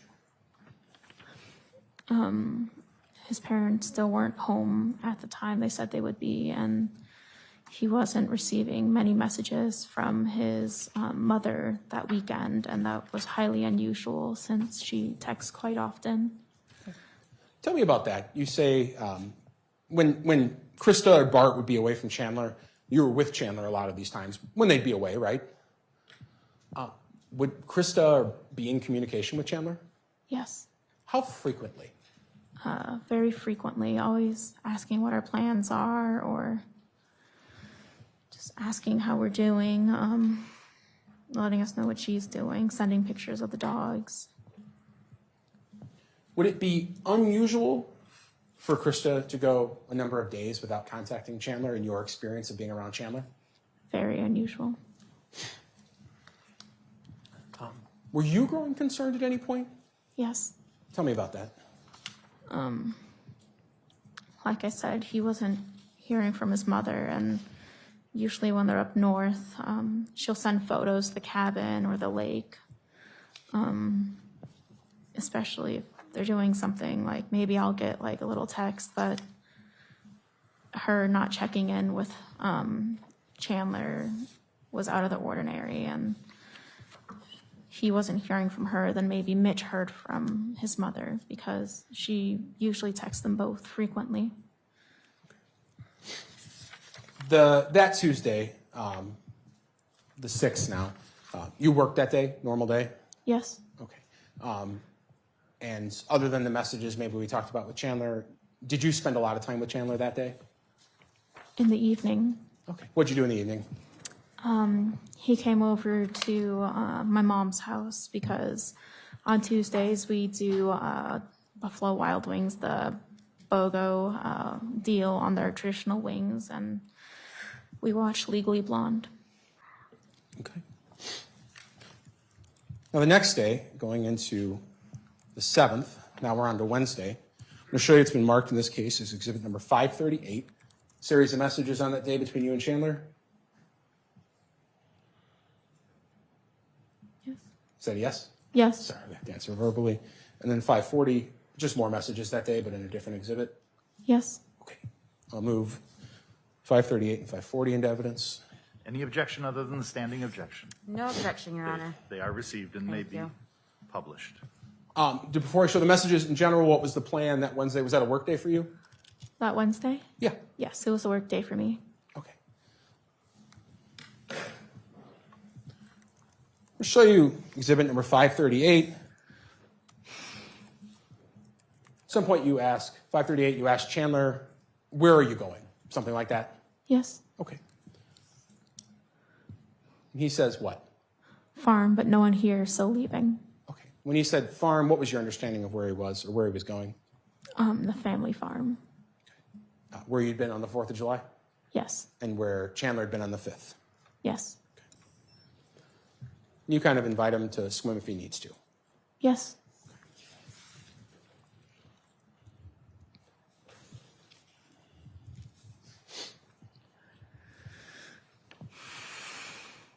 There's a message with no content there at 10:16. Chandler texts you. What does he say? I feel weird. And you Why? say what? You say why? Yes. 10:54. What does Chandler say? Sorry, I'm stressed, hon. You say it's okay. You can swim if you need to.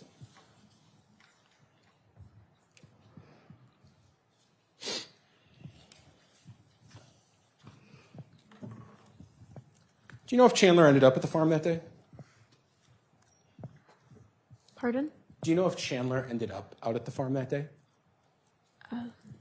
Yes, by the texts. And do you know how long he stayed or what he did there? No. Were you with him? No. Were you in communication with anyone else about Chandler going out to the farm that day?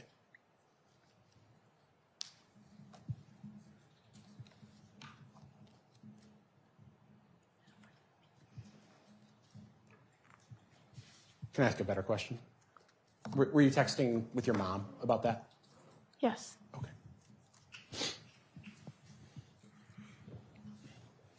Did you go out to the farm that day? Wednesday? On Wednesday, the 7th. No. After the 4th of July, that weekend in general, remember earlier when I asked you about the Target pickups you did and the things you brought to Chandler for the cookout? Yes. Did you ever take those Target bags out to the farm? No. Would that be something you would ever do, is bring your garbage out to the farm and throw it away in a garbage can out there? No. I'm going to show you, it's been marked in this case, is exhibit number 538. In general, can you just tell me what that is, what it looks like? The garbage bin's on the farm in a Target bag. It's 159. Sorry, that was 158. This is 159. What is that? The inside of the bin. And these are garbage bins you've seen before while you're out there? Yes. 160. What does that look like? A Target bag. I asked you earlier, were there labels on those bags that you get when you do grocery pickups? Yes. What is 161?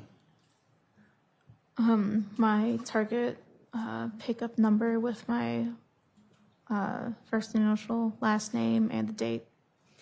And that date is July 1st. Correct.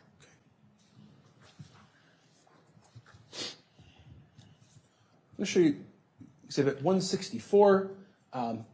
Is that just a little bit more of an overview of that Target bag? Yes. 165, same thing. Is that what it is? Yes. 166, Yes. and 167. Yes. Okay, those are all appear to be, what they appear to be the target bags that you picked up on the first, those target pickups? Yes. I would move 158, 159,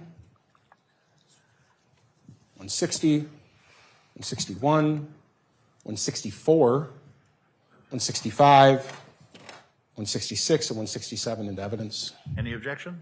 No objection, thank you. They are received. They Just- may be published.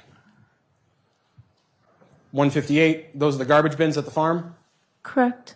And I think you described what was in front of it, but what did that appear to be? A Target bag. There's 158, 159, what are we looking at there? The inside of the bin. 160, what are we looking at there? A Target bag. I'll jump around a bit. 167, is that just a close-up of the target bag? Correct. I think we had a few of those. 166, 165. But in 164, another close-up of the bag, where I'm pointing at the bottom of the photograph, is that one of those labels? Yes, it is. And in 161, is that a close-up of that label? Yes, it is. When it says date put on hold, is that the date you ordered it? Yep, the date I ordered it. Okay. Kat, did you dump off that target bag out at the farm? No. If the bag inside of it had rags that were covered in a red substance, do you know anything about that? No. Do you know where it would have come from? No. Where would that bag have been last, in your knowledge? The Halderson resident.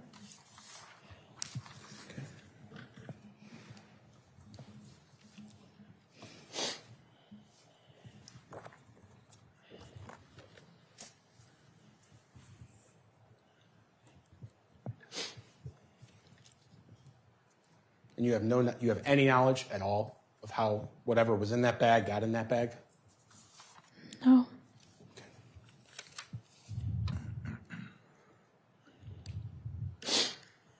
So around that time that Chandler said he was going back out to the farm, he was stressed, I think you identified 540, which was another set of messages from that same day. If I haven't, I'll move 540 into evidence. I think that you have. Okay. And which day, if you can restate the day. Sure. So we're on the 7th. Thank you. Can you read the first message we have on here from Chandler on the 7th around 11:22? Going to police. What does he say next? Can I have $5 for a soda and chips?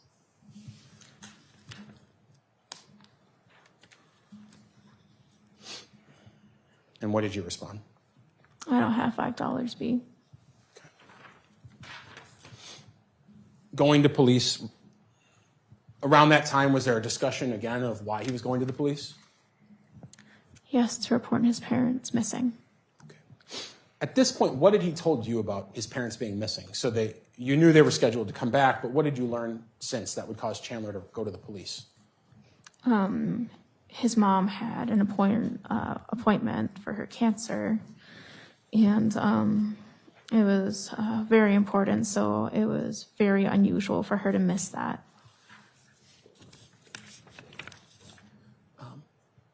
Did you have a conversation with Chandler about whether he should or shouldn't make a missing persons report for his parents? Yes, What did you tell him? I said he should. They've been gone for so long, and he hasn't heard from them.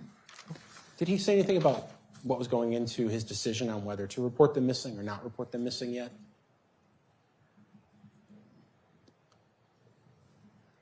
Can you repeat that? Sure. Did Chandler tell you anything about why he hadn't made a missing persons report at that time? Like, until then? Like, Yeah. why that day? Yeah. Because he thought they were just running late, and the deciding factor to report them missing was his mom missing that appointment. Now, the next day, July 8th, Thursday, you were supposed to go to work, right? Correct. That night, the police had been involved in Chandler's house and talking to people, right? Correct. Were you one of those people talked to by the police? On Thursday? Yeah. Can you restate the question? I apologize. No, you're doing great. Did you go with Chandler to report his parents missing? I did not go with him to report them missing. Do you know, were you over at Chandler's house when the police came over that night? On Wednesday? Yeah. I was not there. The next day, you went to work, and tell me about work that day. I was very emotional and upset and just very distraught, and I just couldn't be there because I was really worried about his parents. And so I talked to my bosses about leaving early so I could go be at the house with Chandler and wait until About how long did you make it at work that day before you left? I was there max 30, 40 minutes. And where did you go after you left? I stopped at my mom's home to grab groceries so I could go to the house and cook for Chandler while we waited. When you got to the house, was anyone else there? When I pulled up, Chandler was outside talking to reporters. At any point, did any other members of Chandler's family show up at the house? Yes. Who? Mitch and his fiance. Did Mitch stay outside or did he come in? He came in the home. And what did Mitch do? He walked around the house, trying to see if there was anything that Chandler maybe missed about his parents leaving. As Mitch walked around the house, what did Chandler do?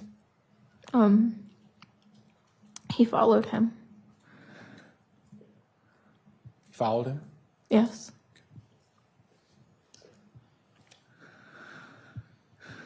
Later that day, you were asked to go to the police station downtown, right? Yeah. Yes. Yeah. And was Chandler asked to do the same? Yes. You were brought down here by the police, right? Yes. Were you in the same car or different cars when they brought you down here? I was in a... You're doing okay. I was in a different squad car than Chandler. Okay.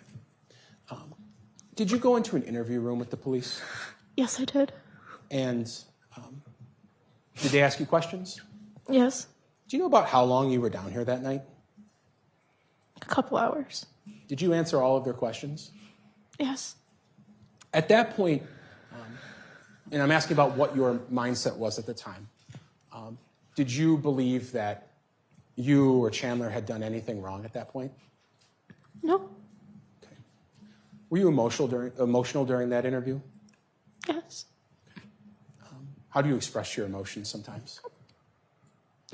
I cry a lot, or if I get too anxious or emotional, I start vomiting. Those things were happening that night? Yeah. Police asked at times to look at your phone and photographs and things of that sort. Pardon?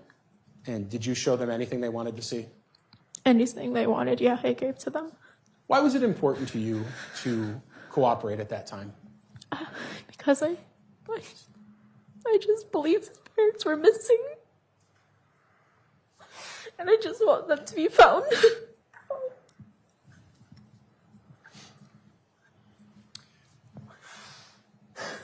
So you can tell us if you need a break or if you want to keep going. I'm almost done, but it's up to you. We can keep going. Okay.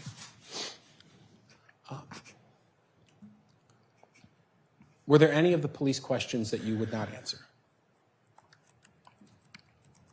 Not that I can recall.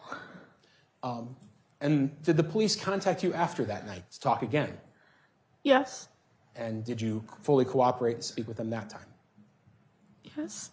And several times, law enforcement other people have contacted you to speak about this, and have you cooperated all of those times? Yes. You've met with me personally a couple of times, correct? Yes. Have you always, in the course of this investigation, done your best to tell the absolute truth of what happened? Yes. Now, I'm almost done, and I have to ask. I'm gonna ask a couple questions, and I hope you appreciate why I'm asking them.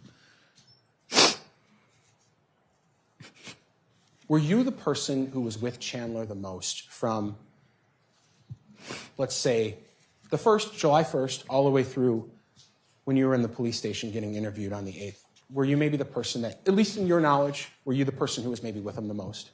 Yes. And were you the person who, other than Chandler, was in, based on your knowledge, in the Halderson home the most? Yes. Prior to eventually being told what happened by police and perhaps the defense investigators or myself,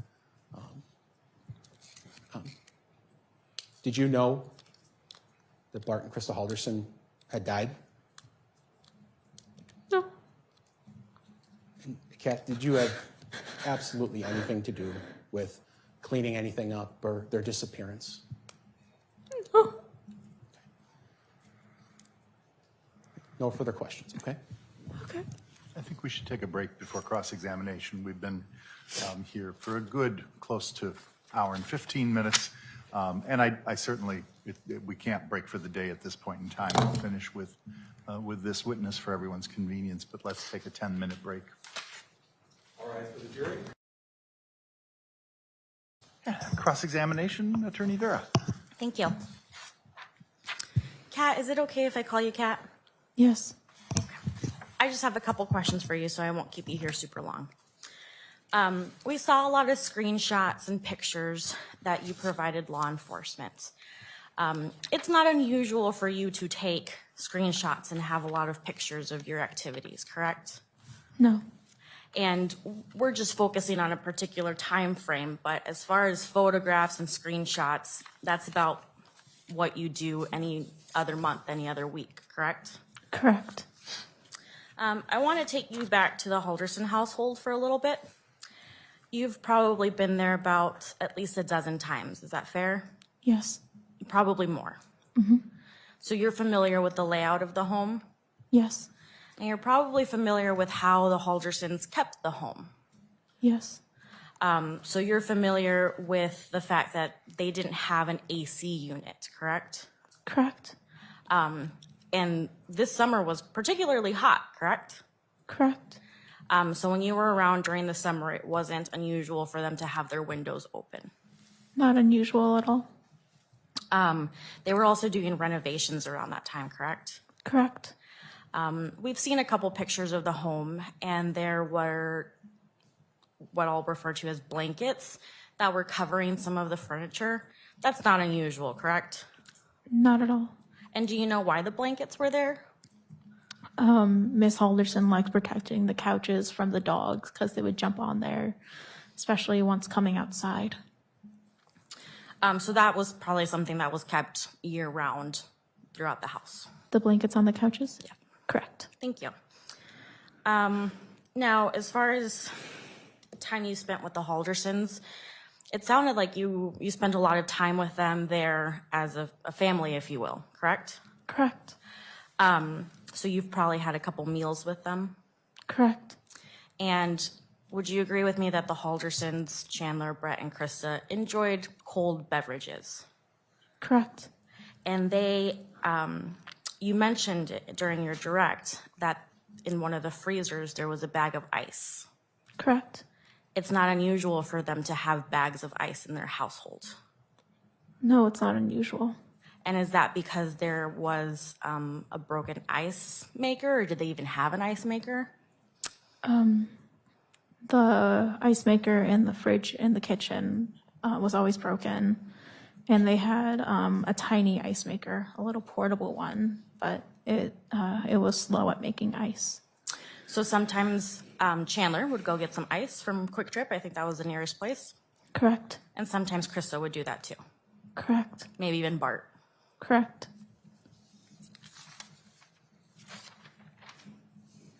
You mentioned the dogs, and we've kind of heard about the dogs for a bit. So the Haldersons had 2 dogs, correct? Yes, Rizzo and Izzy. And a couple of times we've heard that maybe perhaps they were kept in the garage when people were coming over. In your experience, would you describe the dogs, and maybe one in particular, as anxious, Yes, maybe jumpy, yes, bit afraid? yes. And that was it both of the dogs or just one dog? Rizzo, Rizzo, and she's the oldest one or the youngest one? the youngest. And that was just her personality, correct? Correct. Was she nice with you? Did she approach you? It took her a long time, but yes, But eventually she warmed up to you.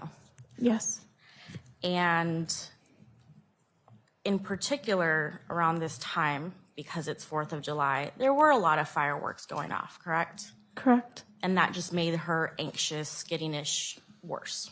correct, And as far as the dogs go, Chandler loved these dogs, correct? correct, He took good care of these dogs. correct. You mentioned that I think it was Izzy that fell down the stairs, and he stayed with her to make sure she was okay. Or was that the other dog, Rizzo? It was Izzy who fell. And as far as Chandler goes, you would agree with me that he's generally a quiet individual, Correct, reserved. correct, You probably bring out more of his personality. correct. We also saw a lot of pictures that you two took together. Was that something that you did often? Correct, And you would also agree with me that he's a pretty nerdy guy. correct, He loves Star Wars. correct. Did you already have Chewbacca before you met Chandler, or did he help you out with that? I got Chewbacca about 3 weeks after dating Chandler, but I named him. So you guys had a bond with that, with Star Wars. Yes, I had an action figure collection that he liked. I have no further questions for you. Thank you. Any redirect? Can I approach briefly? Sure. Promise it won't take long. You mentioned the Haldersons had a small ice machine in their home. Yes, How much, when you say small, what do you mean by that? Like, how quickly would it produce ice? maybe like about 3 of these wide and maybe 3 stacks. It was not that big, and it created little ice cubes that you would just scoop and put in your drink, and you would have to constantly add water to keep it going. The July 1st or July 2nd, around that time, you said the Haldersons sometimes would buy ice, though, if they needed more. Yes, Around that time, do you know of any reason why Chandler would have needed 20 or more pounds of ice, more than what was able to be produced at the house in that ice maker?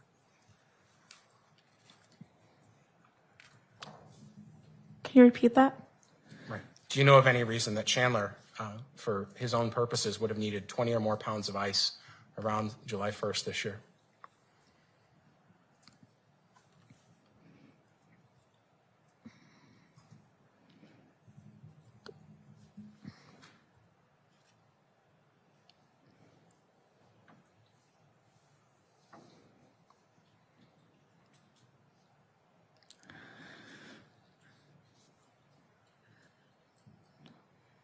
Not that I can think of, no.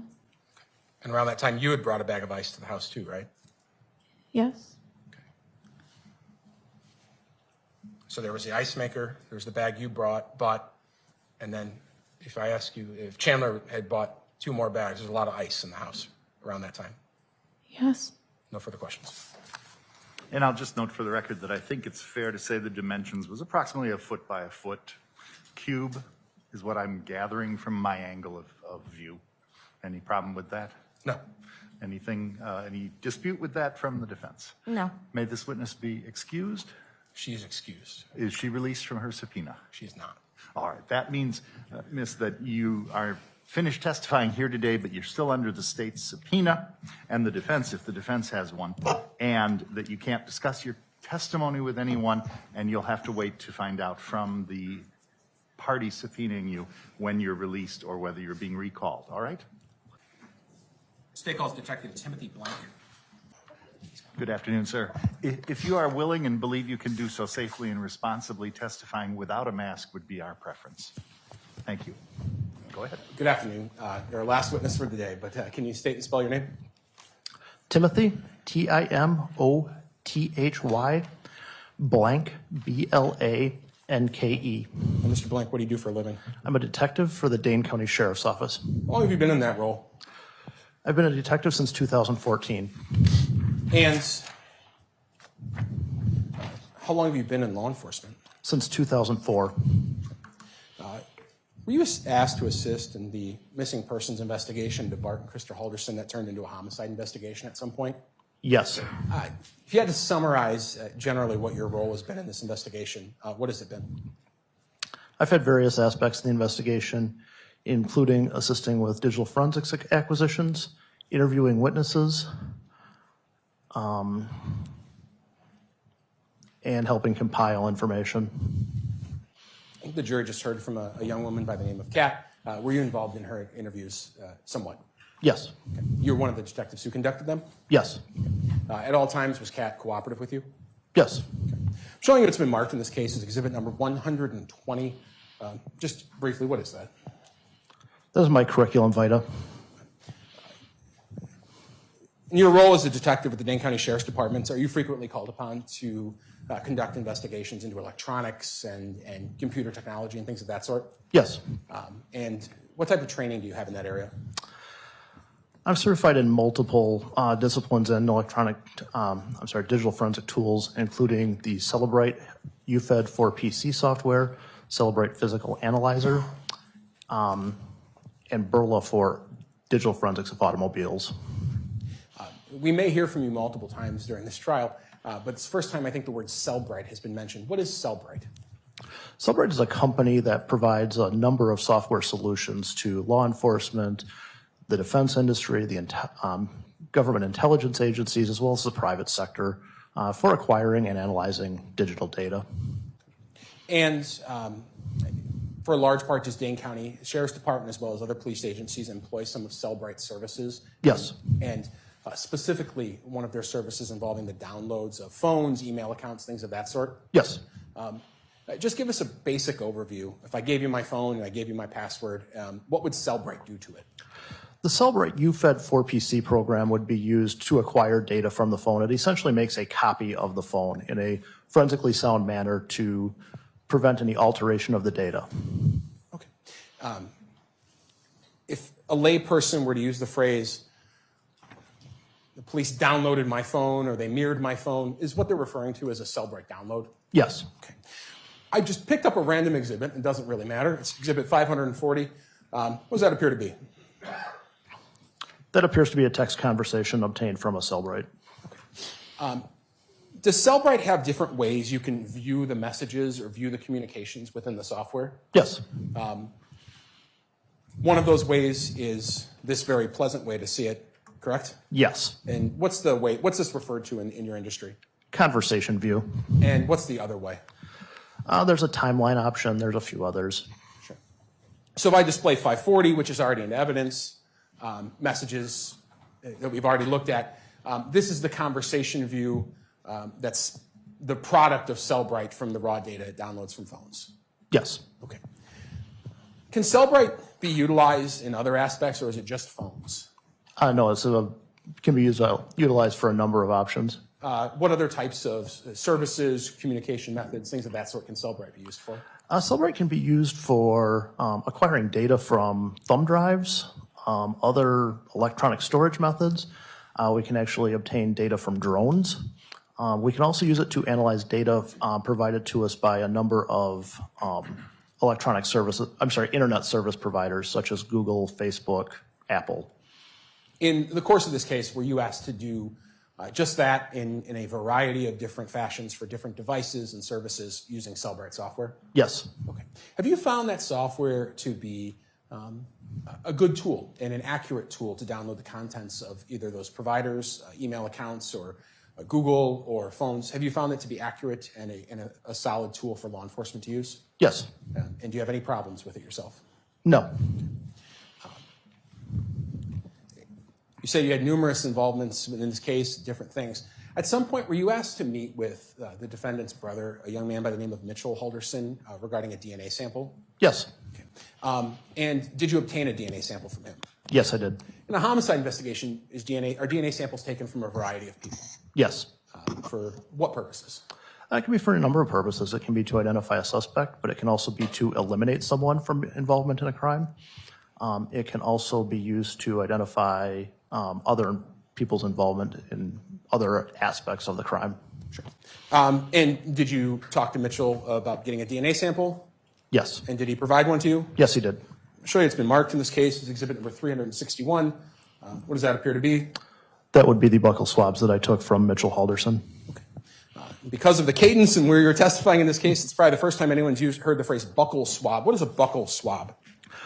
That's a swab taken from the mouth of a suspect, of a person we're obtaining it from. And you took it yourself? Yes, I did. How do you take a buccal swab from someone? Now, the first step is to place a mask over my own mouth to prevent any of my own DNA from contaminating the sample, and also to wear latex gloves, which are provided in that kit. We then have the person we're obtaining the sample from take a drink of water and swish it around in their mouth to remove any residual DNA that might be in their mouth from another person. Then 2 swabs are taken for approximately 30 seconds each on each side of the inside of the person's cheeks using a cotton swab attached to a wooden stick, essentially a long Q-tip. After you take a buccal swab from a suspect, and we can use Mitchell Halderson as the example, what do you do with it at that point? I retain custody and control of it. I then allow it to dry for a minimum of 24 hours before packaging it. And is it sealed at that point? Yes. And where are those generally kept? In the Dane County Sheriff's Office evidence room. And are those frequently transported to a certain location for testing at some point? Yes. And what's that location? The Wisconsin State Crime Lab. Anything about Mitchell Halderson's buccal swab or DNA sample different than the normal process for you? Not at all. Okay. If I haven't already done so, I'll move 361 into evidence, and we'll just leave that there for now. Any objection? No objection. It's received. In one of you mentioned that you interviewed Cat, and one of those interviews, did you become aware that this was a screenshot, exhibit 532, that she had taken of a location of Chandler Halderson? Yes. And did she provide this to you? I believe so, yes. At some point, were you and other sheriff's deputies, just using the streets on here, able to match that up to a real location in the real world? Were you able to figure out where this was? Yes. And where was it? It's in the town of Roxbury, just across the Wisconsin River from the Sauk City, Prairie du Sac area. Have you been out to that property? No, I haven't. And you're aware that sheriff's deputies later searched that property? Yes. And I'm going to show what's been marked briefly as 55. It's been received into evidence. Does that appear to be the area that was screenshotted by Cat and provided to you during that interview? I don't recognize that area. I haven't seen it myself. Sure. Give me 1 second here.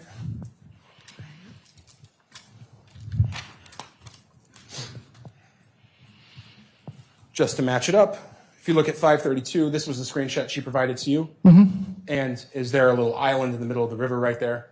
Yes. All right. And it's a rural area with a town across the way? Yes. Okay.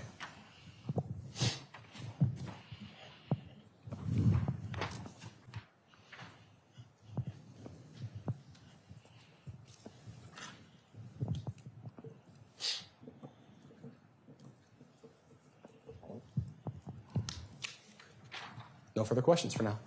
Cross-examination at this time. No, thank you. May this witness be excused but not released. Yes. Thank you so much, Detective.